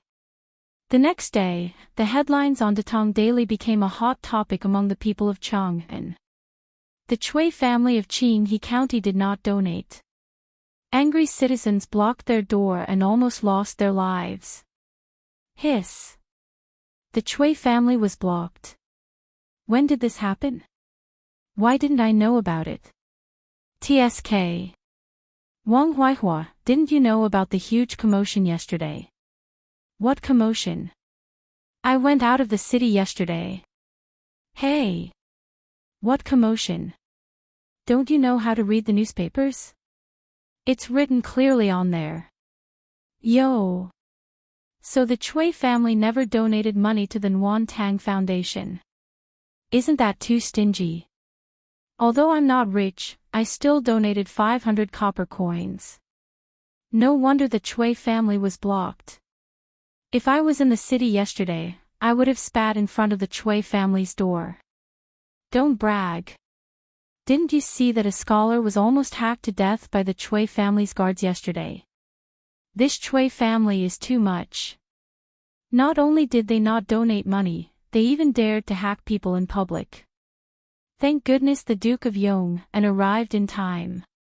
Rich but not benevolent, two-faced, that's exactly what the Cui family is like. What kind of family is this? They're even worse than us commoners who have never read the books of the saints.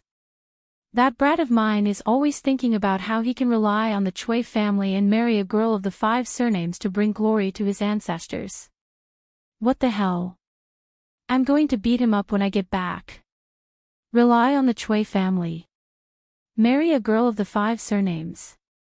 How can it compare to the glory of getting into Yanhuang College and becoming a student of the Duke of Yong'an? Old Wang, you're right. I heard that Mu Lao San from Stone Village used to be so poor that he didn't even have a good meal. But after his son got into Yanhuang College, the landlord in his village even wanted to marry his daughter to his son. Unknowingly, the commoners' values had changed slightly. The status of the 5 surnames and 7 great clans in the past was now plummeting in their hearts. Silent nourishment. Not only did it refer to the spring rain, but it also referred to human kindness. Li Zishuan's good deeds for the commoners this year were engraved in everyone's hearts. Compared to the Chui family, Li Zishuan represented justice and the people's will more. Now that the negative news about the Chui family was out, the commoners directly voted with their feet and stood on Li Zishuan's side without thinking. You bunch of foolish commoners only know how to listen to slander. The Chui family has been glorious for 1,000 years, who knows how many good deeds they've done and how many poor people they've helped. How can a small Duke of Yongvan compare? A group of commoners were loudly discussing the Chui family when a middle-aged scholar suddenly passed by. After hearing their conversation, the middle-aged scholar couldn't help but speak out in dissatisfaction. TSK. You say that the Chui family has done good deeds, then how many can you list? I've heard people say that the Chui family's disciples bullied people in Hunan. That's right. The Chui family is rich but not benevolent. Everyone knows that. But you're here speaking up for the Chui family. I think you're in cahoots with them. I was wondering who it was. Isn't this the Chui family's right-hand man, Mr. Zhu Wentao? No wonder you're speaking up for the Chui family. Speaking against your conscience, to think that you're a scholar. Bah! Bah! Beat him up. The scholars related to the Chui family used to be high and mighty existences, but at this moment, they were completely despised and became street rats. The storm of public opinion quickly spread from the commoners to the circle of scholars. At Yanhuang College, the students were sending warmth to the poor as they discussed. Little Ku, you say that Yamacho is too mean. They didn't even call us to fight. If we, the 2nd Brigade, go, who can stop the Chui family's dogs? Ching Chumo said casually to Li Ku with an unknown grass in his mouth. They had all read the newspaper when they were eating in the morning. Speaking of which, what this guy said made some sense. Since the 2nd Brigade's mission was to transport coal stoves, honeycomb briquettes, and clothes, when they were selecting members, they had picked some strong and healthy students. Compared to the members of the other brigades, the 2nd Brigade's members were undoubtedly much stronger. Li Ku rolled his eyes. After being together for a long time, he knew that Ching Chumo had a violent gene in his bones. He said angrily, Chonyo, don't you understand what Yamacho is trying to do? He doesn't want anyone to get hurt, or else he wouldn't have gone personally. Of course, he wouldn't let us go. Sigh. Yamacho smashed the Chui family's door this time, and I feel that the Chui family will not let this matter rest. Yamacho is probably in trouble. I didn't expect the Chui family to be so arrogant. Sun Zifan patted his horse's butt and sighed. Ching Chumo pursed his lips and said, TSK. Zifan, do you only know what kind of people the Chui family is? I heard that Chui Shanfu had caused trouble for Yamacho more than once. Luckily, he was sent to Lingnan, or else he would be impeaching Yamacho in court. Sun Zifan spat out a mouthful of saliva and said, Bah! What bullshit 5 surnames and 7 sects? I used to want to marry a girl with 5 surnames to bring glory to my ancestors. Now, I only want to marry a girl with 5 surnames to be my concubine, hee hee. Li Ku laughed, ha. Zifan, aren't you afraid of biting your tongue? In a restaurant in Chang'an City, a few young people were sitting together and eating while discussing. Brother Wang, this Chui family is too much. They are rich and heartless just because they have 5 surnames, and they even killed people on the street. They have no respect for the law, and we, the disciples of the saints, should hate them. That's right. The Chui family has been glorious for thousands of years, and they are the leader of the scholars, attracting countless talents to join them. But their current actions are not worthy of their position, and they are hated by everyone. I heard that Brother Chow wants to join the Chui family in a few days, so I have to go and persuade him. Yes. That's right. That's right. Anyone who associates with such a Chui family will be despised by the world. I have a good friend who joined the Chui family 2 years ago, and I have to persuade him to leave the Chui family. As the saying goes, repent and be saved. That's right. People like us who have diligently studied the books of the sages should be deeply righteous. At this moment, no matter whether these scholars supported the Chui family or not, they all expressed their opposition to the Chui family's actions without exception. This had nothing to do with the academic faction, because the sacred knowledge they studied also taught them to be kind to others. Inside the Chui mansion, the old housekeeper was holding the latest issue of Datong Daily, and said to Wang Shi worriedly, "Madam, this is bad. Marquis Yong and really published yesterday's incident in Datong Daily, and now the people in the city are saying that the Chui family is rich but heartless." Wang Shi took the newspaper, and her expression suddenly changed. She said coldly, "Humph. This kid is really despicable, and he only knows how to stab people in the back. Since he is heartless, then don't blame me for being heartless.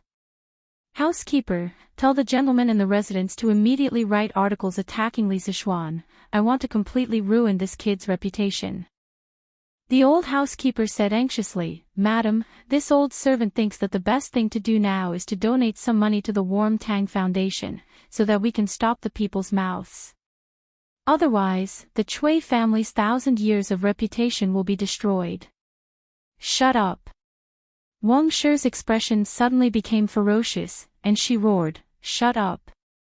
Let the Chui family give money to that kid. Don't even think about it. Last time, the Chui family was tricked by that kid, and until now, we still haven't earned back the capital of 3,000 strings of coins. You want me to donate money? No way. Humph.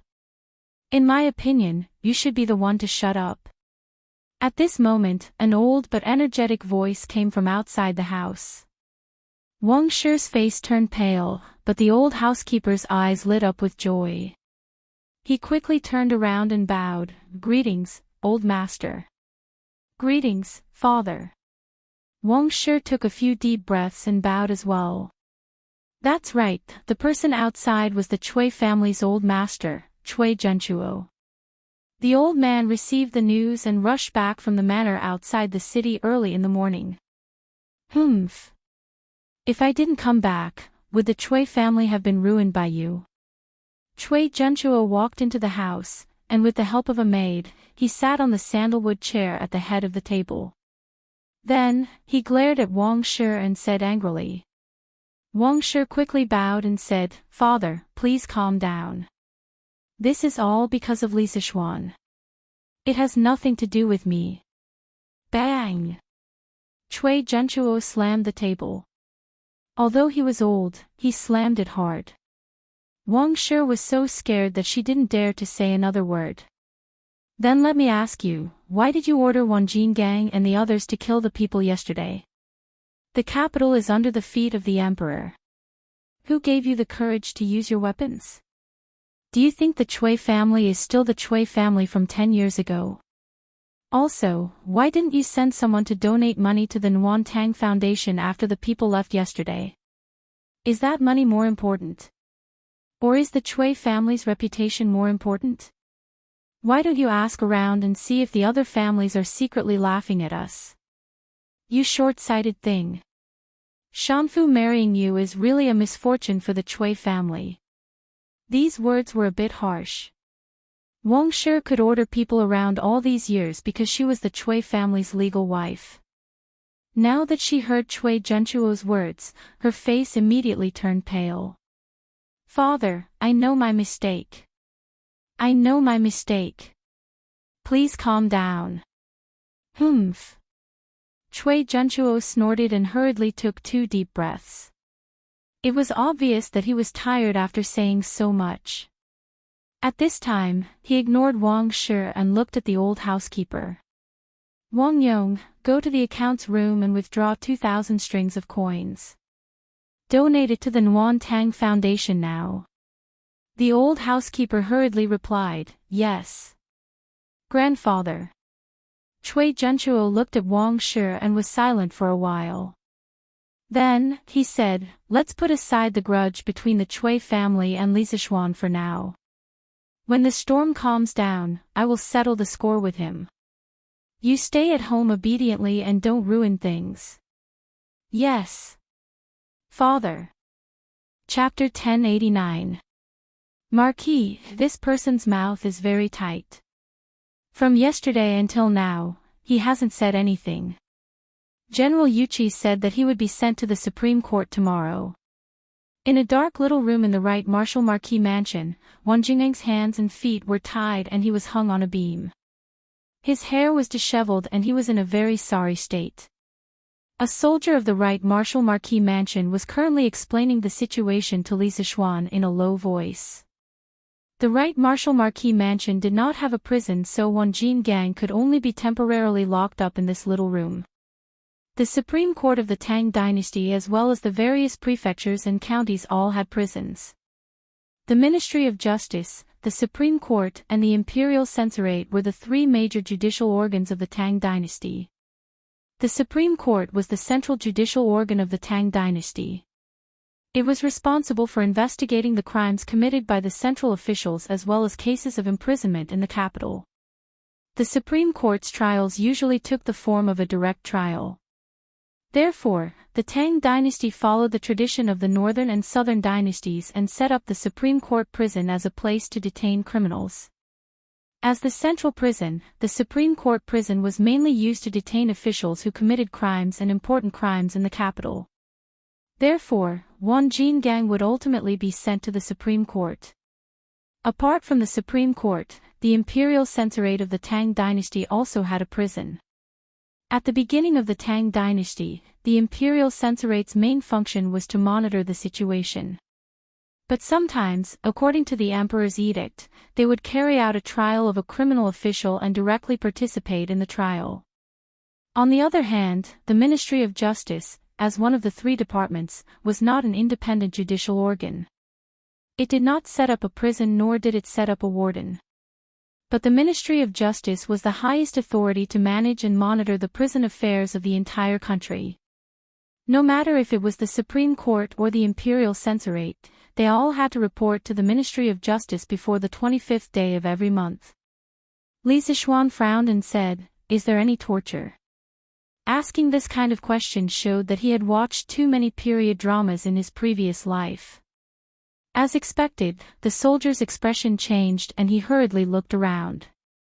After seeing that there was no one else, he hurriedly said, "Marquis, our Right Marshal Marquis mansion does not have the right to use torture.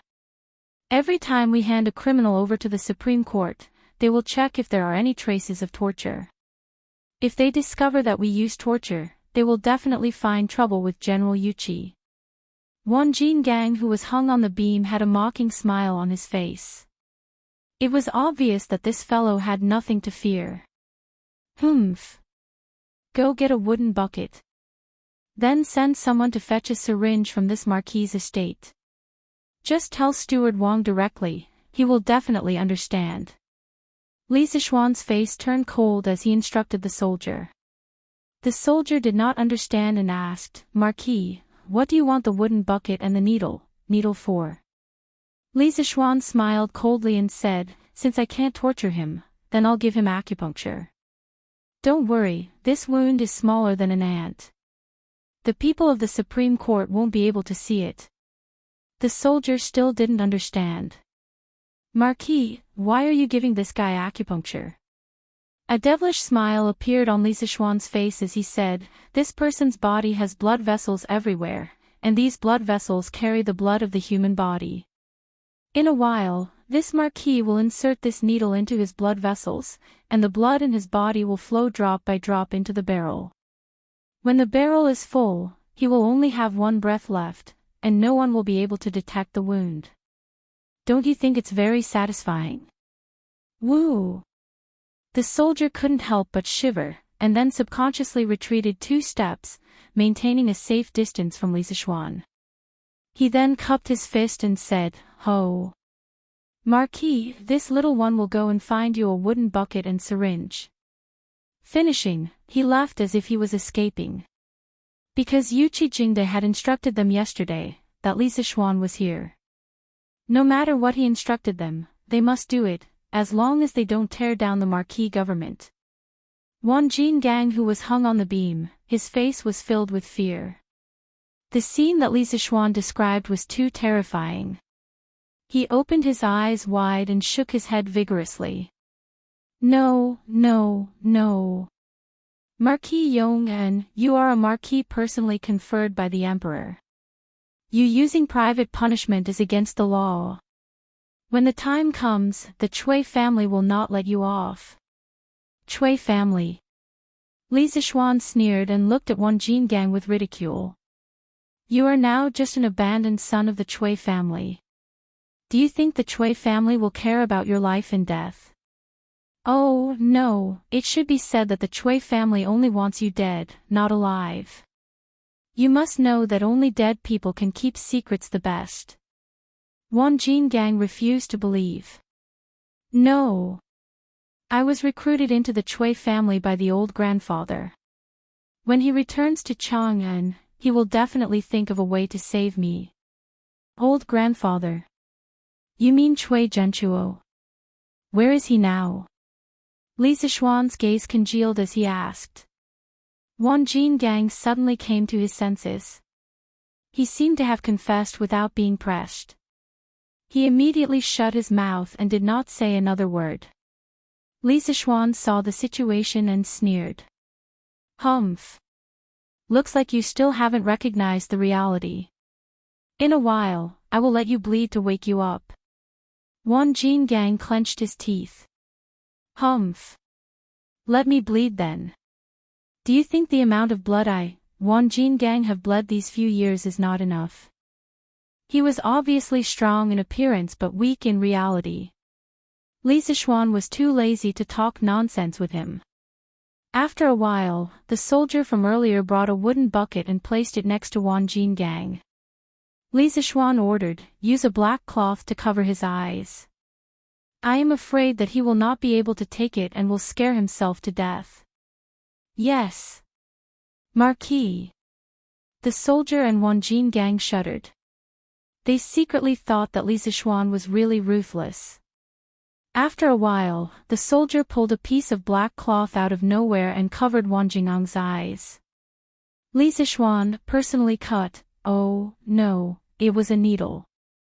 Fortunately, he was tall and could stand on the ground and directly insert the needle into Wan Jingang's arm. Facing Li Sichuan, a martial arts master, Wan Jingang did not make any unnecessary struggle. This was because he knew that Li Sichuan had thousands of ways to make him lose the ability to struggle. At this time, he only felt that his arm was stung by a bug. It was not painful, so he sneered. "Humph. I thought it would hurt a lot. This is just scratching an itch for me, Wan Jingang." Li Sichuan was not angry. He said with a smile, "This marquis goal is not to make you feel pain. This marquis wants you to experience the loss of life unknowingly. In the end, you won't even have the strength to open your eyes. During this process, you can't do anything. You can only wait for death slowly." Wan Jingang trembled. It was obvious that he had begun to feel fear in his heart. The soldier next to him saw that the light yellow rubber hose was instantly dyed dark red. Immediately after, there was a drip sound, and blood slid into the wooden bucket. "Go and get a few detong daily for this marquis. This marquis will read the newspaper here today while admiring how this Wan Jingang is drained dry." Li Sichuan forcefully endured the disgust in his heart and ordered. In fact, he himself was a little scared when he heard such deliberately scary, perverted words, but in order to make Wan Jingang speak the truth, he could only suffer himself. Roar! "Marquis Yong'an, kill me if you dare. What kind of hero are you to use such despicable means?" Won Jin Gang couldn't help but feel a chill run down his spine when he thought of how all the blood in his body was about to be drained dry and how there was a person admiring the process at the side.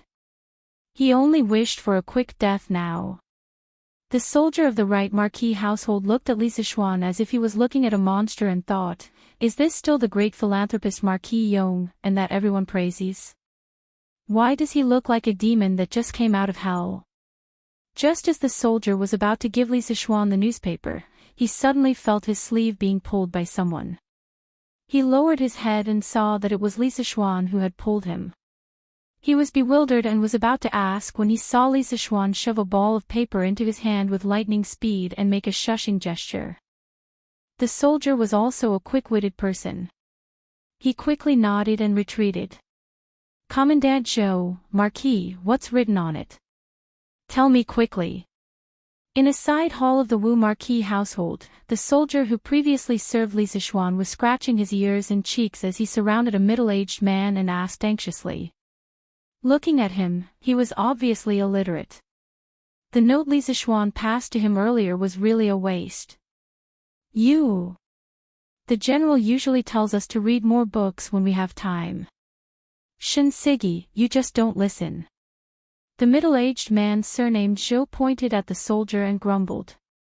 But grumbling was grumbling. He still started to help Shinsigi read the contents of the note. A jug of water, a funnel, and 2 soldiers. Shinsigi, are you sure this is the note Marquis gave you?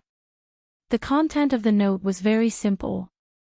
Commandant Zhou finished reading it very quickly. But he didn't quite understand the contents of the note. Shinsigi frowned and thought for a while, then said excitedly, I understand. Thank you, Commandant Zhou. With that, he ran off like a wisp of smoke. Drip drip drip drip. In a dark room, the sound of water dripping could be heard from time to time. A young man sat at the door, calmly flipping through the latest issues of Datong Daily. His face would occasionally reveal a smile. It could be seen that he was in a good mood. But the burly man who was hung on the beam was not in a good mood. His face was pale. Because he wanted to break free, his wrists and ankles were left with deep purple marks. His lips were dry. He didn't shout. Because he had shouted for a long time, but it was useless. The young man was unmoved by his shouts. But it couldn't be said that he was completely unmoved. When he cursed, the young man would fiercely kick him in the stomach. It was so painful that he couldn't even breathe. Marquis, it's already noon. Why don't you go and have your meal first? I'll help you watch. When it was close to noon, Shinsigi ran over and asked carefully. Li Sichuan put down the newspaper and replied, no need. Go to Drunken Immortal restaurant and get me a plate of lion's head, a plate of fried bean sprouts, and a small pot of immortal drunken wine. This Marquis will eat here for lunch. Let shopkeeper Lu prepare a few more portions, and let the brothers on duty in the Wuhou government have a taste. Shinsigi said in fear and trepidation, Oh. Marquis, you're too kind. The brothers are on duty, how can they drink? Li Sichuan raised his eyebrows in surprise. He secretly thought that the military discipline here was quite strict. He waved his hand and said, then bring more food over. Treat it as this Marquis' reward to the brothers. Thank you, Marquis. And as for this one Jin Gang, don't let him eat for lunch. Based on the speed of his bleeding, he should be able to bleed out by tonight. Letting him eat would be a waste. You, Marquis Yong, you're too much. Ever since Wan Jin Gang was caught yesterday morning in Wuhou government, he had not eaten a single bite of food.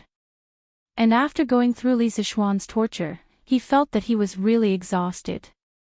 Hearing Li Sichuan's words, his lungs were about to explode. Ignore him.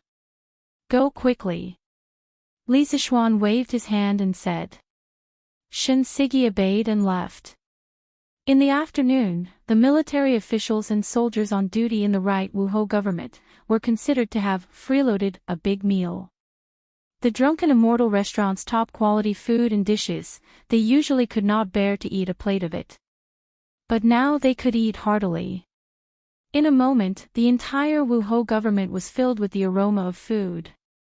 Wanjin Gang, who was starving, in the aroma of the food and wine, felt that death was better than living. Every day felt like a year. Marquis, your subordinate heard a news outside. It said that the Chui family donated 2,000 strings of coins to the Nuantang Foundation. Hey! Looks like they are starting to give in. Li Zixuan invited Shen Sigi to have lunch at the entrance of the little black room. During the meal, Shen Sigi smiled and said a piece of news. Wanjin Gang heard this and could not help but frown deeply. Li Zixuan seemed to sigh carelessly and said, everyone thinks that the Chui family is high above and will never fall. Hee hee. Let's wait and see. Let's not talk about that. This drunken immortal is still the best. TSK. Even an immortal would not exchange it. Goo goo. While Li Zixuan was enjoying the food and wine, Wang Jingang's stomach started growling. Li Zixuan smiled at the two soldiers who were standing beside Wanjin Gang and doing unknown things. Come. The two of you, take turns to eat. Just keep an eye on him and don't let him commit suicide by biting his tongue. The two of them looked at each other. Seeing Shen Sigi nodding at them, they replied, thank you, Marquis. Thus, only the sound of chewing and the very rhythmic dripping sound was left in the room. The starving Wanjin Gang was even more tormented by these two sounds. His arms and legs had already lost feeling. It was probably because he had lost too much blood. If he had a knife in his hand at this moment, his first reaction would not be to slash at Li Zixuan but his own neck. In the afternoon. After some time, the dripping sound suddenly stopped. Li Zixuan raised his head and said, what's wrong? Did he bleed dry so quickly? The two of you, quickly press on his arm and help him squeeze. Maybe he can squeeze out some blood. Shen Sigi, help me get another pot of wine. How can there be no wine for such an elegant thing? Ha! Wang Jingang's face turned even paler. He roared with his already hoarse voice, lunatic. Lunatic. You are the devil. I beg you to kill me. Ha! You want to die? How can it be so easy? Your blood hasn't been drained yet. Li Zixuan laughed. Chapter 1090. Hearing Li Zixuan suddenly ask for wine, Shen Sigi was stunned at first, but after seeing Li Zixuan give him a meaningful look, he instantly understood and hurriedly left to carry out the order. Not long after, Shen Sigi brought over a pot of wine for Li Zixuan, and the other two Marquis had already used all their strength to press down on Wang Jingang's arm. Immediately, the ticking sound in the room rang out again, and Wang Jingang's nightmare began again. Kill me. I beg you to kill me. If you're a man, then give me a quick death. I beg you. His mouth kept repeating these words in a low voice. The heavens had pity on him. He had walked the Jianghu for so many years. What kind of injuries had he not suffered? He had long seen through life and death, but this kind of waiting for death, this kind of torture to his soul and his body, he really could not stand it. At this time, a quick death to him had already become an extravagant hope. Phew. The contents of these few newspapers are a little lacking. 5 in the afternoon, the sun was setting in the west. Li Zixuan stood up, sighed, and said as if he hadn't had enough. Wanjin Gang, this Marquis will give you one last chance. If you are willing to speak honestly, this Marquis will give you a way out, and ensure your safety. If you are not willing to speak, then this Marquis will leave now, and tomorrow the people of Wuhou government will send you, who is on your last breath, to the Supreme Court. TSK. I reckon that by that time, you will become a dried corpse. Do you know what is a dried corpse? Just like a dried fish. Li Zixuan looked at Wanjin Gang, and said in a cold tone. After a day of torture, Wang Jingang's spirit was already on the verge of collapse, and Li Zixuan's last words was the straw that broke the camel's back, causing his face to be filled with fear, and he shook his head vigorously, and said, "No. I don't want to become a dried corpse. I don't want to become a dried corpse. I'll speak. I'll speak. What you want to know, I'll tell you everything." Li Zixuan laughed, and his heart heaved a sigh of relief. He sat down again, and said, "Good. A wise man submits to circumstances. If you had cooperated earlier, you wouldn't have suffered so much, right? Marquis Yong and you, pull out the needle first, otherwise I will really turn into a mummy." Wang Jinggang said with trembling lips. "No rush, no rush. This Marquis knows what to do. Answer a few of my questions first." "You. Ask away. What did you do before?" "I used to be a bandit in the Qinling Mountains, and then I became a blacksmith." "When did you enter the Cui family?" "For years, no, it should be 5 years ago. I heard that the Cui family was recruiting a large number of pugilistic experts, so I went to try my luck. In the end, old Master Cui took a liking to me, so I became the Cui family's guard." "Then have you heard of a maidservant named Ninyu?" Hearing this question, Wang Jinggang was stunned. His face was once again filled with fear, and he said in a trembling voice, "You. How do you know her name? Could it be that the female ghost is still lingering around?" "Cut the crap. Let me ask you, how did Ninyu die?" Li Zixuan scolded coldly. She was raised into a human swine by Madame N. She was tortured to death." Wang Jinggang said the answer with a trembling voice. "Sure enough." Li Zixuan heard, and the cup in his hand was crushed into pieces with a bang. "Then tell me, why didn't Ninyu's parents report it to the authorities?" Li Zixuan asked again. Wang Jinggang thought for a moment and replied, "As far as I know, Ninyu's parents sold her to the Cui family a long time ago, and they rarely had contact with each other. After Ninyu's death, the family head ordered people to send 100 strings of cash to Ninyu's parents. It was said that their daughter was pregnant with the Cui family's flesh and blood, but she unfortunately died in childbirth and was buried in the Cui family cemetery. Ninyu's parents didn't suspect much, and accepted the fact that Ninyu had passed away." "Humph. 100 strings of cash. Madame Cui is a good-for-nothing. This Cui Shanfu is also a good-for-nothing. Wang Jinggang, you're loyal to such a master, I don't know if you'll feel ashamed after you die." Li Zixuan heard and sneered. Wang Jinggang couldn't help but lower his head at this moment, and kept silent. Li Zixuan continued, "How did the Cui family deal with Ninyu's corpse in the end?" "I presume that with the couple's behavior, they definitely wouldn't bury her in the Cui family cemetery, right?" There was no answer to this question in the information provided by Pang Feiji. Marquis guessed correctly. Ninyu's corpse was buried in the 10-mile slope outside the city. Wang Jinggang replied.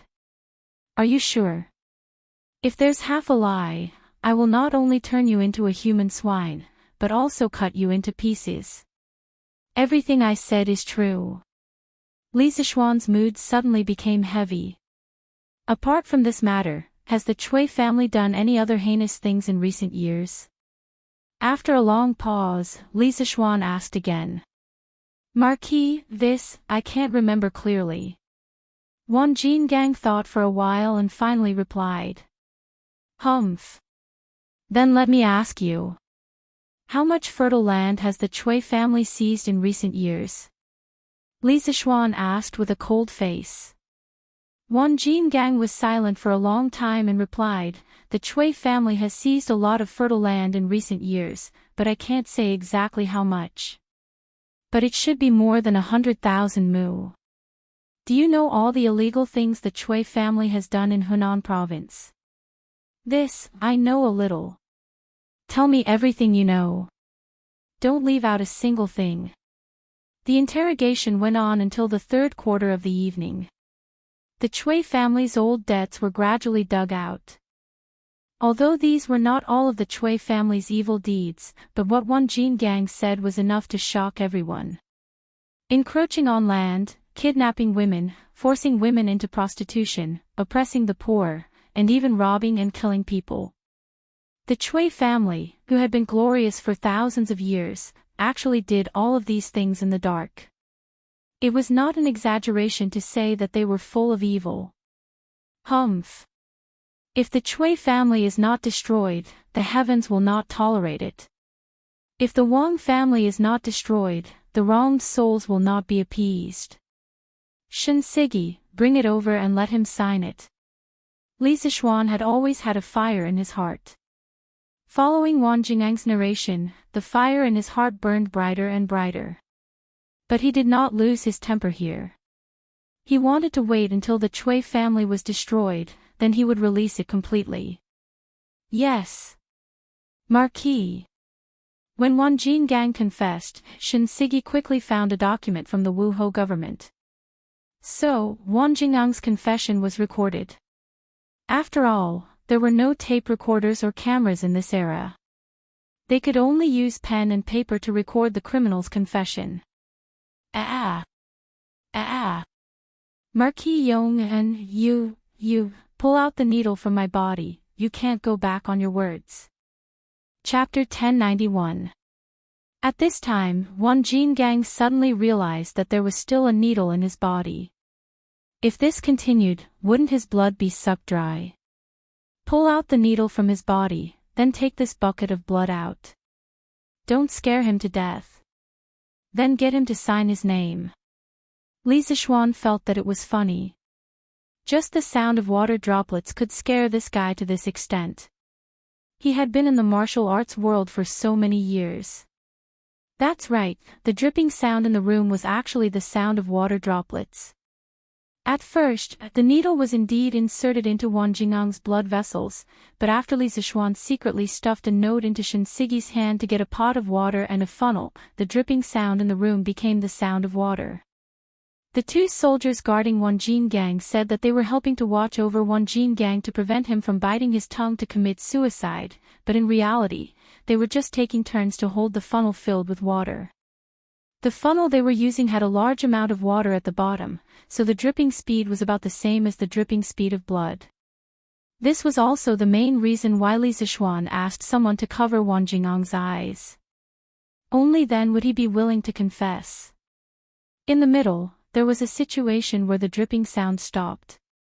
That was because the water was used up, so Li Zishuan had Shen Sigi go out and bring back a pot of wine.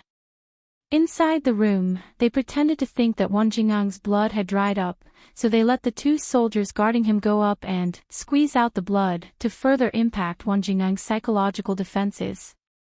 Under Li Zishuan's direction, the four of them worked together to complete a textbook psychological warfare drama, completely breaking Wan Jingang's psychological defenses. There were no obvious injuries during the whole process, so the Supreme Court wouldn't be able to find any.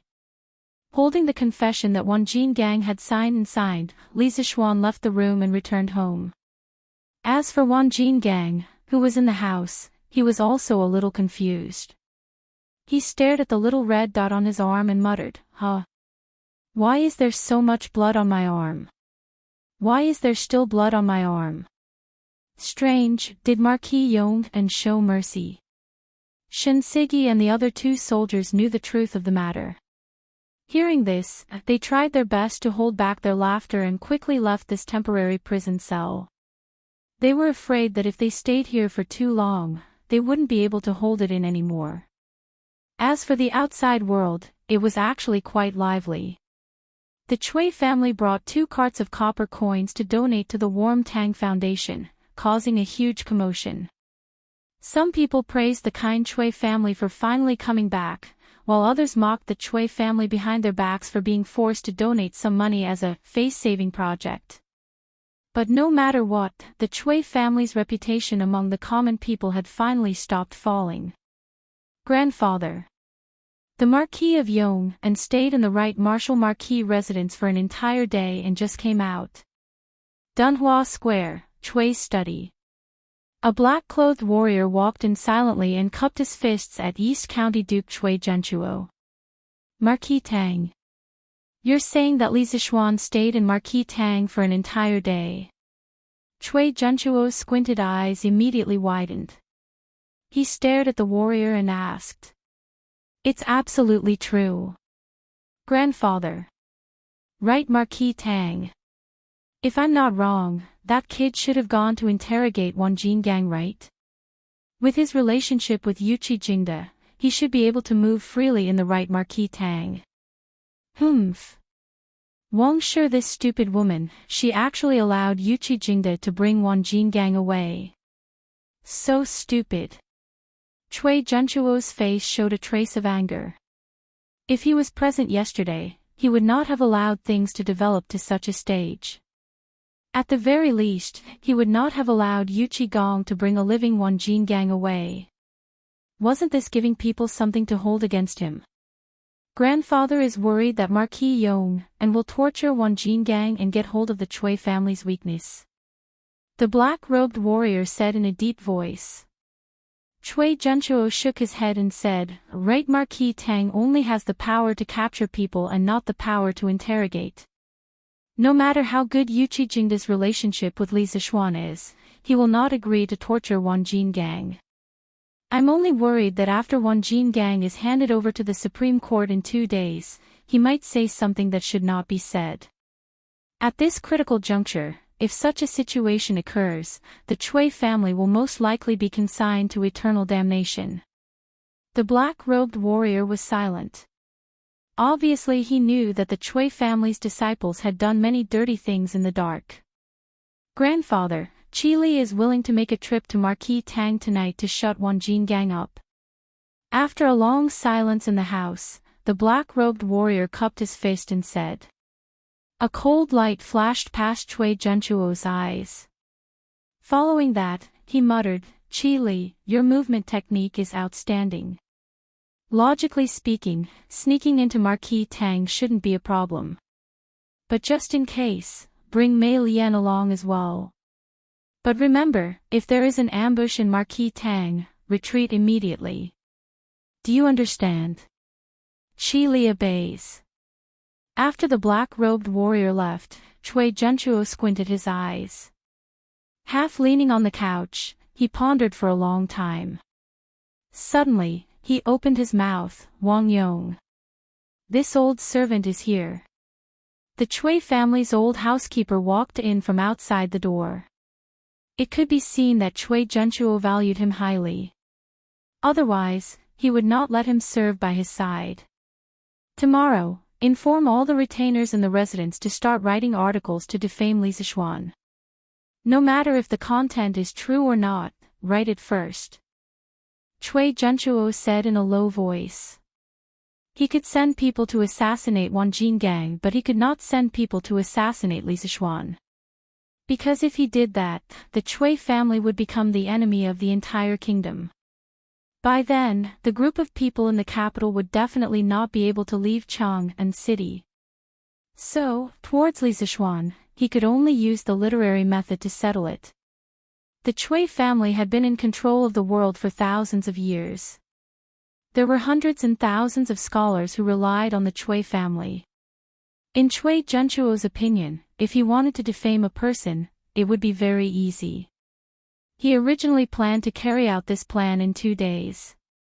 However, Li Zixuan's actions today made him feel a sense of crisis. So, he had to bring forward the plan. Tai Gong, this old servant has something to say. Wang Yong hesitated for a moment before he said. Speak. The old housekeeper cupped his hands and said slowly, recently, the people have been spurning the Chui family. The public opinion is fierce. Many retainers in the residence have thought of leaving the Chui family. Tai Gong, what do you think we should do? Chui Zhenchuo's face was frosty. He snorted coldly, humph. A group of ingrates. The Chui family has raised them for so many years.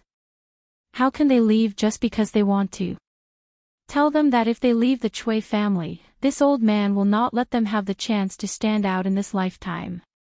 Aristocratic families were merciless. They were even more merciless to those who betrayed them. At this moment, Chui Junchuo finally tore off his hypocritical mask in front of the world, revealing the ferocious fangs under the mask. Yes, Tai Gong.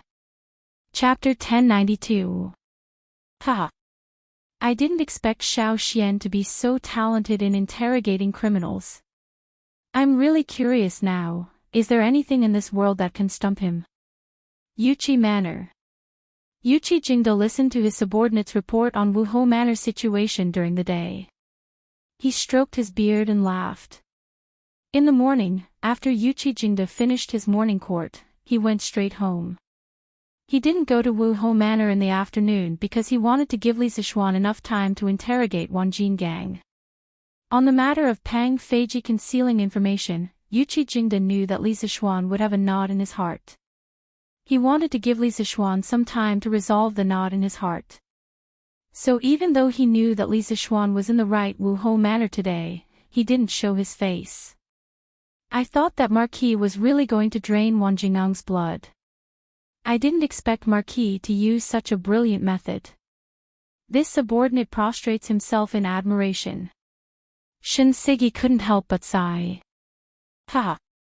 This is why Xiao Xian can become a marquis at such a young age, while you, Shen Yi, are still a small Sigi at your age. Yuqi Jingde had just learned a new interrogation method and was in a good mood. He made a small joke with his subordinate. Ha! That is.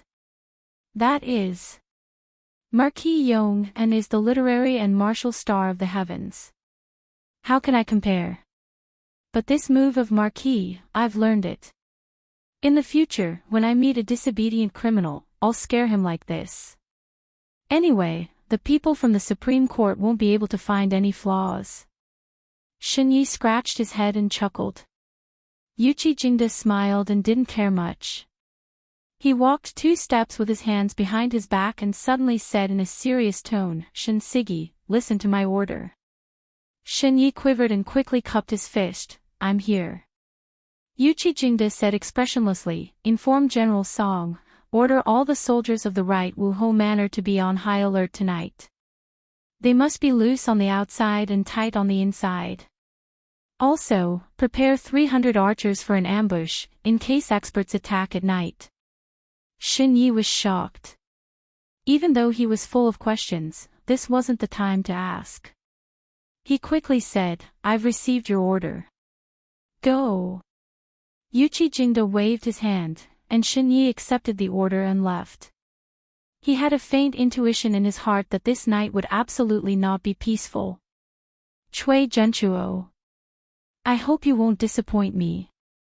Yuqi Jingde raised his head to look out the window and muttered. Li Zixuan, did you manage to interrogate him at the right Martial Marquis mansion today? It wasn't just Chui Junchuo and Yuqi Jingde who were paying attention to Li Zixuan's movements. Li Er was also paying attention at all times. The main thing was that he was afraid that Li Zixuan didn't know the severity of the situation and really completely fell out with the Chui family. Imperial Palace, Suite Du Hall.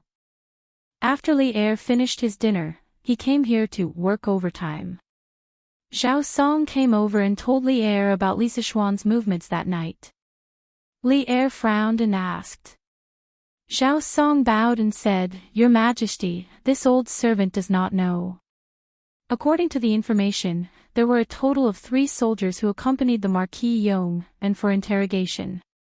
After the interrogation, they left the Martial Marquis mansion and returned home. Li Er frowned and after a moment, he ordered, Tomorrow, bring one of the soldiers present into the palace. After the morning assembly, I want to see him. This old servant obeys. Marquis, this subordinate has already sent the letter to General Dugu. Yonglo Lane, Li Mansion West Courtyard. In the study, Pang Feiji cupped his fist towards Li Zixuan. What did Dugu Axian say? Li Zixuan asked.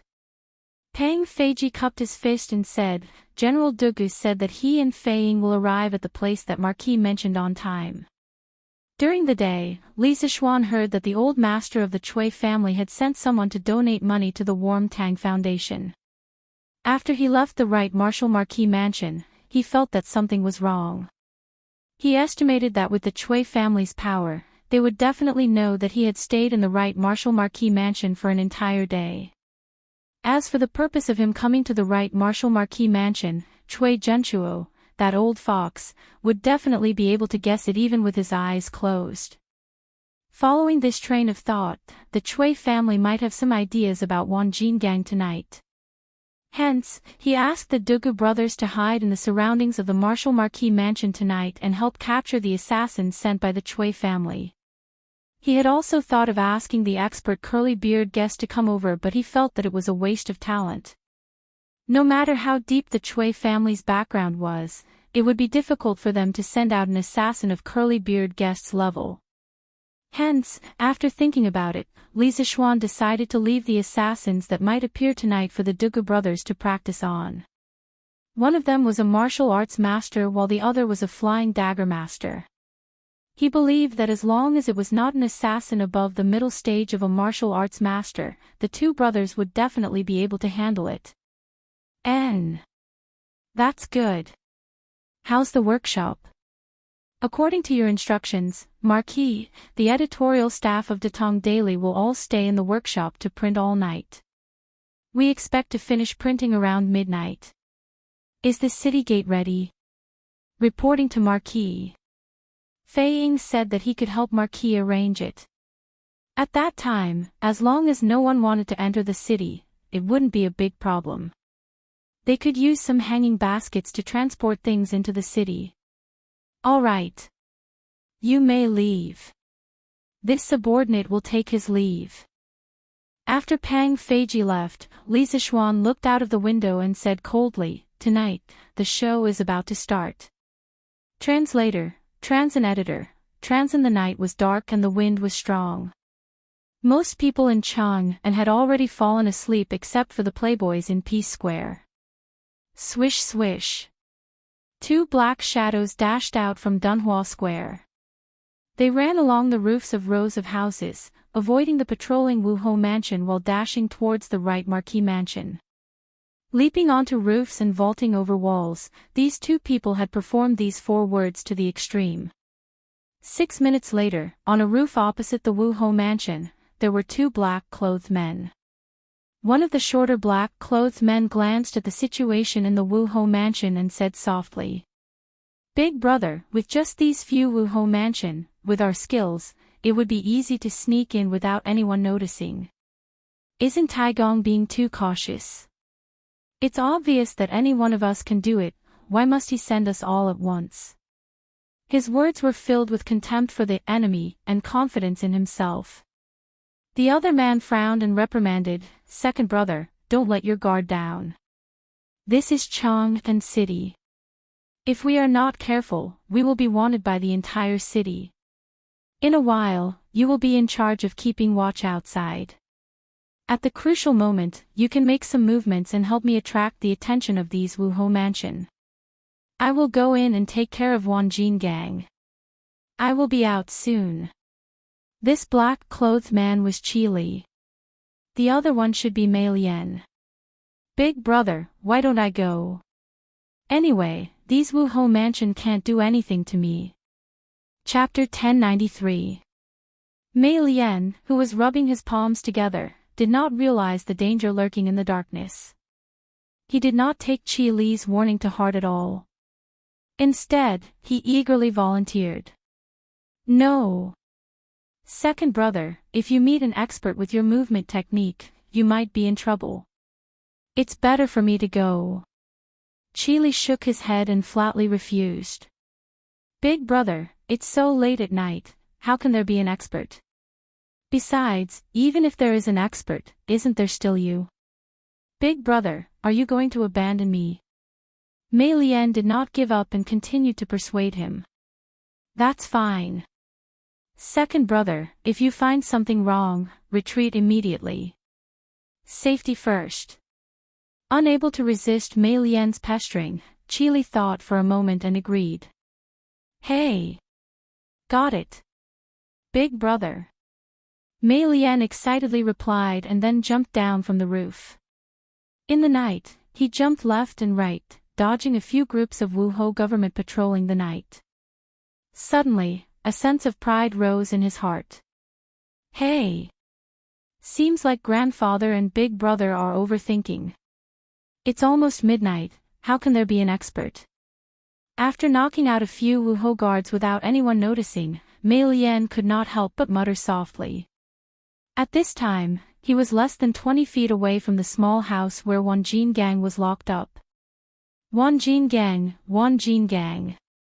You're usually so arrogant, today I'm here to send you on your way. Mei Lian volunteered. Other than being bored and wanting to show off his skills, another important reason was that he and Wan Jin Gang had a grudge. Once, when he was doing something good with a servant girl in the Chui family, Wan Jin Gang bumped into them and even told Chui Zhenchuo. Although Chui Zhenchuo did not punish him and even gave the servant girl to him, this kind of experience of being stabbed in the dark would make anyone unhappy. Bang bang. Outside the room where Wan Jin Gang was locked up, there were also two martial marquis guarding it. Mei Lian flashed, and before the two martial marquis could see who it was, they were knocked unconscious by Mei Lian. Creak, the door opened. Who is it? Wan Jin Gang, who was hanging from the beam in the room, suddenly opened his eyes and asked aloud. Hee hee. Guess who I am? Mei Lian let out a sinister laugh, which was particularly eerie in the dark night. Mei Lian. It's you. Did grandfather send you to save me? Wan Jin Gang was overjoyed. Clang! Mei Lian suddenly pulled out the dagger from her thigh and sneered, Ha! In your dreams, brat. Grandfather sent me here to shut you up forever. Wan Jin Gang was furious and said in disbelief, Bullshit. Mei Lian, you faked Taigong's orders. When I get out of here, I will definitely complain to my grandfather. Tisk. Mei Lian was even more furious. He sneered and said, Complain. Wan Jin Gang, since you like to complain so much, go complain to the King of Hell. As soon as he finished speaking, he dashed towards Wan Jingang's throat with the dagger in his hand. Swish swish. In the blink of an eye. Just as Mei Lian's dagger was about to touch Wan Jingang's throat, he suddenly heard the sound of something tearing through the air behind him. His many years of combat experience told him that someone was shooting at him from behind. If he insisted on killing Wan Jin Gang now, he would definitely be hit by 2 arrows. How could he do something that would hurt both sides? You have a death wish. Mei Lian roared angrily. He quickly turned around and waved his dagger. With 2 clanging sounds, the arrows were pushed to the side by him. Taking advantage of this gap, he realized that there were 2 martial marquis standing outside the door with bows in their hands. Humph. You overestimate yourself. Mei Lian's journey tonight had been smooth sailing. Even now, he looked down on all the martial marquises here. When he saw that someone was shooting at him, his first reaction was not to run but to take the initiative to attack. He wanted to kill the person who shot him to vent his anger. His figure changed, and he rushed out of the room in an instant. Then, he went straight for the 2 soldiers who were holding the big bows. Swish, swish, swish. However, the moment he dashed out of the room, dozens of soldiers suddenly appeared from under the tables, cabinets, and bookshelves leaning against the wall. Dozens of arrows were shot at him at the same time. It's an ambush. No matter how dumb Mei Lian was, he knew that he had fallen into an ambush. He was shocked and ran out of the door without thinking. Despicable. Shameless. I'll kill all of you the next time I come. Mei Lian was too fast, even faster than the arrows. In the blink of an eye, he had knocked away a few soldiers and dashed out of the door. As he left, he did not forget to leave a threat. Fire! A general brought 300 archers and rushed to the outside of Wuho government. The general pointed at the direction where Mei Lian had fled and shouted. Swish, swish, swish. With 300 people shooting at the same time, no matter how fast Mei Lian was, it was difficult for him to dodge all the arrows. Clang! Second brother, be careful.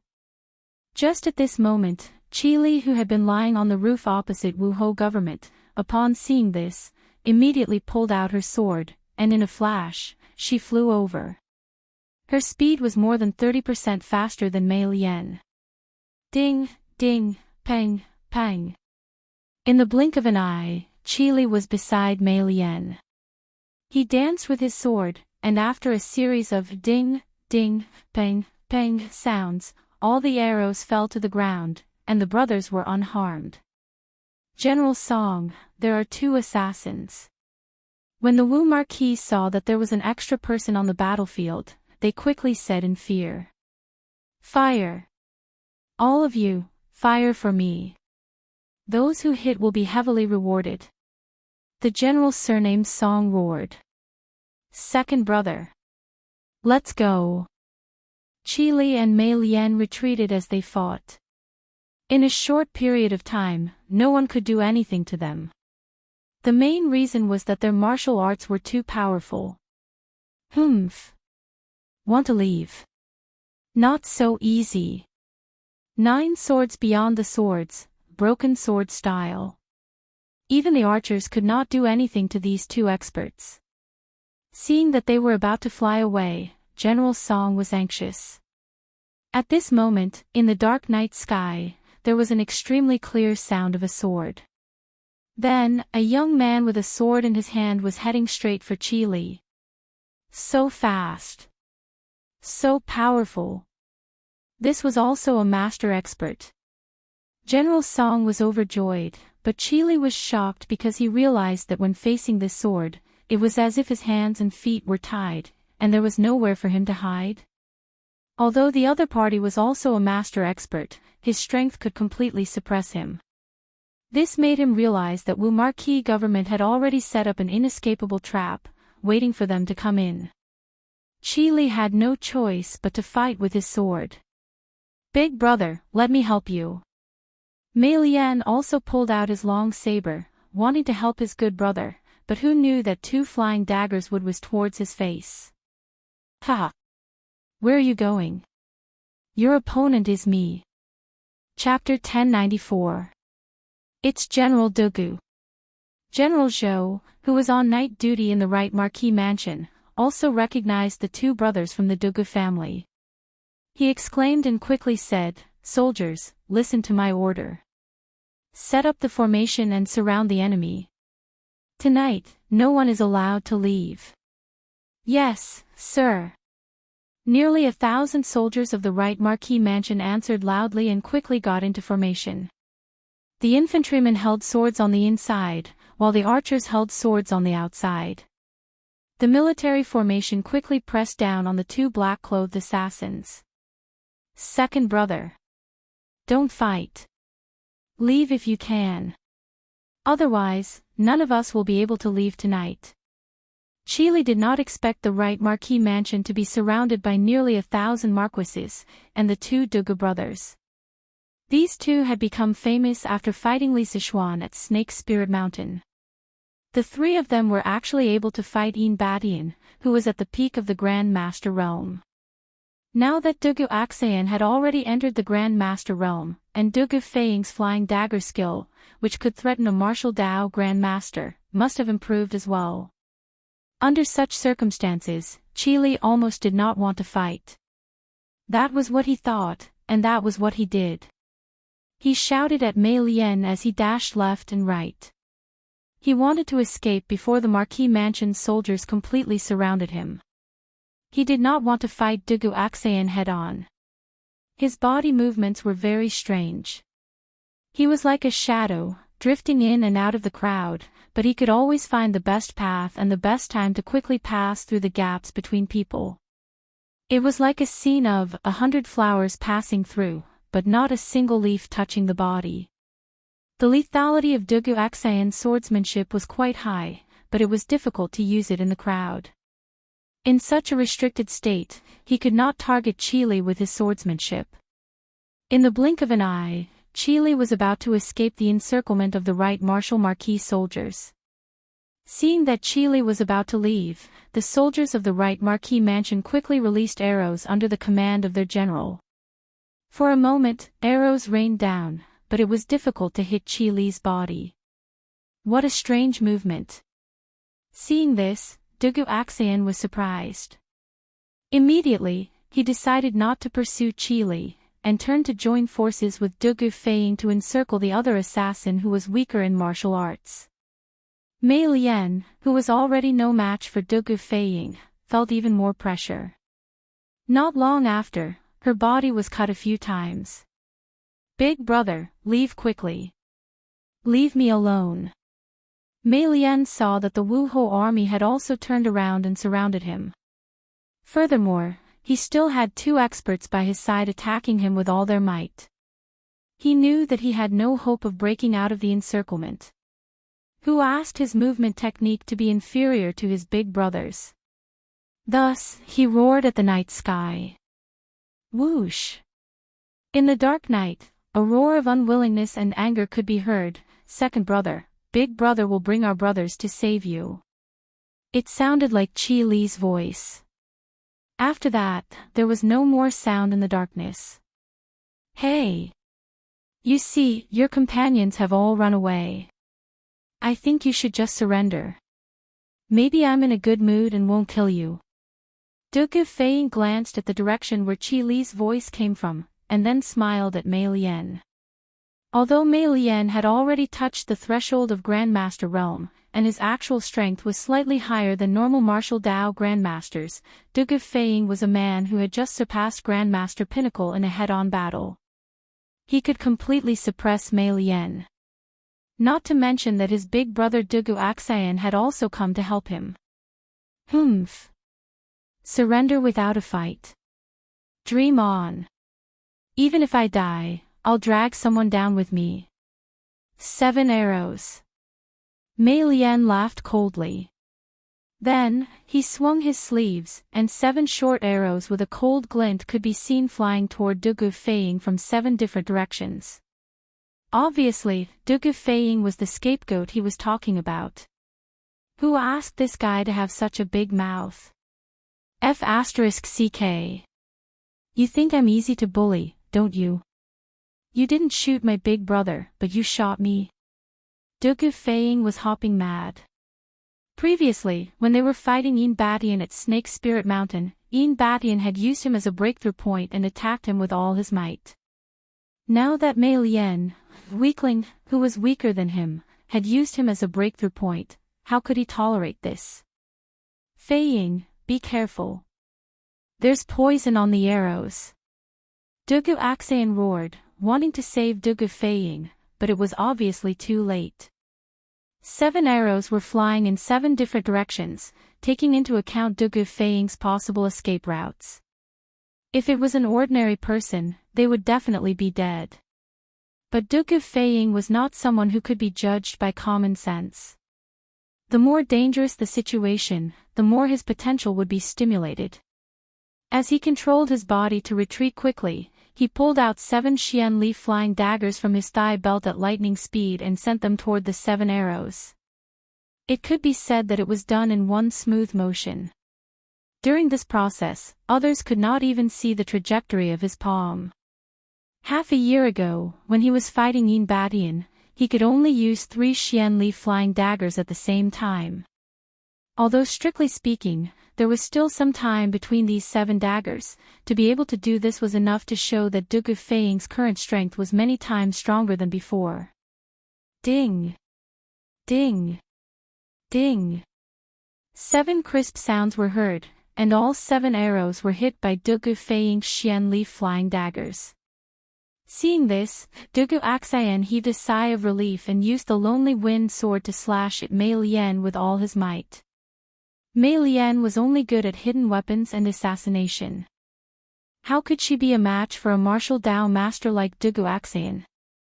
In less than 3 rounds, she had already been stabbed.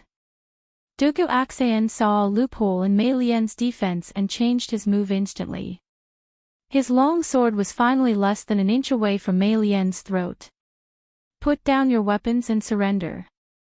The noisy right martial marquis household's entrance quieted down instantly, leaving only Dugu Axayan's cold voice. Guards! Tie up the assassin. Martial Marquis Household's General Zhou waved his hand and ordered. Ha! Tie me up. Dream on. Mei Lian, the wild beast that everyone thought was trapped in a cage, laughed evilly and then charged at Dugu Axayan's long sword without hesitation. Shing! That was the sound of a sharp sword piercing into flesh. Things happened too suddenly, and it was also too unexpected. Dugu Axayan did not even have time to retract his sword before Mei Lian killed himself in front of everyone. Doctor! Call the doctor. General Zhou was shocked and quickly went to check on the situation before shouting loudly. It's too late. He's not breathing anymore.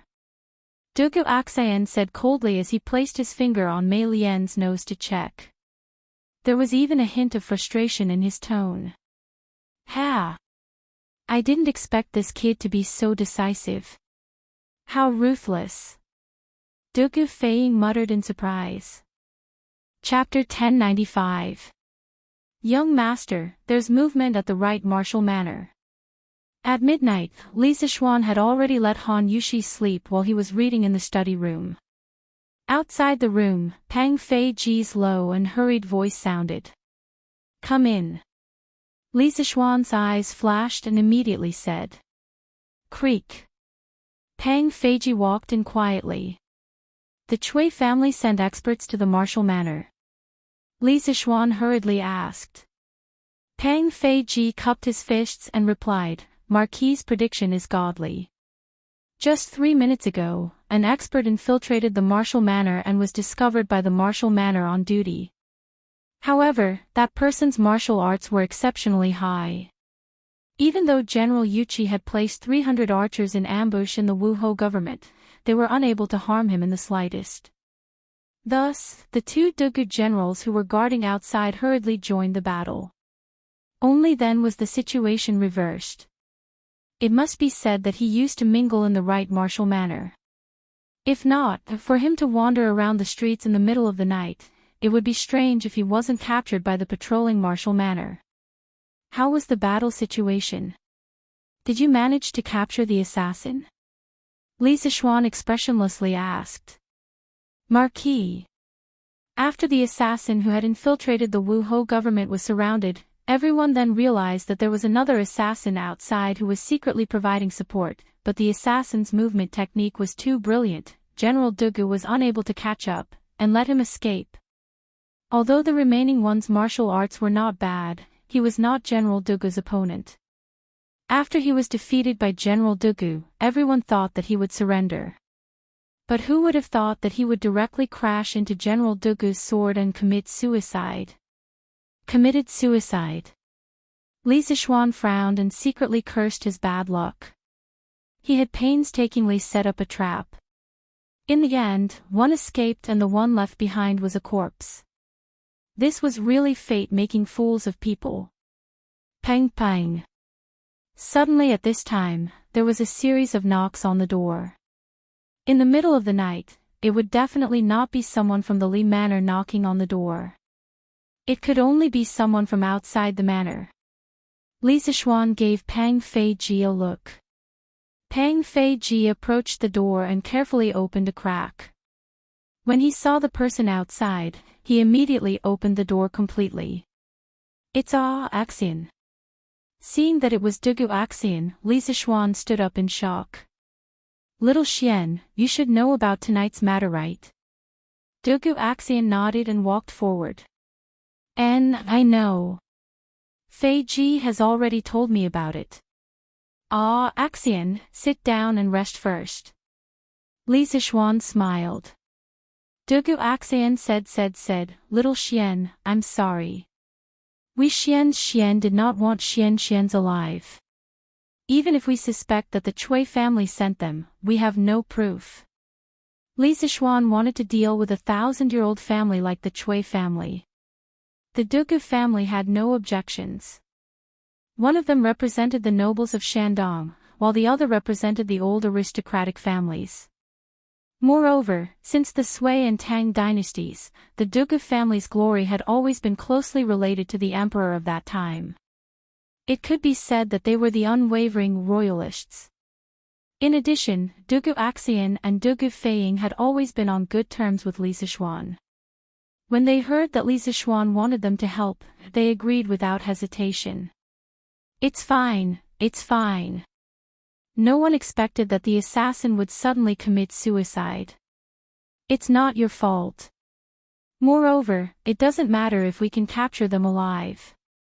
As long as Wan Jin Gang is still alive, it's fine. Li Zixuan smiled and comforted them. Although he said that to comfort them, it was actually the truth. Even if there were no assassins tonight, he would still make a move against the Chui family. But I think I know a little about the identities of these two assassins.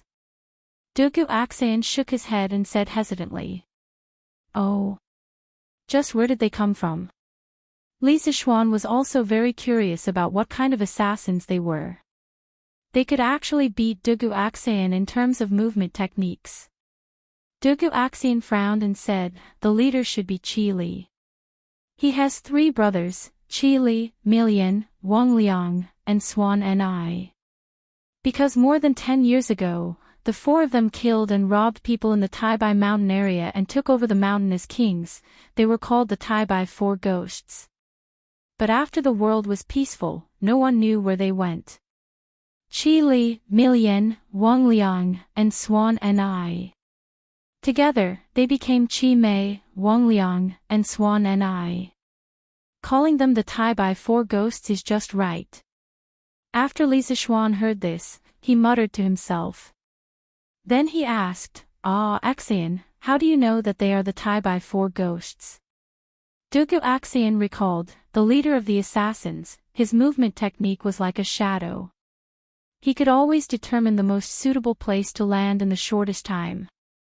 At that time, there were thousands of martial marquis around. Not only did they not obstruct him, they became a barrier to help him escape. This movement technique is very similar to the 5 elements ghost steps that I heard from my second uncle. And this 5 elements ghost steps is the unique movement technique of the Taibai 4 Ghosts, Qi Li. Li Zixuan blinked and said in amazement, there is such a magical movement technique in this world.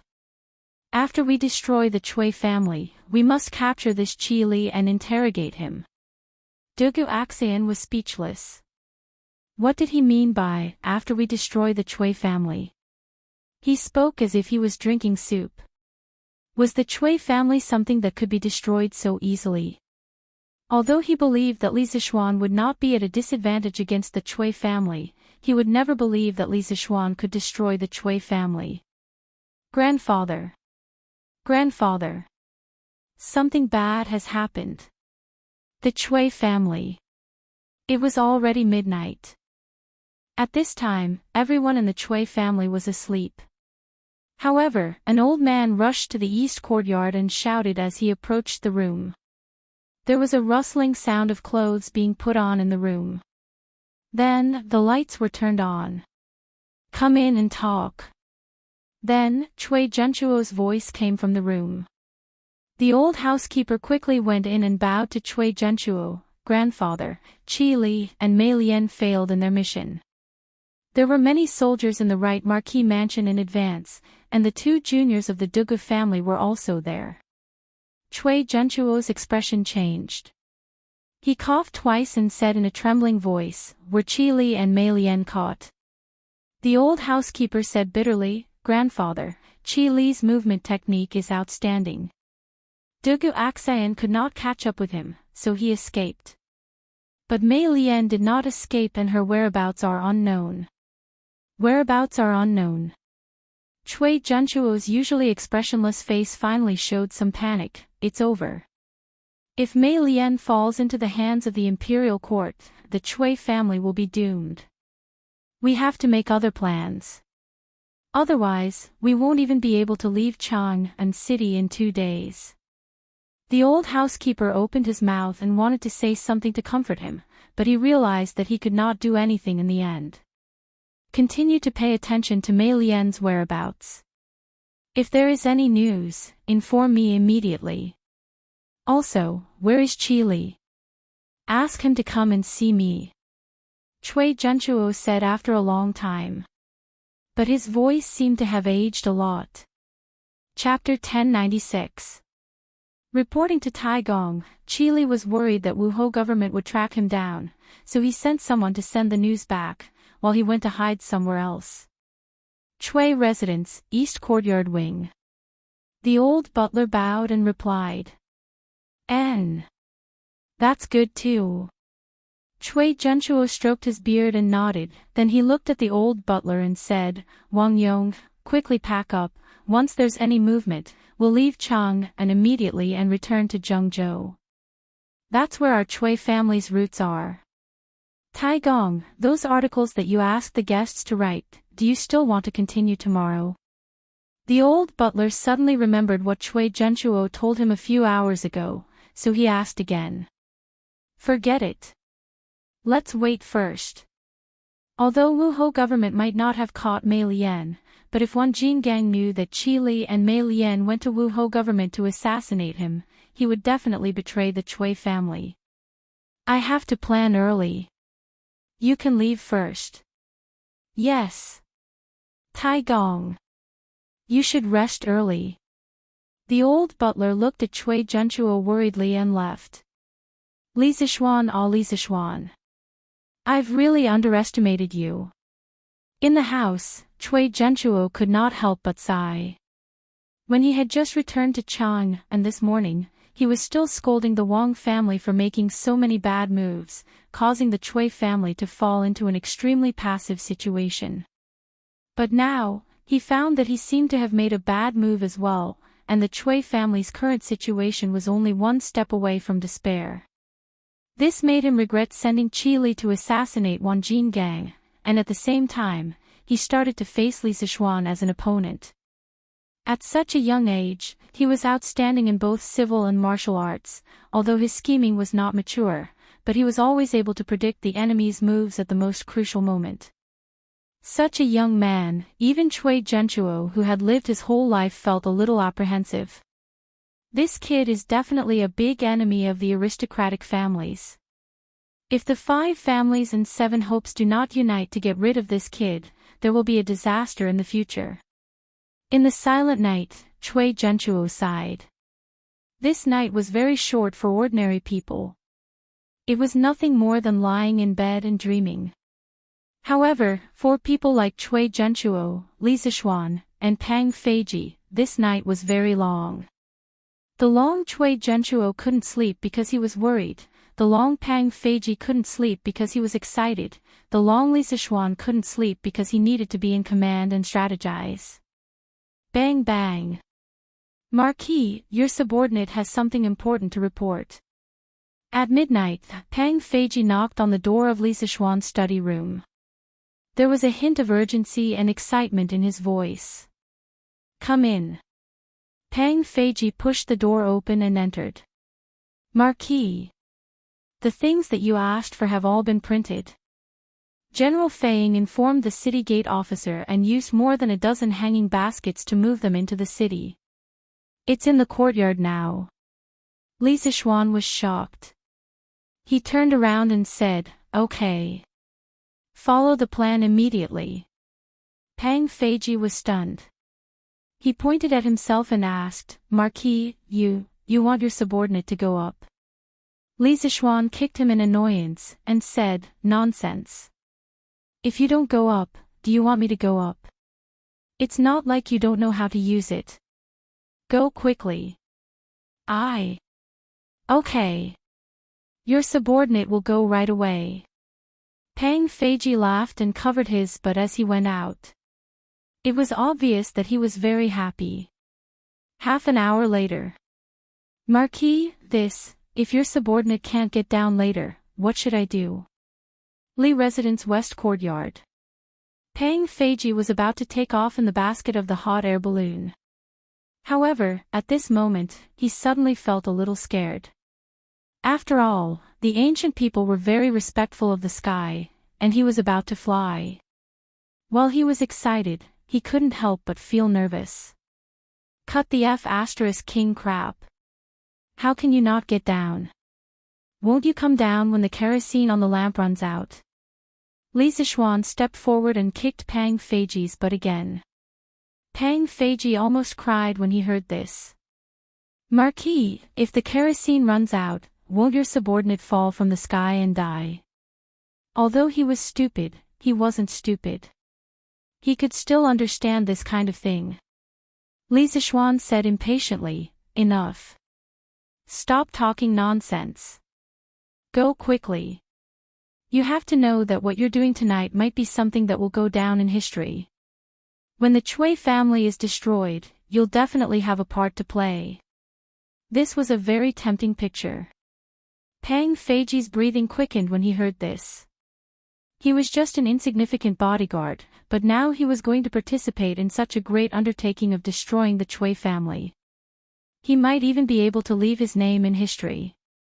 It was hard not to be excited. Okay. Marquis. Watch carefully. Your subordinate will definitely make it snow in Chang'an tonight. Hee hee. Pang Feiji laughed heroically. Then, he started the fire and untied the rope. His movements were smooth, and it was obvious that he had practiced before. After a while, the hot air balloon carrying Pang Feiji slowly left the ground. The rest of the bodyguards in the courtyard looked at Pang Feiji enviously.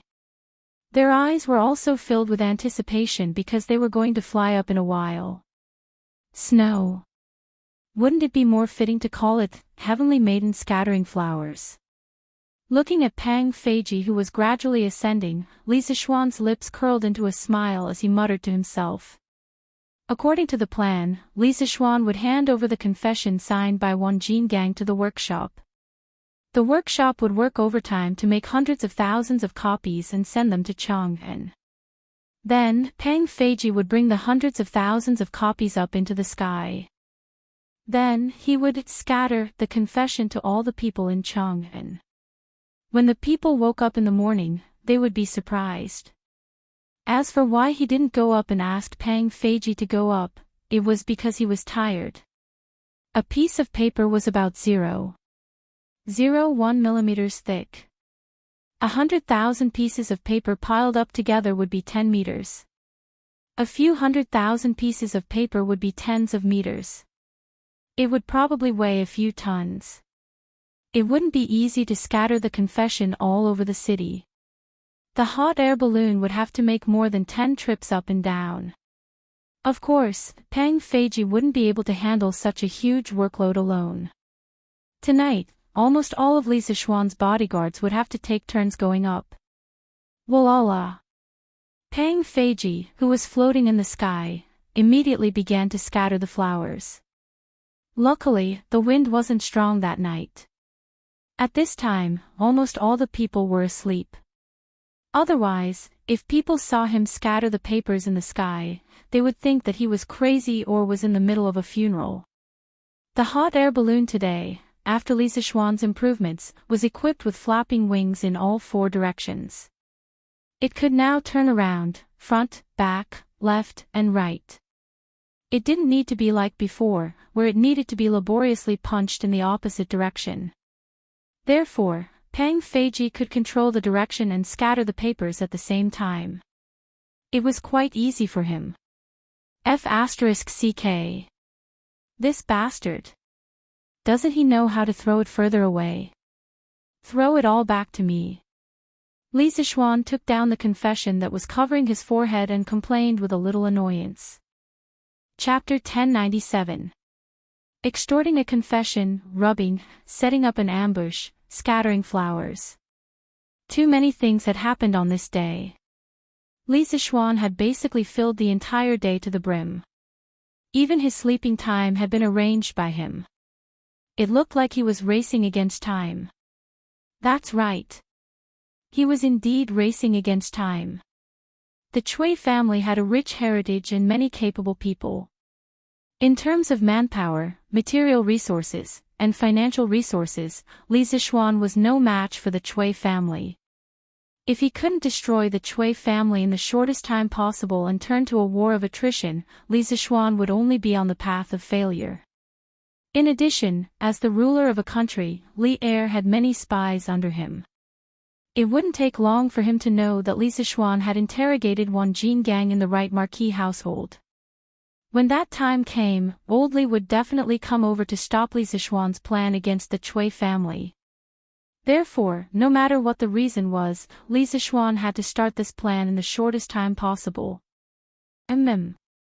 Husband, you haven't slept yet. Li Zixuan instructed his personal guards to look for him immediately if there was an emergency. Then, he returned to his room. Perhaps the sound of the door opening woke Han Yushi from her sleep. She rubbed her eyes and looked at Li Zixuan with sleepy eyes. Did I wake you up? Li Zixuan stroked his wife's smooth hair and said apologetically. No. Husband. It has nothing to do with you. Han Yushi quickly said, Husband, are you done with your work now? Li Zixuan smiled knowingly and said, I'm done. I'll sleep now. There's a good show tomorrow. Li Zixuan had told Han Yushi about the plan to deal with the Chui family. So, Han Yushi understood what Li Zixuan meant by a good show. She said with anticipation, after tomorrow, the people will see the Chui family under the mask. Good and evil will be repaid. The Chui family should pay for what they have done all these years. Not only did Han Yushi know about the plan to deal with the Chui family, but she also saw Wan Jingang's confession. So, she didn't have a good impression of the Chui family. As kind as she was, she also hoped that the evil people of the Chui family would receive their retribution. Wife. Let's sleep early. Li Zixuan took off his coat, got into the bed, and hugged his wife. Very quickly, the two people in the bedroom fell into a deep sleep. Outside, Peng Feiji, the poor child who was handing out flyers in the sky, was still enjoying the cool breeze. The next day. The sun, the sky Chang, the sky, the sky, the sun, the sky. For the hard-working commoners, a new day of life had already begun. Mother. Is it? What are you? Of? It was fine yesterday. How could it possibly snow today? Mother. Quick, look. It's white outside, just like snow. In a residential area in Chang'an City, a little boy woke up early and found a lot of white paper in the yard. He shouted excitedly into the house and then rushed to the white paper in the yard. Ah! The father of the child. Come and see. There's a lot of paper in the yard. I don't know where it came from last night. A woman came out to take a look and exclaimed. Soon, a man in his 30s came out of the house. Father. Mother. There are words on the paper. Also, I recognize the 3 words on it. Read, confession, book. The little boy looked at the content on the paper and read it out loud proudly. A child at such a young age could read. It could be seen that this family was an intellectual family. Confession. Father, why do we have a confession? The woman was puzzled. Yulin. Show father the paper. The man's expression changed. He quickly walked to the boy and took a piece of paper from the boy's hand. He began to read it seriously. Gradually, his face was filled with anger. But then, a trace of fear appeared on his face. Father, what's written on it? The woman saw the man's expression change several times and could not help but ask. Mother, quickly collect all the papers in the yard. If these things get out, our family will be in big trouble. The man said with difficulty. Ah. Husband, what happened? Don't ask. Go. Sigh. Forget it, I'll go myself. The man did not want to explain and went to the yard himself. Wow. Father. Mother. Come out and take a look. There's a lot of paper in our yard.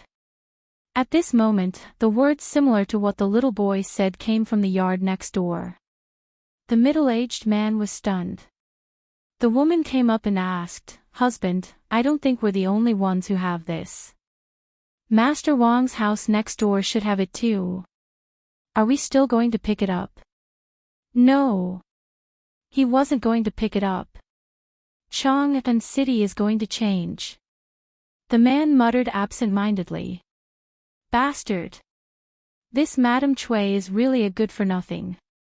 Bah. The Cui family likes to bully the common people and bully men and women.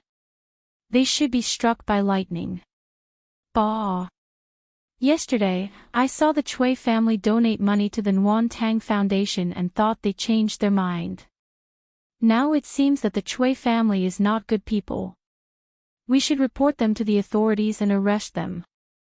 They're worse than pigs and dogs. This Madame Cui is worse than pigs and dogs. How could he do such a deranged thing that would incur the wrath of both man and God? She's really a vicious woman. If she's not killed, the heavens will not tolerate it. As more and more people found the pieces of paper in their yards, the cursing of the Cui family could be heard everywhere in the 108 streets of Chang'an.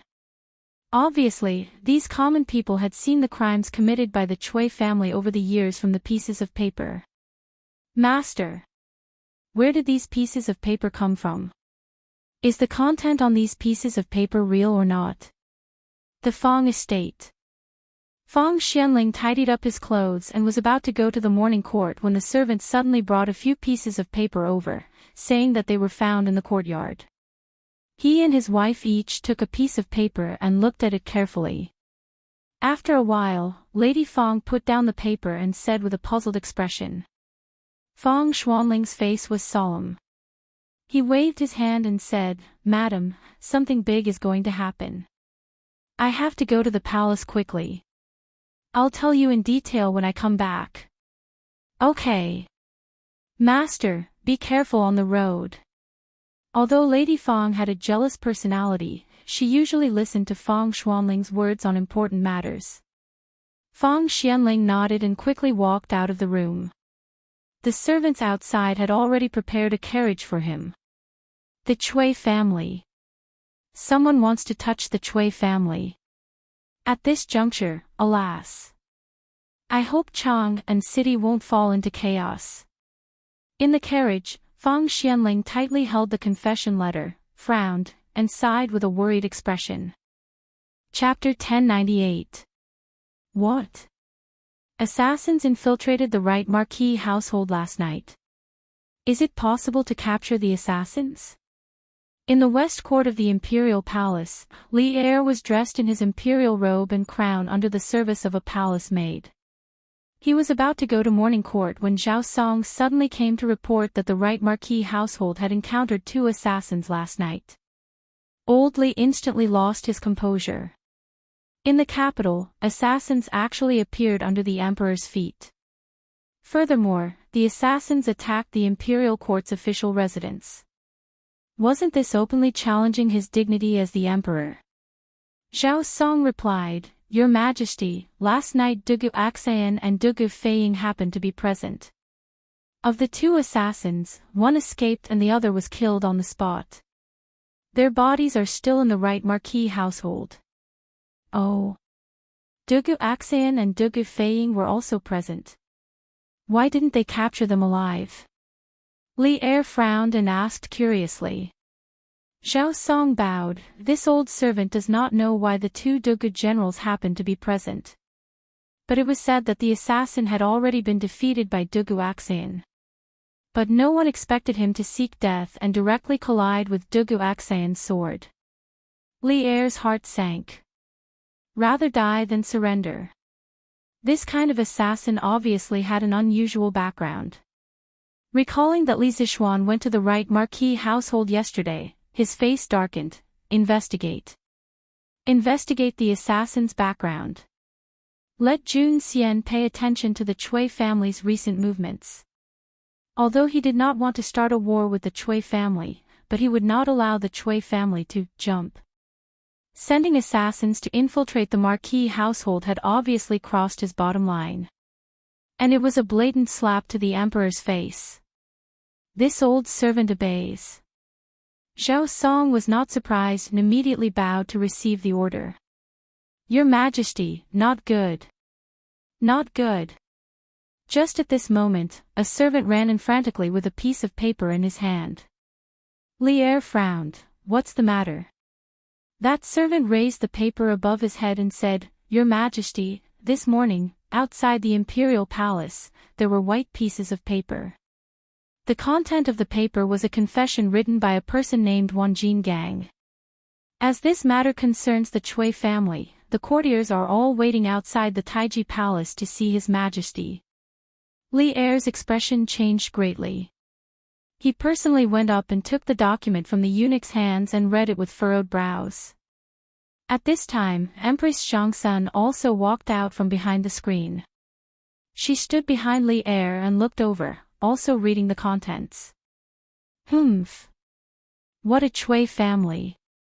What a good Wang Shi. Human swine.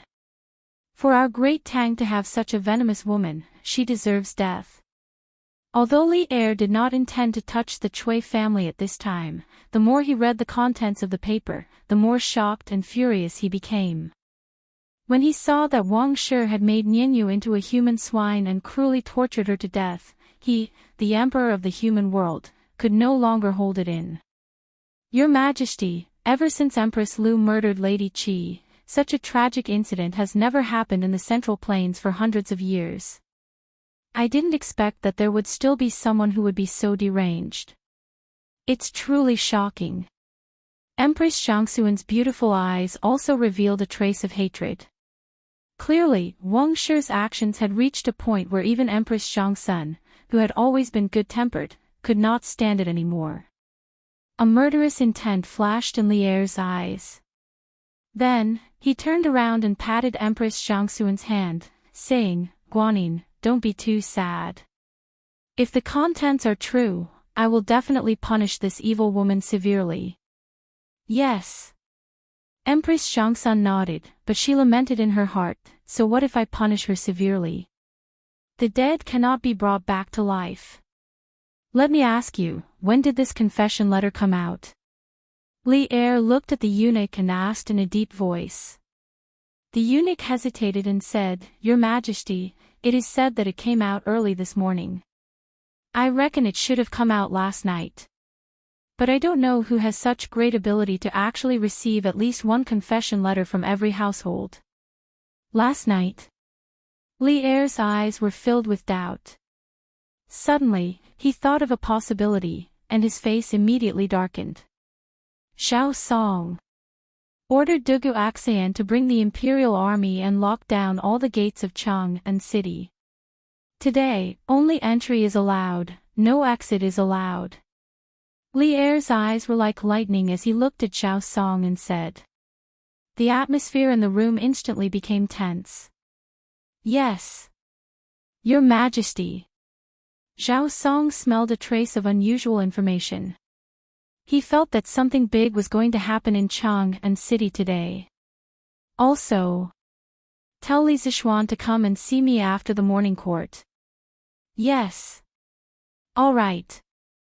I will go to the morning court first. The rest will be discussed after the morning court. Outside Taiji Palace. Compared to the past, today was especially lively.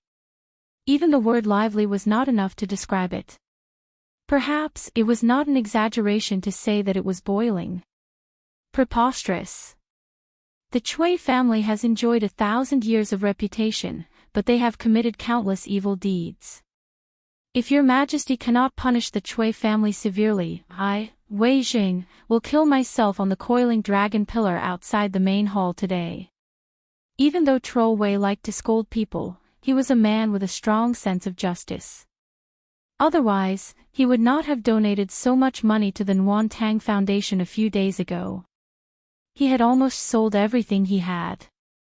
This morning, when he saw the confession letter in the courtyard, he was shocked. After the shock, he was filled with endless anger. He did not even bother to eat breakfast and rushed into the palace in a huff. Left Prime Minister Wei, please calm down. We still do not know if what is written on the letter is true or false. Let's wait for your Majesty's verdict before we talk about other things. An imperial censor saw that Wei Jing was so angry that his face turned purple. He hurried over to calm him down. Bah! Bullshit! This confession letter is full of facts. Every evil deed that the Cui family has done is recorded in great detail. Even Wang Jingang's signature has been copied. How can it be false?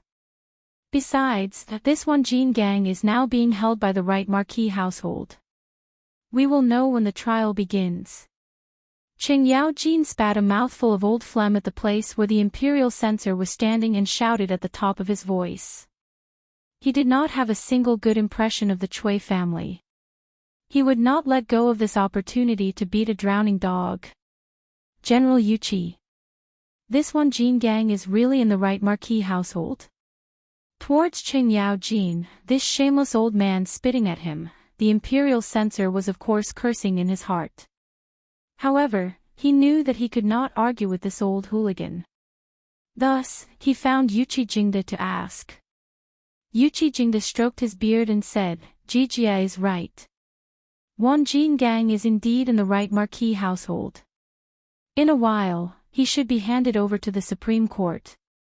This confession letter was also personally signed by him. Only, I do not know how it spread throughout the entire city. This last sentence was half true and half false. He knew that this was arranged by Li Sichuan. However, he did not understand how Li Sichuan was able to spread the confession letter to every corner of Chang and city in one night. At the same time, he did not expect that Li Sichuan would make a move on the Cui family so quickly. Chapter 1099. After Yuqi Jingda admitted that the confession was written by Wang Jingang, the officials outside the Taiji Palace were in an uproar. It's true. Under the glory of the heavens, such a dark and filthy thing actually happened. As an important official of the empire, I'm ashamed to face the people. Wei Jing opened his mouth and pounded his chest as he lamented bitterly. This Cui family is so despicable, they did so many filthy things. If we don't punish them severely, the people won't be angry. That's right.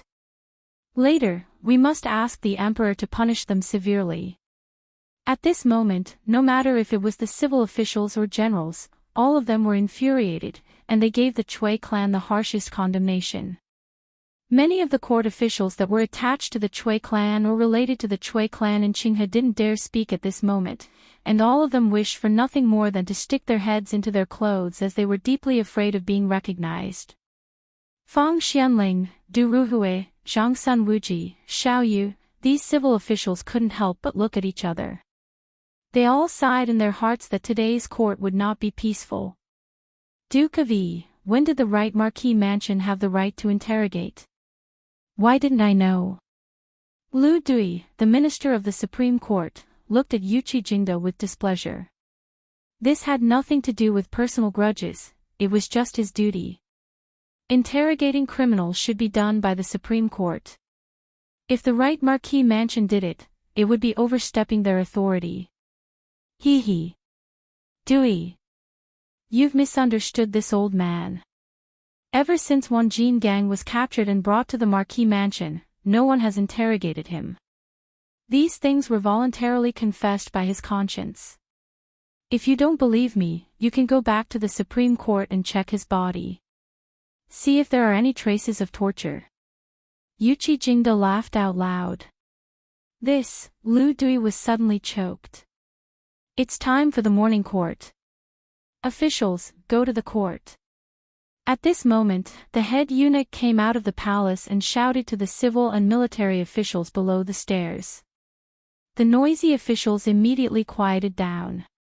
They carried the imperial edicts and walked into the Taiji palace. After a round of greetings, the morning court officially began. Without waiting for the officials to start, Li Er directly said, "Dear officials, you must have received Wang Jingang's confession this morning." The officials all said yes. Fang Xianling stepped forward and said, "Your Majesty, not only have we received it, millions of people in Chang and have also received it. The most important thing now was to stabilize the hearts of the people. Otherwise, Chang and would be in chaos. I hope your Majesty can make a decision soon." Fang Mao's reputation as Du Duan was not for nothing. While the rest of the people were arguing about whether the confession was true or false, Fang Xianling had already seen the most urgent and important thing. Li Er nodded approvingly. Official Fang is right. Due to the urgency of the matter, today's morning court session will be temporarily postponed. Men present. Immediately, a golden guard in bright armor entered the hall. Li Er said in a deep voice, "Go to the East House of the East County immediately. No matter what method you use, I'll give you an hour to invite Cui Zhenchuo and Wang Shi over." Now that things had developed to this point, even if he didn't want to touch the Cui family at this time, he had to. Otherwise, there might be civil unrest in Chang and city, and the losses would outweigh the gains. He had to choose the lesser of two evils. On the way to Taiji Palace, Li Er had already made his decision. Of course, after this matter, he would definitely settle accounts with Li Zixuan. Because to some extent, Li Zixuan's action was tantamount to forcing the emperor to abdicate. However, it was not forcing the emperor, but forcing Li Er to punish the Cui family in advance. "Yes, your Majesty." The soldier's face turned serious, and he quickly left. Time was money, and time was life. Li Er continued, "Official Fang." Fang Xianling stepped forward and bowed, "Yes, your Majesty." Li Er said in a clear voice, "I order you to immediately draft a notice to pacify the people in the side hall. Inform the people that in the bright and clear universe and with the majesty of heaven, I will not let any evil person off. No matter who it is, once it is verified that they have violated the laws of the Tang dynasty, there will be no tolerance. I will give justice to the ghosts in hell and the people in the world. After the notice is written, immediately take it to make a copy and post it in the city." Fang Xianling bowed and said, "Your Majesty is wise." "Your Majesty, your Majesty." After that, the little eunuch in the hall quickly led Fang Xianling to the side hall. Li Er looked at the officials and said, "Yuqi Jingde." "Your Majesty." Yuqi Jingde stepped forward and solemnly cupped his fist. Li Er looked at Yuqi Jingde with a complicated expression. Obviously, Yuqi Jingde's shadow was also in this action against the Cui family. Yesterday, he wanted to call the two soldiers who were present when Li Zixuan interrogated Wang Jinggang to the palace for questioning, but now it seemed that there was no need to ask. In the whole matter, even if Yuqi Jingde did not add fuel to the fire, he still turned a blind eye. Otherwise, how could Li Zixuan interrogate Wang Jinggang so easily? Is Wang Jinggang in the right marquee mansion now? Li Er put away his complicated thoughts and then asked. Yuqi Jingde replied, "Your Majesty. Wang Jinggang is still in the right marquee mansion now. But last night, there was an assassin who wanted to kill him. Fortunately, your Majesty had arranged for 300 archers in advance and the two generals of the Dugu family to arrive in time. Otherwise, the consequences would be unimaginable." Once this was said, the civil and military officials were shocked again. There was actually an assassin who dared to sneak into the yamen to carry out an assassination right under the emperor's nose. We already know about this matter. Jingde, you must investigate the identity of the assassin. If necessary, you can ask for help from the Supreme Court. Li Er furrowed his brows and ordered, "Go and bring Wang Jinggang over right now. Let him confront the Cui family in a while." Your Majesty. Yuqi Jingde received the order and left. Where is Duan Jishuan? Your Majesty. A general in his 30s stepped forward and bowed with cupped fists. You are ordered to lead your subordinates, Zhuo Wei, to patrol the city to prevent the people from causing chaos. Your Majesty. Duan Jishuan also received the order and left. Now that everything had been arranged, Li Er was slightly relieved. Next, he just had to wait for the Cui family to come to the court to confront. At the same time, outside the palace, the people were already in an uproar. Some people woke up in the morning and saw the confession letter in the courtyard. Although they were angry, they did not dare to voice out their anger because the other party was the Cui family. Hence, many people's first reaction was to hide the confession letter and not let the Cui family know that the confession letter came from them. But when they discovered that there were confession letters in other places, the anger that had been suppressed in their hearts for a long time finally did not need to be suppressed anymore. With the example of the people blocking the Cui family a few days ago, today, the angry people called their friends and headed towards the Cui family in groups of 3 to 5. They felt injustice for the wronged soul, so they wanted to eliminate the evil. Their hearts were filled with anger, so they wanted to destroy the Cui family, this place of hiding evil. Chapter 1100. Grand Duke, bad news. Bad news. Half an hour ago, Cui Manor. Old housekeeper Wang Yong held a few pieces of paper and hurried towards Cui Zhenchuo's room in the east courtyard. After Cui Zhenchuo let him in, he hurriedly said, "What is it now?" Cui Zhenchuo did not sleep well last night. When the sky was about to brighten, he barely managed to take a short nap. Now that his sleep was disturbed, he was a little annoyed. Wang Yong said, "Grand Duke. Bad news." When the servants woke up this morning, they found that there were papers everywhere in the manor. And not only our manor, other families also have them. Cui Zhenchuo frowned and said with dissatisfaction, "It's just a few pieces of paper, how can it make you so flustered?" Grand Duke. This paper is Wan Jingang's confession. The old housekeeper's voice had a sobbing and sorrowful tone. Confession. These 3 words were like a bolt from the blue, striking Cui Zhenchuo until he could not find north. Wan Jingang confessed. How is this possible?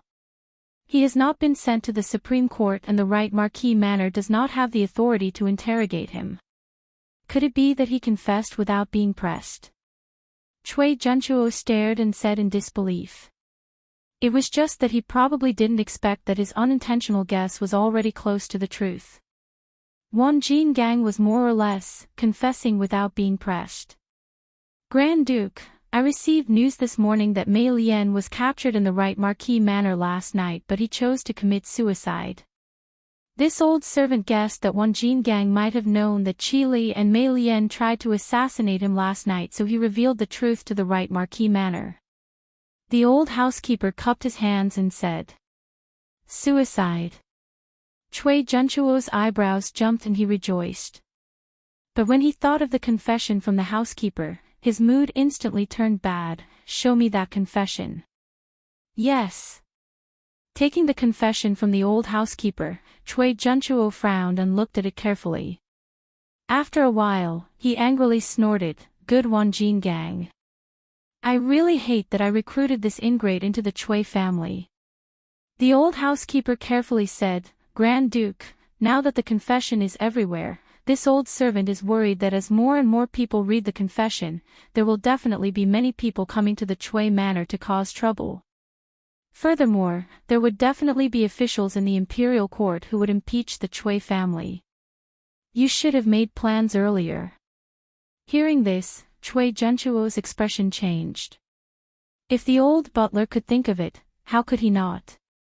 However, the current situation was extremely unfavorable to the Cui family.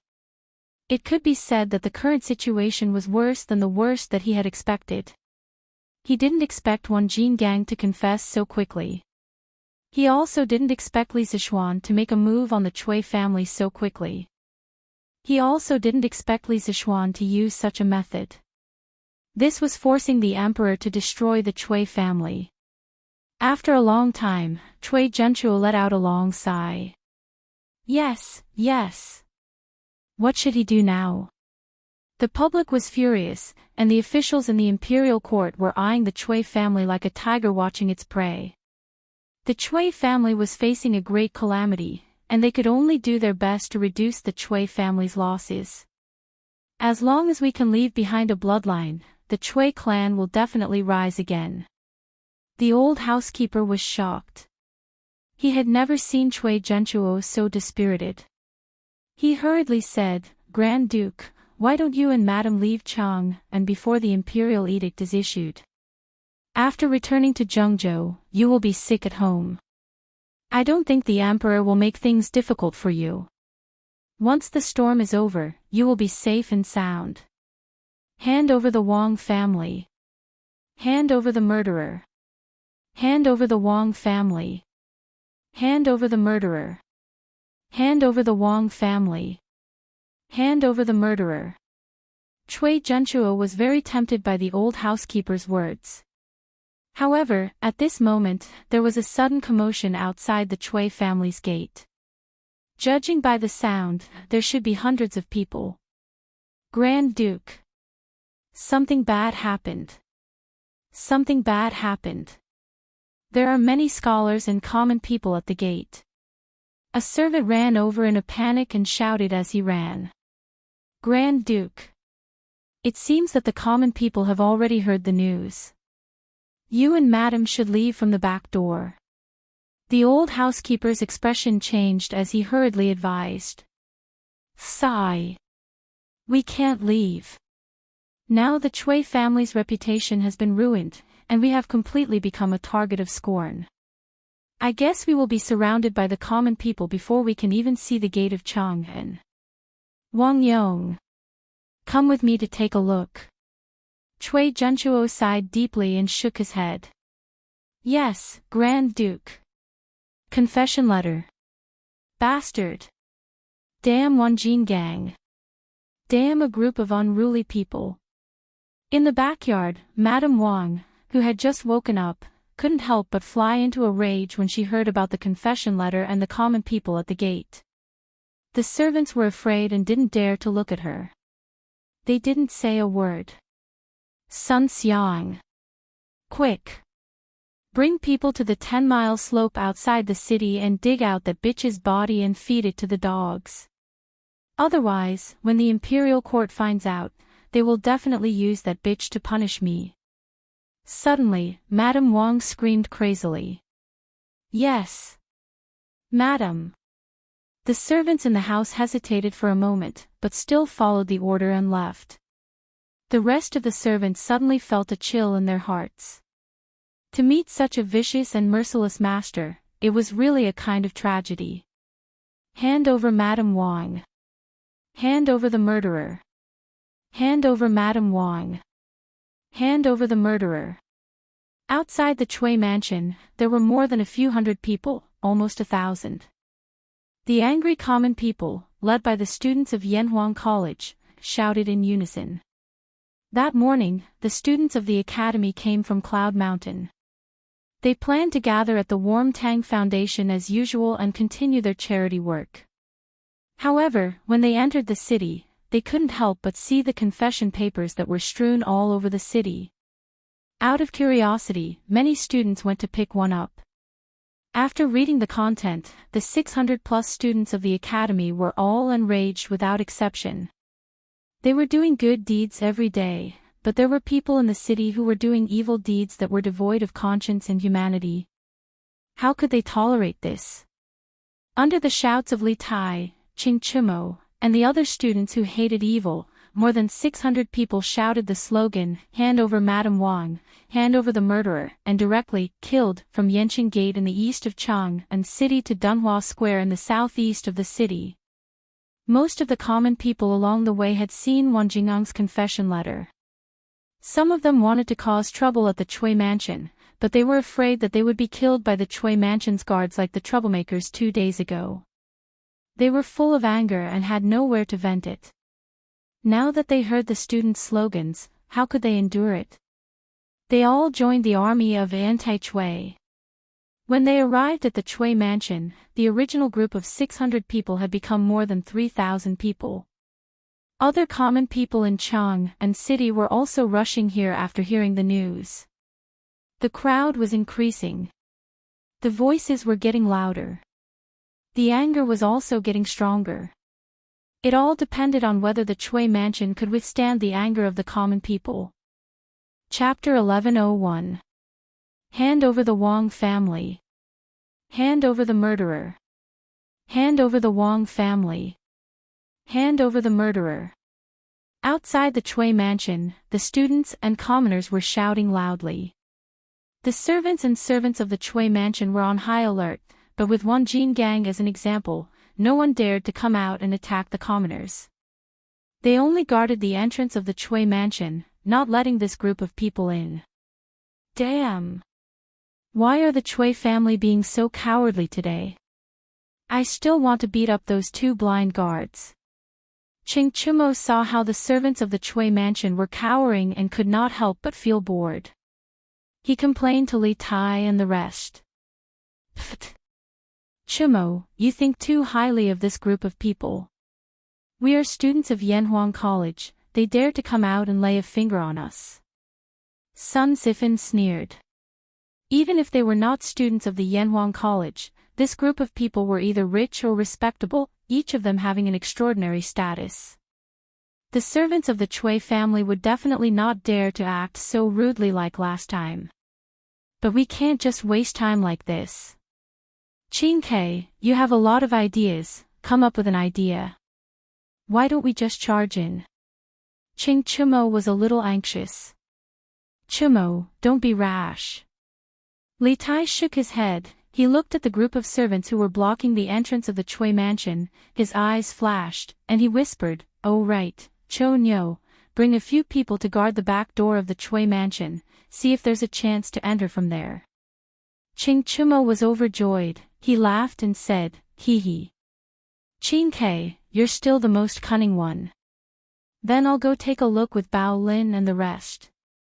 After that, he did not care about Li Tai rolling his eyes at him. He called a few skilled students and squeezed through the crowd to go to the back door of the Chui mansion. "Grandfather, there are so many people outside, I think you should go to the manor outside the city to lie low for a while." At the entrance of the Chui manor, Chui Junchuo peeked through the crack of the door and looked at the densely packed crowd outside. He couldn't help but feel his scalp go numb. Because he felt that those angry commoners outside looked like they wanted to eat people, eat their Chui family's people. To think that he, Chui Junchuo, had lived a glorious life. Now that he was old, he had to suffer the curses of the people. It was truly a pity. Wait for the imperial edict. It should be soon.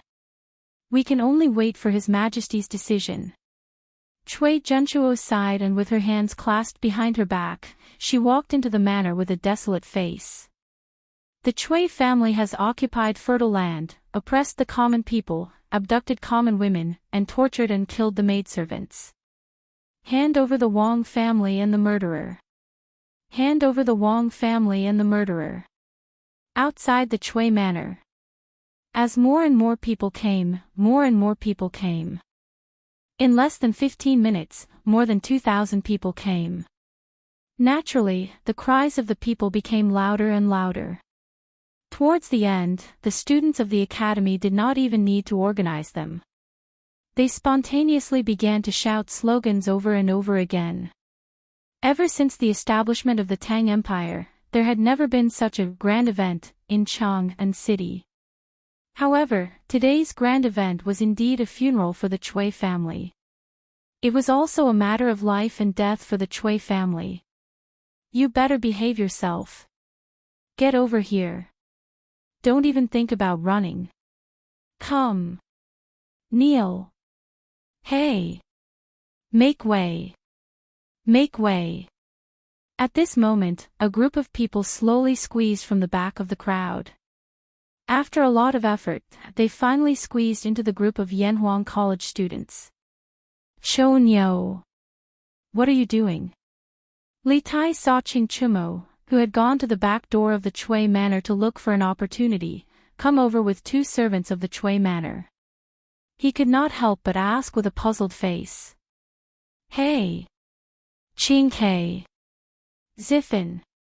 Cool. I just caught two sneaky and shifty-eyed servants of the Chui family at the back door. After questioning them, I actually got a big piece of news.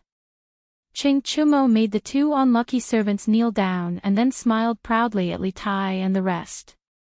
What news? Li Ku asked. Ching Chumo did not directly answer. Instead, he kicked the servant in front of him and said, Hey! Sun Xiang, right? This person in front of you is His Highness King of Han and this is His Highness King of Wei. Hurry up and tell them what your mistress wants you to do. Only then will you be safe. Otherwise, no one will be able to protect you.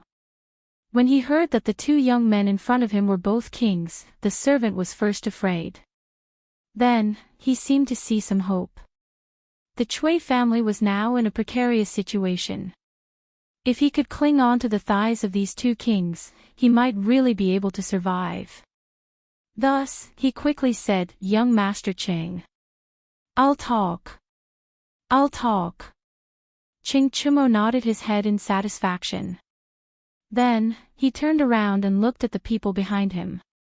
He used his internal energy and said loudly, Everyone quiet down. I just caught a servant at the back door of the Chui Manor. Everyone quiet down and listen to what this servant has to say. Ching Chumo's voice was mixed with internal energy and transmitted to everyone's ears. The noisy crowd immediately quieted down. Sun Xiang. Mistress has always treated you well. How can you do something that betrays her?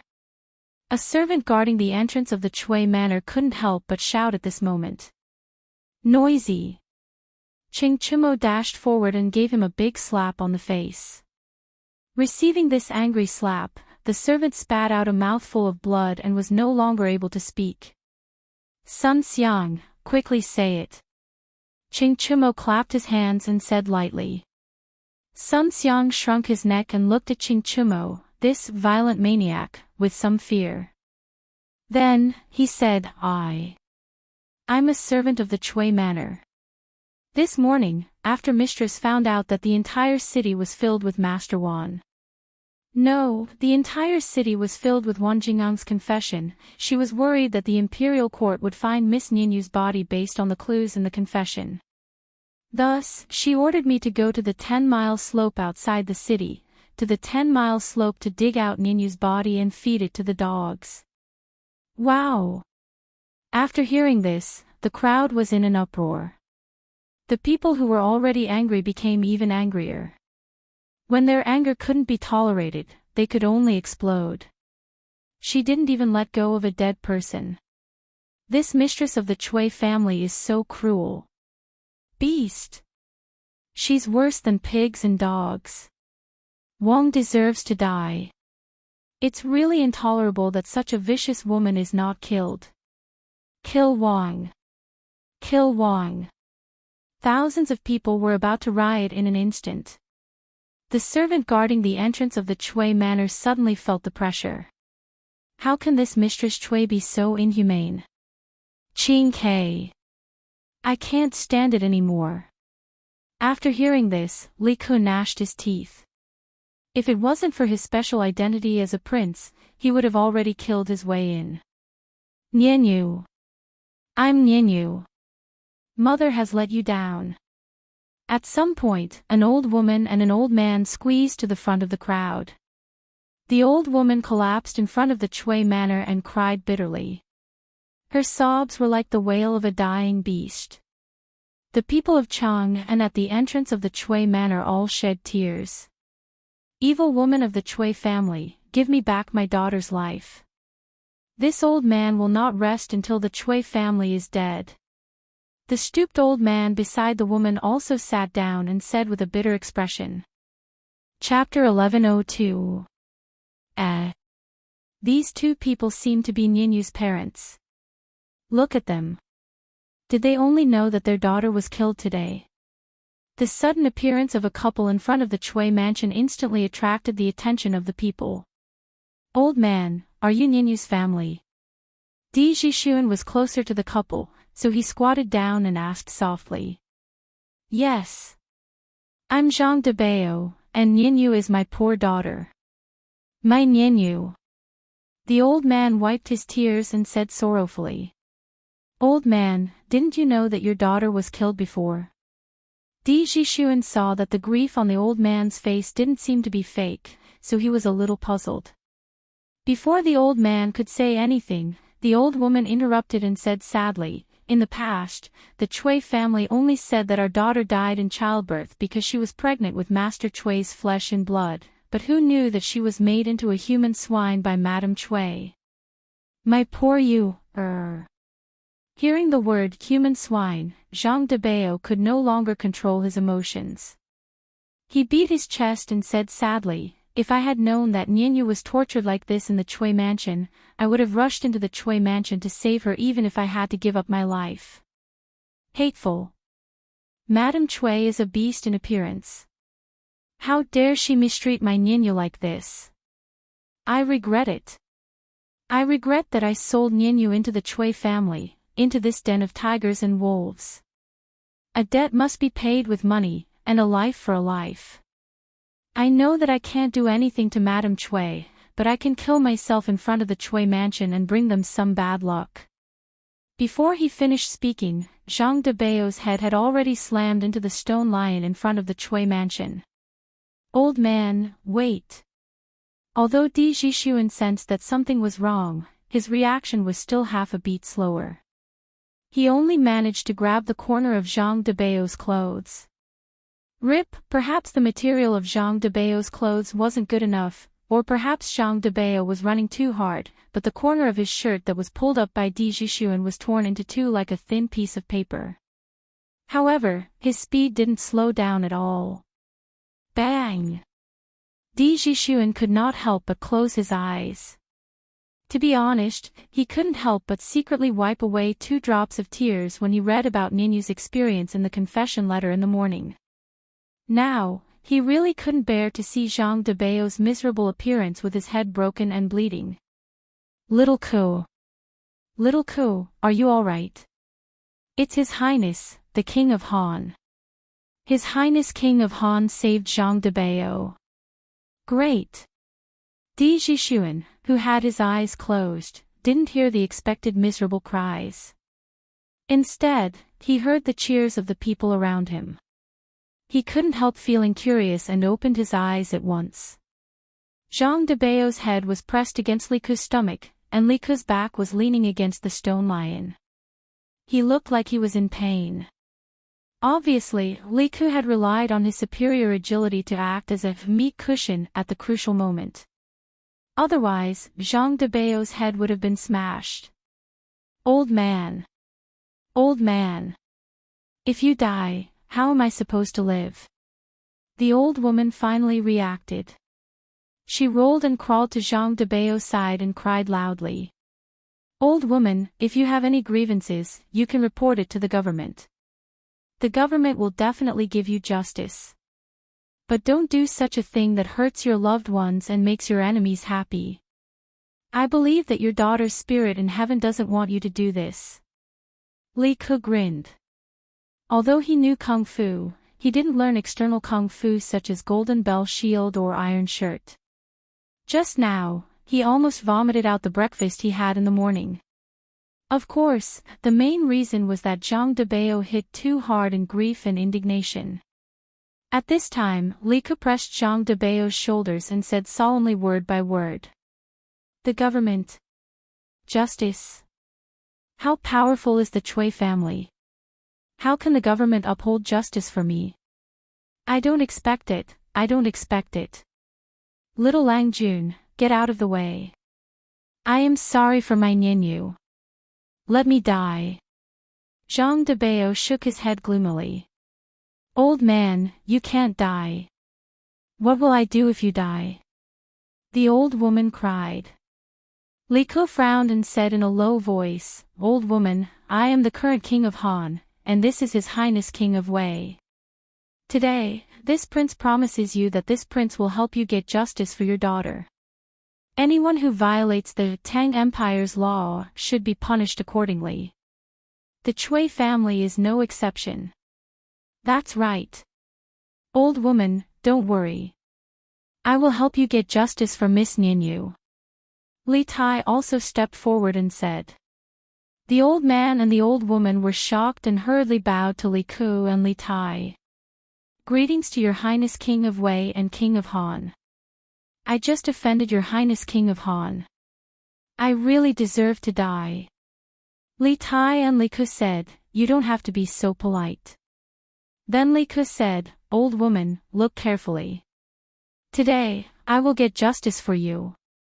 As soon as he finished speaking, Li Ke turned around and stared at the group of servants that were guarding the entrance of the Chui estate as he said, "All of you are clearly aware of the Chui clan's actions. Presently, there are only two paths before all of you. The first is to continue following behind the Chui clan and act as their accomplices, and the other is to abandon the darkness for the light and move aside immediately. Choose the first choice, death. The second choice, life. I will only give you half a cup of tea's time to think about it." What happened today was too shocking. Although Li Ke knew that Li Er didn't intend to hurt the aristocratic families, and he also knew that if he interfered in this matter with his identity, it would definitely bring criticism. But some things could be tolerated, and some things could not be tolerated. Especially Zhang Debao's words and actions before, which touched his heart, made him not want to care about anything else at the moment. He just wanted to help the maid he had never met before to get justice. As soon as his voice fell, the servants suddenly looked at each other. But even after half a cup of tea's time, they still didn't move. Perhaps they believed that the Chui family, which had been glorious for thousands of years, would not fall just like that. Li Ke sneered and shouted to the people behind him, "Good. Today, the lady of the Chui family, Wang Shi, is vicious and merciless. She cruelly killed the maid Ninyu and turned her into a human swine. This is really shocking and infuriating. What's more hateful is that after Ninyu died, Wang Shi still didn't let her go. She sent people to dig up her body and feed it to the dogs. Such a wicked woman, who was born as a human, should pay with her life. According to the law, she should be punished. Arrest Wang Shi." Even the dignified king of Han was so moved in his heart, so how could the people who had long been filled with anger, eager to fight, and eager to give it a try remain indifferent? They heard this and shouted, "Arrest Wang Shi! Arrest Wang Shi!" They said so, and at the same time, they did so. When an ordinary man is angry, blood splatters 5 steps. The thousands of people began to slowly press forward. Looking at this posture, it was as if they were going to flatten the Chui family.